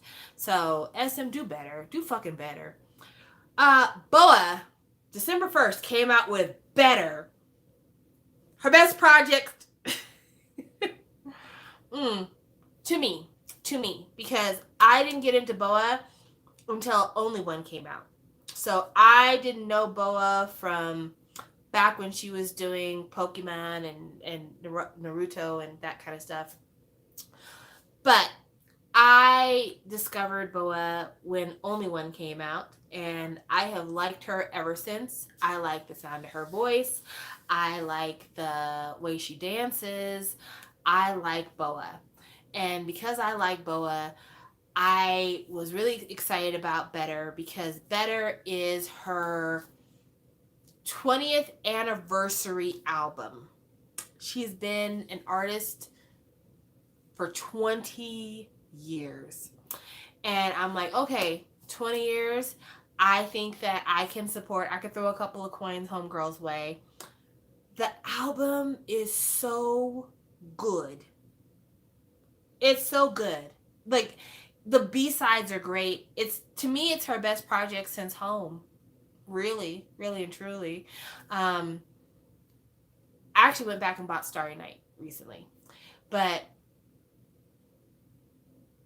love,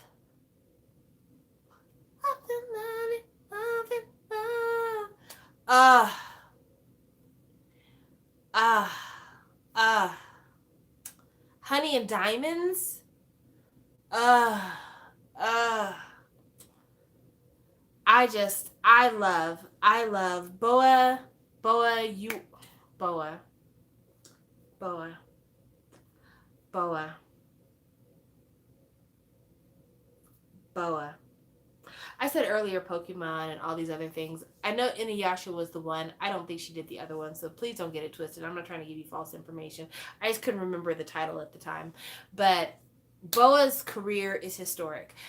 There are so many things that Boa doesn't get credit for, and there are certain fandoms that like to shit on Boa's legacy because they don't ever want to act like anybody existed before 5 years ago or 7 years ago. But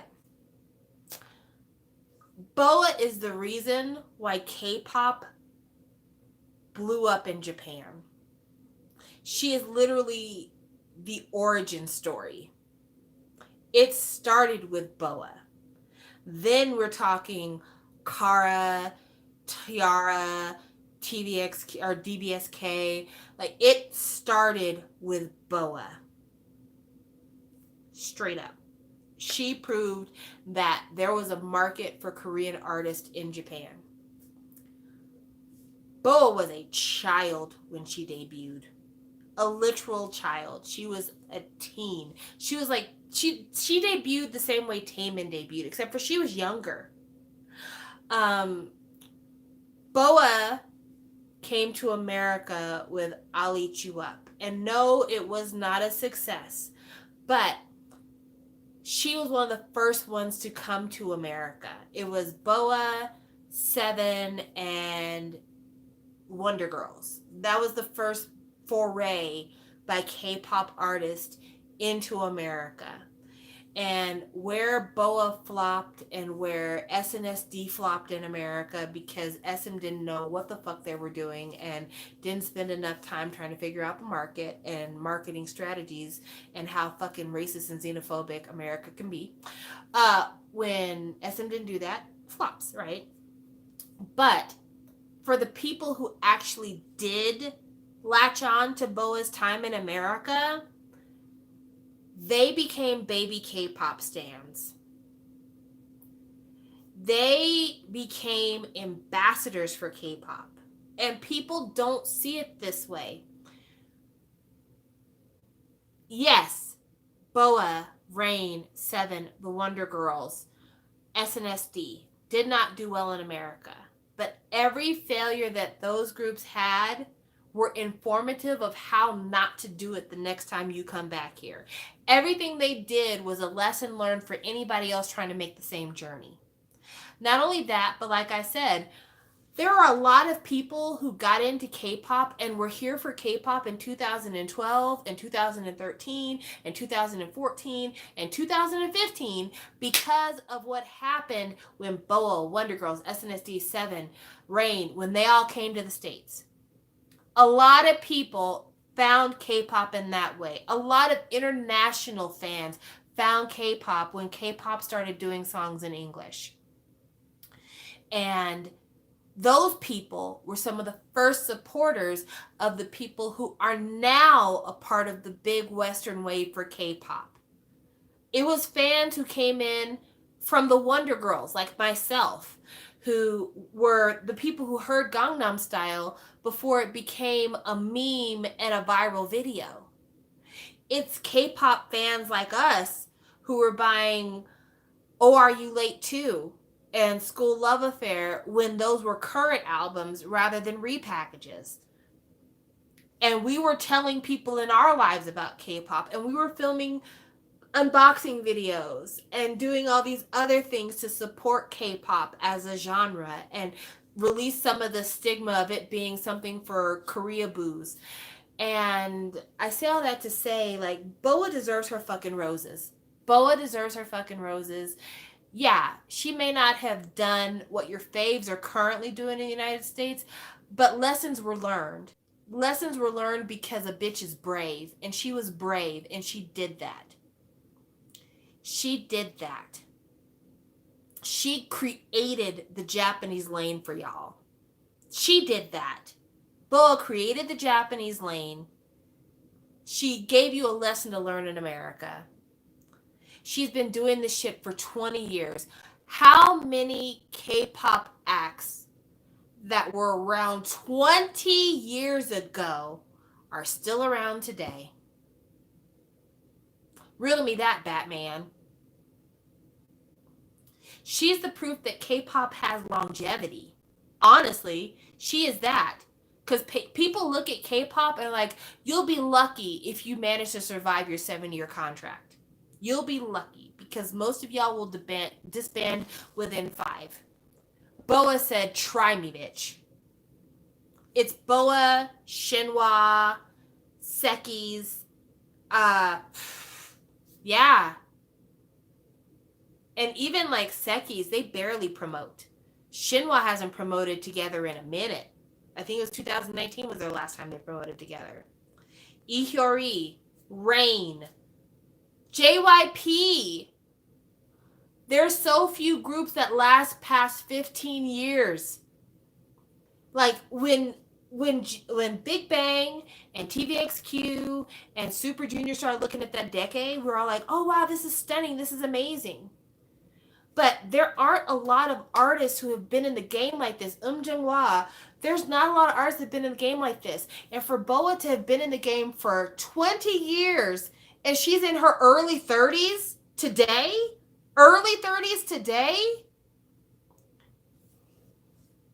do y'all even know how powerful that is?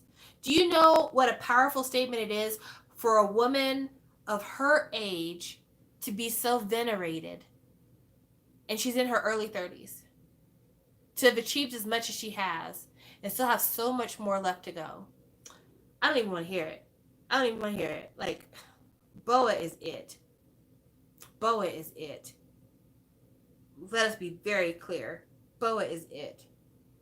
When people say icon, that's who they're talking about. Boa is 34 years old, and she just turned 34 on November the 5th. She just turned 34 on November the 5th. Do you know who else is 34 years old? Lady Gaga. Lady Gaga turned 34 March.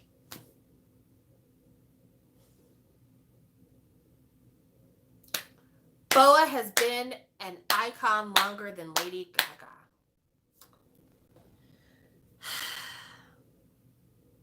We love you, Boa. I really do. And Better is her best album. Better is her best. The only thing that really pisses me off about this whole situation, besides the fact that people don't want to give Boa her flowers, is the fact that because of this recent drug scandal with her importing sleeping pills into Korea, this very well could be our last Boa comeback.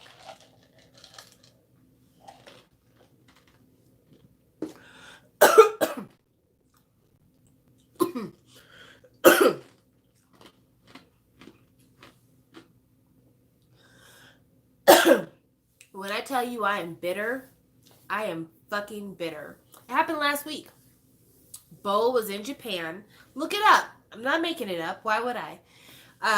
Boa was in Japan. Apparently she was having issues with insomnia or whatever. But she was unavailable to go to the doctor to get her prescription. So she sent a staff member to go get the prescription, and the prescription was in the staff member's name. And then they were flying back from Japan. And when they did, customs like, what's this fucking medication? You can't be bringing that into Korea. They got caught up with that bullshit. And now Korea's like, fuck Boa forever. She's a drug addict. She's just like Park Bomb. So, as wonderful as Better is, this could very well be our last Boa comeback. And it is a fucking shame. Because this is her best. I haven't enjoyed a Boa project this much since the Home album.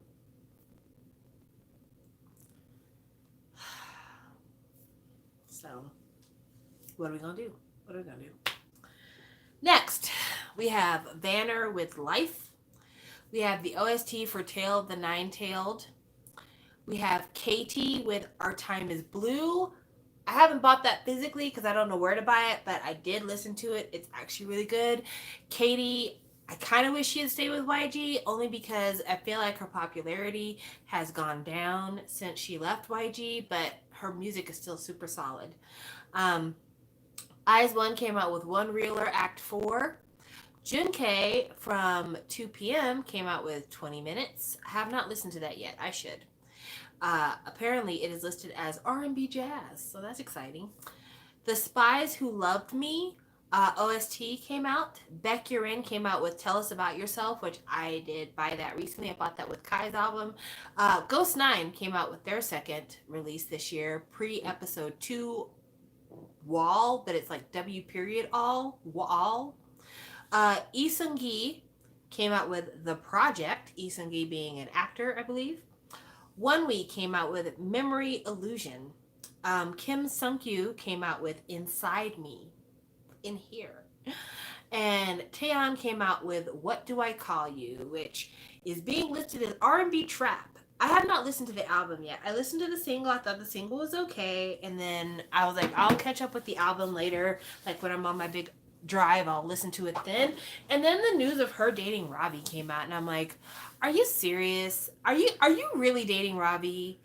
And it was so funny because it was like, SM says they're just collaborators. Meanwhile, Ravi's Groove Line, which is his private label, is like, oh yeah, they're dating. They've been dating for a year. And it's like, maybe one of you thinks that y'all are dating. But I don't think the other one does. I think one of you thinks y'all are dating. Sure, why not? One of y'all is dating. One of y'all is fucking around.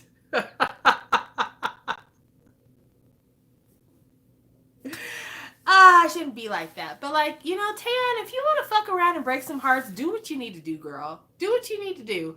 Robbie seems like a decent enough guy. It is very awkward though. Like somebody had mentioned it and I'm like, ooh, you ain't never lied. It might have been Alex. It could be. It's either Alex or Jade, I think. But they were like, how awkward is it that Kai's best friend is dating the ex-girlfriend of one of his bandmates? And I was like, ooh, you right. Ouch. Ouch. Because, I mean, think about it for a minute. Beckett and Taeyeon were a thing. It was a huge deal when they were outed for dating. So, Kai, of course, being in SM, is like, okay, well, I know Taeyeon. She used to date Beckett, who I'm in a group with. And also, like, we all do the SM towns and everything. I ran across her backstage. It's a thing. But then, like, Robbie, Taemin, Kai, Homeboy from that other group. I think Jimin is part of it as well, maybe. Like, there's that whole group of, like, idols who are friends together, and they have, like, matching jackets and shit. But Kai, Robbie, Taemin, and the guy who used to be in One, they all are friends, like, big friends. And yeah, Ravi dating Taeyeon. Those have got to be awkward conversations. Yes, that's right. Sungwoon, thank you. But yeah, like that's got to be fucking awkward. Like you're backstage with homeboy Baekhyun, and like y'all getting ready to get on stage. She's like, so I heard your homeboy's dating my old lady. He's like, yeah, he is. Mm-hmm, mm-hmm. So,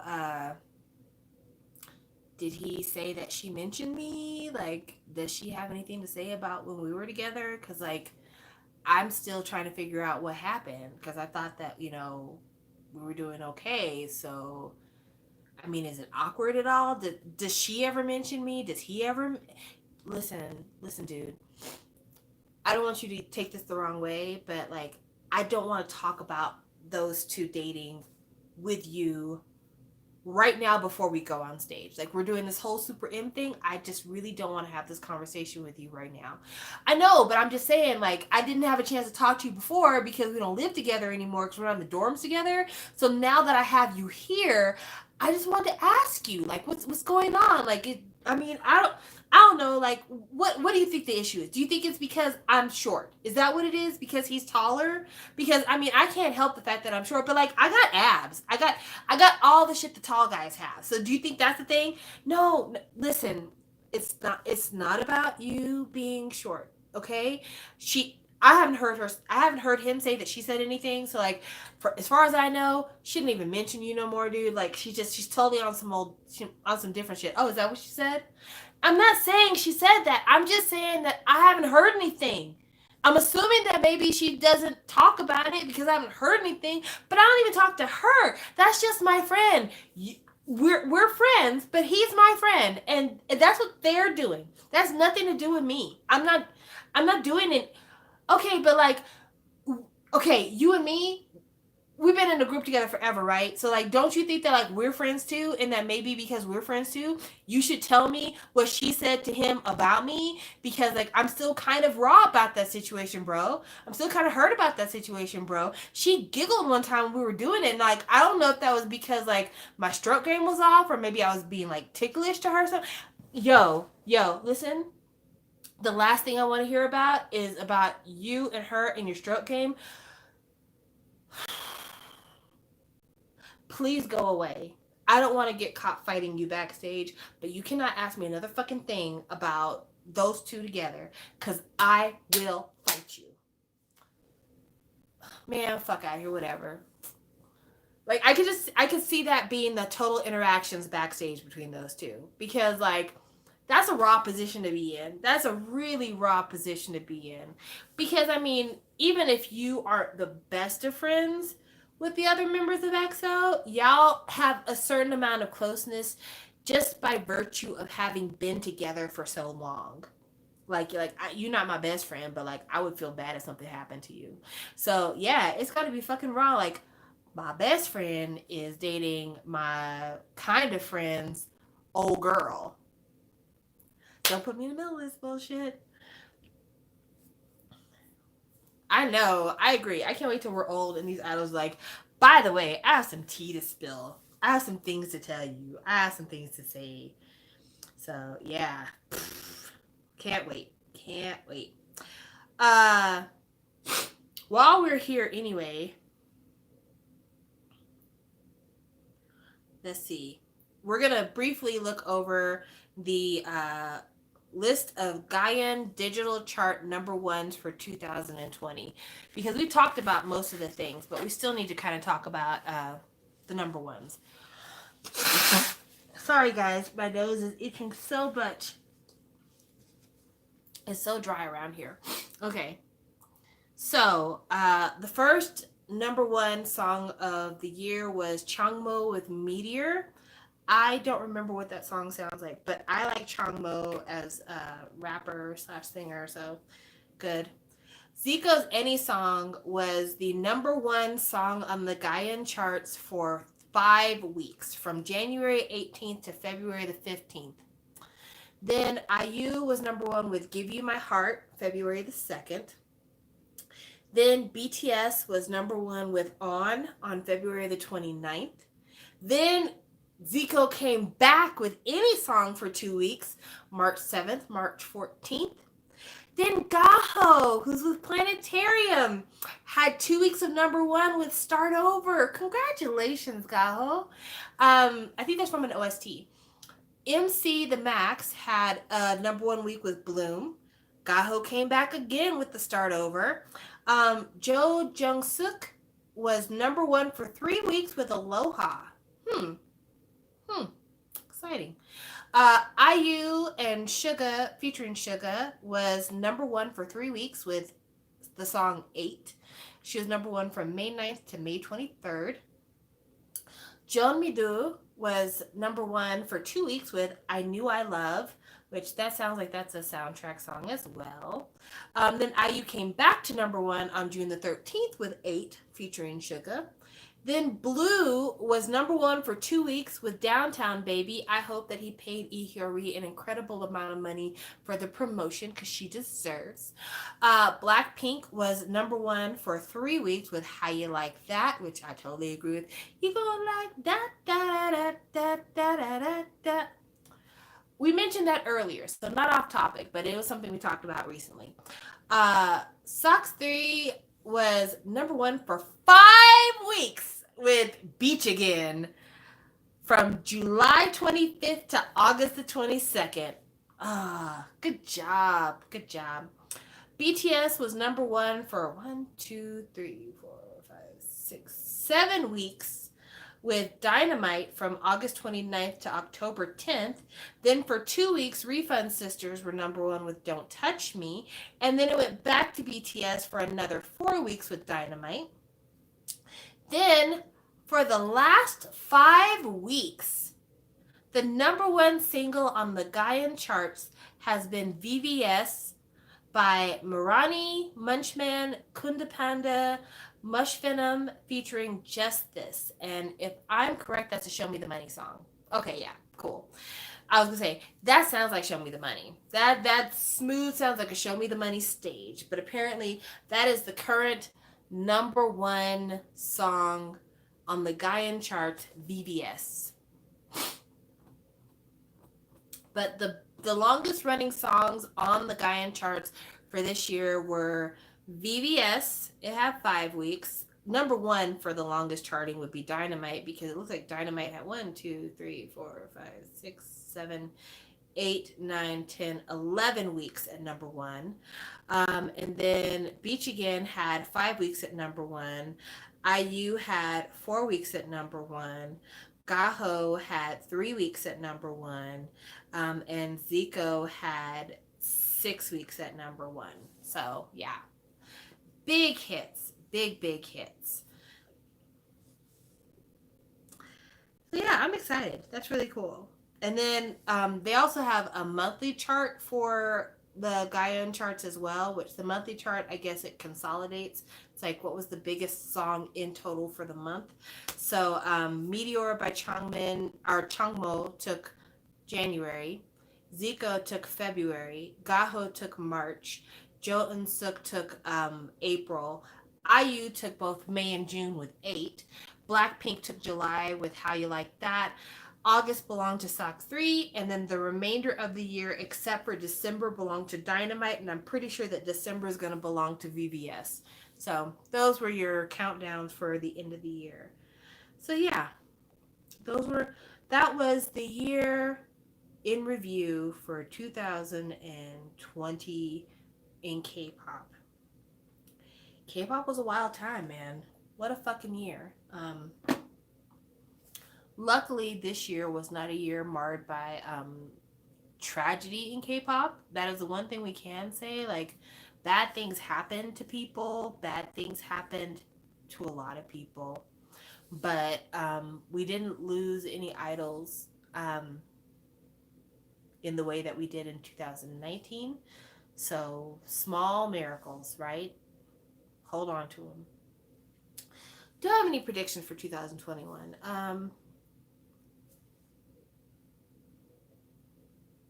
No, I don't have any predictions for 2021. I don't have any predictions for 2021 because, as far as I'm concerned, 2020 was such a unpredictable disaster movie of a year that it feels foolhardy to anticipate anything good or bad for the next year. Um, as I said at the beginning of this live stream 4.5 hours ago, this year has been awful. And I didn't come into the year thinking it was going to be awful. And it's gotten it to where I feel like I'm afraid to wish for good things because so much terrible has happened. So many people have died, and so many people have lost their livelihoods, and so many people have hurt themselves, have hurt others. So much bad has occurred in 2020 that, I mean, the only thing I want to believe is that 2021 we'll see some healing happen. Maybe we'll see some breakthroughs in medical science that can help stymie the spread of this thing. But outside of that, 2021 could be anything.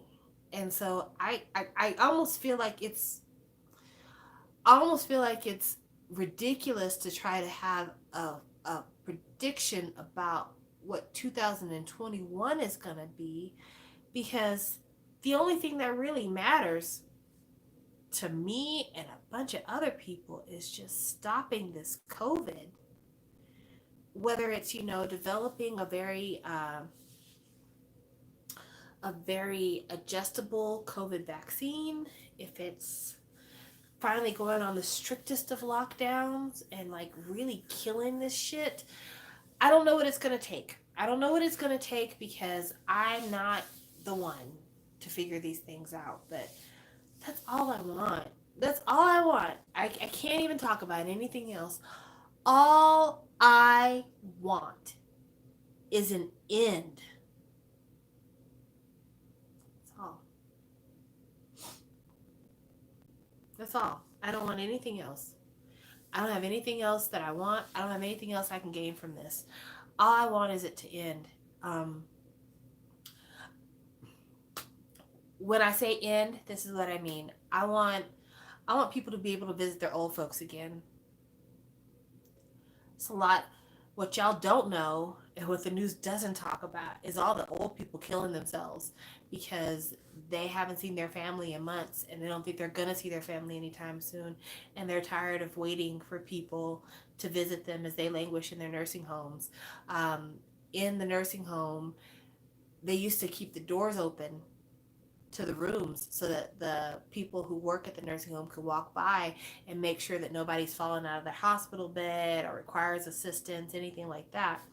Because of COVID being something that can spread indoors and the need to social distance and cut off pathways for air transmission, they're making all the residents close their doors.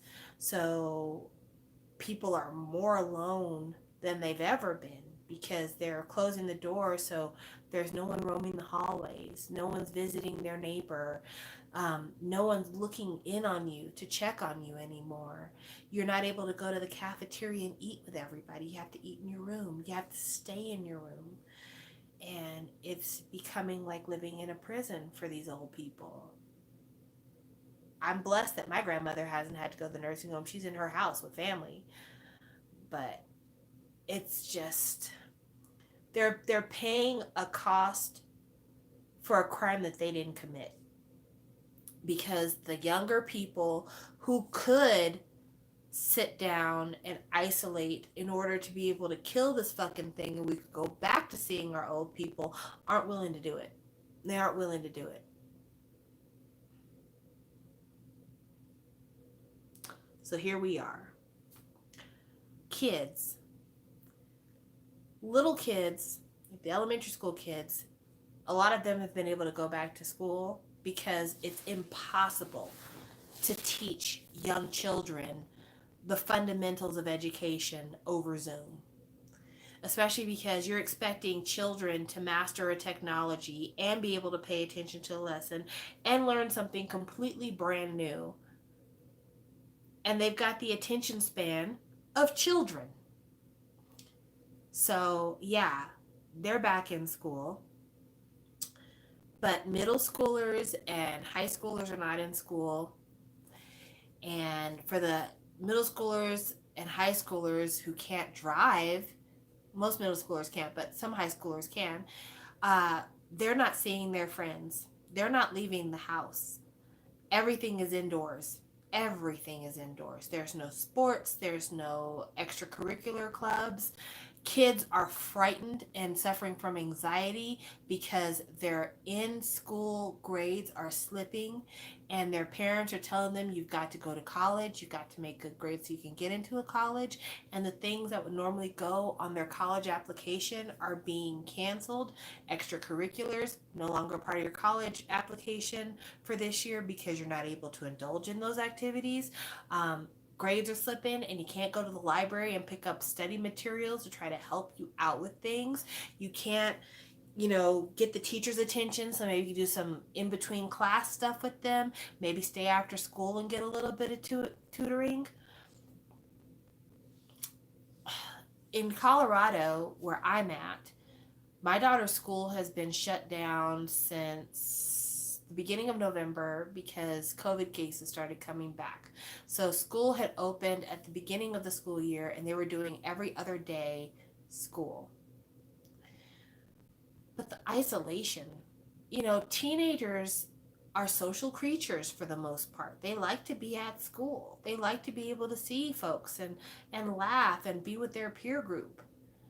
For the kids who are only kids, it's super lonely right now. And as sad as this is, the only positive thing to come out of kids not being able to go to school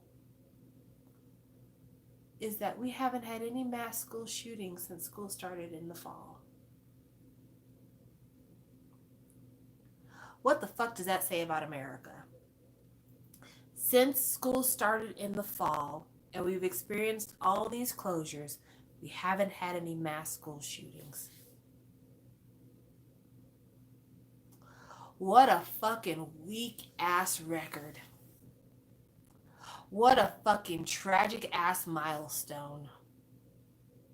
2020 might be the year that we have the least school shootings since Columbine.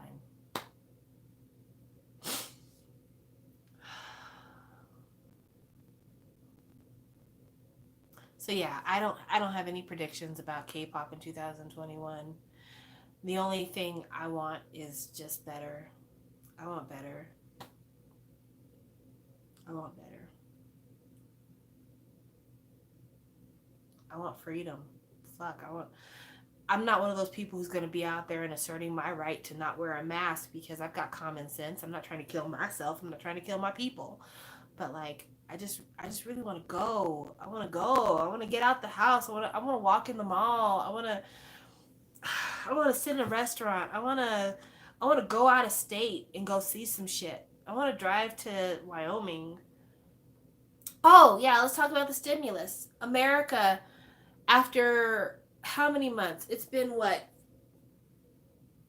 8 or 9 months since our first stimulus check. And we're going to be getting $600.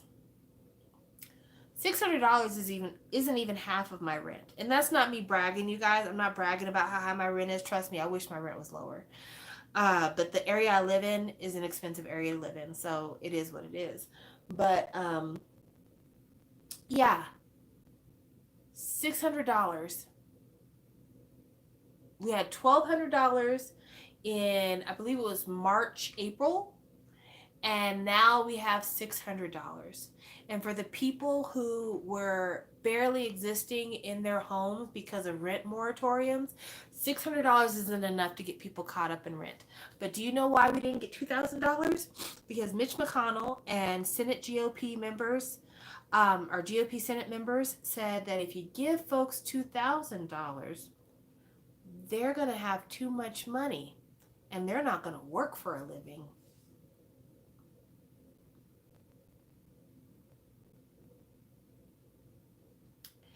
We need poor people's lazy asses to get out there and risk catching COVID instead of sitting on their asses at the house, being safe and probably stopping the spread of this fucking thing. $2,000 after 8 months, if you haven't been able to make your rent, is nothing. $2,000 gets me through maybe a month and a half. $2,000. That's not enough for anybody to quit their job and stay at home. And what's even crazier is that most of the people who are saying that $2,000 is too much money for the average American to have are millionaires. Mitch McConnell is a fucking millionaire, married to another fucking millionaire who comes from a family full of Chinese millionaires/billionaires. He probably spends $2,000 on a suit, not including the shirt, underwear, and tie. But you're telling people who are struggling that $2,000 is too much to give you? Woo-wee! It's fucking America, man. Fucking America. This is where I fucking live. I mean, I think God I still have a job. And I thank God that I have family that if I didn't have a job, I'd have a place to stay. I wouldn't have to starve. It would totally tear my financial situation apart, but I wouldn't have to. But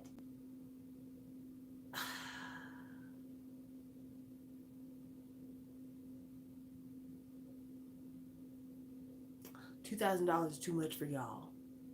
Meanwhile, they probably spend fucking $2,000 flying back and forth to Washington every trip.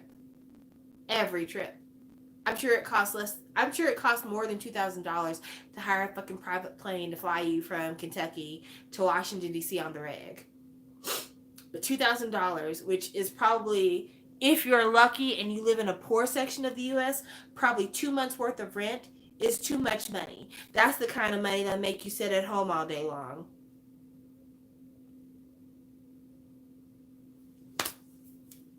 Fuck out of here. Anyway, this is my last live stream of 2020. I am now done with this godforsaken year. Not that I anticipate 2021 is going to be so much better, but I'm done with this. But I don't want to end on a pessimistic note with you guys because you deserve better than that. So let me talk about the great things that happened in 2020. 2020 was a year where I really got close to certain people that I hadn't been as close with previously, or I got super close with certain folks. I especially appreciate that this year was the year that Mason and I became really, really super close. And we started doing our Boys Love vlogs over on his channel, BL_Kiki. I'm grateful for the fact that so far, my family has been very strict with following COVID rules, and they have been safe. I almost don't even want to say it out loud, but family. I've managed to keep my job. I have even managed to buy new K-pop this year. I bought way more K-pop than I thought I was ever going to buy this year, so that's exciting for me. I realize what a blessed position I'm in. I was able to donate money to various charities this year. I donated money to tsunami relief in the Philippines. I donated money to the Black Trans Homelessness Fund. I've donated money to BLM. I donated money to the ACLU. I did what I could to be a part of the social justice movement in America in 2020, and I hope that it continues into 2021. I'm grateful that for the first time in a long time, the world got to see what a fucking sham America is, but that good Americans stood up and said, I didn't know, but now I do. and I'm going to do better. And I appreciate that. It's still hard. It's still raw. There's still a ton of work to be done. But I'm so grateful that friends and neighbors and other people have said, it's hard enough being a human being on fucking planet Earth. We're not going to make it harder by hating you for the way you were born and for just being another fellow human being. And I appreciate that so much. I do hope that 2021 is a year of accountability for that kind of shit for sure. Um, but I'm really grateful that I got a chance to see what the biggest priorities in life should be. And I found out through adversity and through hardship that my heart's always been in the right place, my hands have always been in the right place, and my feet are headed towards the right place. I always valued family, and this year I found that valuing family has rewarded me with comfort in times when I felt the most alone. I've always appreciated you guys as viewers for everything that you've done for me in terms of helping me navigate my way through my mental health journey this year. And I appreciate that you've always been so very kind to me. I appreciate that some of you have notifications clicked on for me so you can know when I'm live streaming. I appreciate that so many of you have stuck by me for so long. Some of you have been watching me literally for multiple years. Some of you have been watching me since 2014. And it's stunning that we've had these relationships. It's stunning to me that I've known David for as long as I've known him, and Alex for as long as I've known him, and Alondra for as long as I've known her, and Tarian for as long as I've known him, and so on and so forth. Sarah, I'm super blessed that Sarah sent me a box of treats, that she didn't have to do that she did. She went out of her way to send me a box of treats from halfway across the world. I like to think that I invest in people. I don't pick the people that I affiliate with on YouTube based on their popularity or anything like that. I like to think that the people that I get close to is because I see something very special in their personalities, which causes me to want to invest time and energy into watching them, commenting with them, getting to know them, trying to befriend them in the most surface way I can. And I'm humbled by the fact that you guys see that in me. And that's why 22 of you are here right now. Because you didn't have to. You don't have to be here. You didn't have to be by my side. You didn't have to support me. Also, on behalf of my daughter, thank you guys for being so kind to her. I took a chance ever putting her on camera because I've talked about her, but I didn't always want people to know what she looked like because the internet is mean and people will say things that'll knock down your confidence no matter what you look like, who you are. And they'll say things about the way you look, the way you talk, the way you laugh, your mannerisms, all these kinds of things. And at my age, I have a very deep well of confidence that allows me to navigate this without really taking too much of it to heart. But, at her age, I remember what I was like at her age. It would have broke my heart if somebody said something mean to me. And so because of that, I really do always appreciate you guys being kind to her, letting her feel welcome, letting her feel like this is a safe space for her. Because I get scared. That's part of the reason why I don't allow her to have her own separate YouTube channel because I don't know what people say, what people will do. So thank you guys so much for, letting her kind of dip her toes into YouTube on camera with me and being kind to her. But last thing I'm really grateful for K-pop still existing. Music. I know it sounds super shallow. But I'm so grateful for music. Music is so great. K-pop. Beautiful gowns.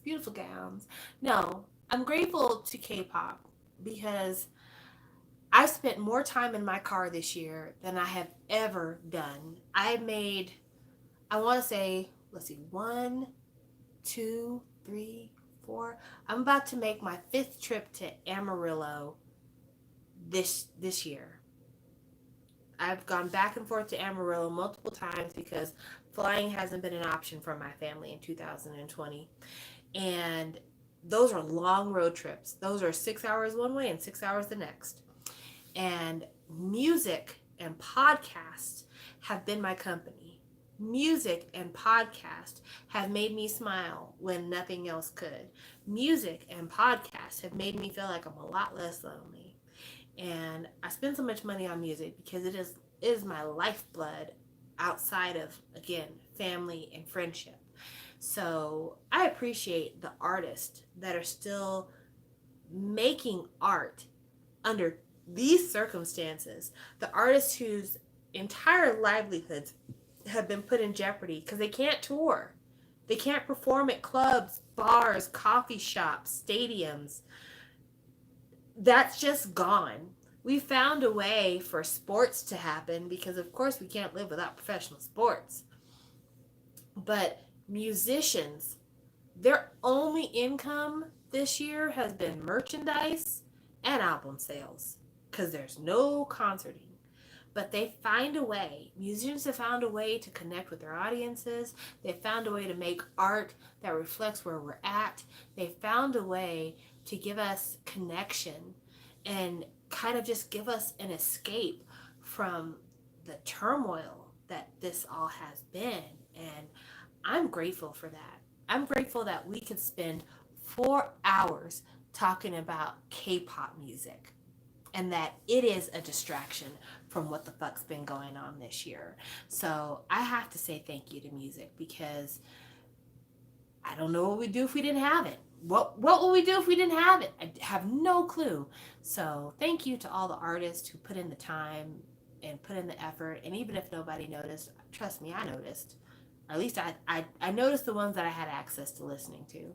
So thank you so much for that. And I wish that art continues to flourish in 2021. That is my hope for music, that it just continues to flourish, continues to be made, continues to support artists, continues to make a way. But anyway, thank you guys for watching. This has been a lot. I know, it's been a lot.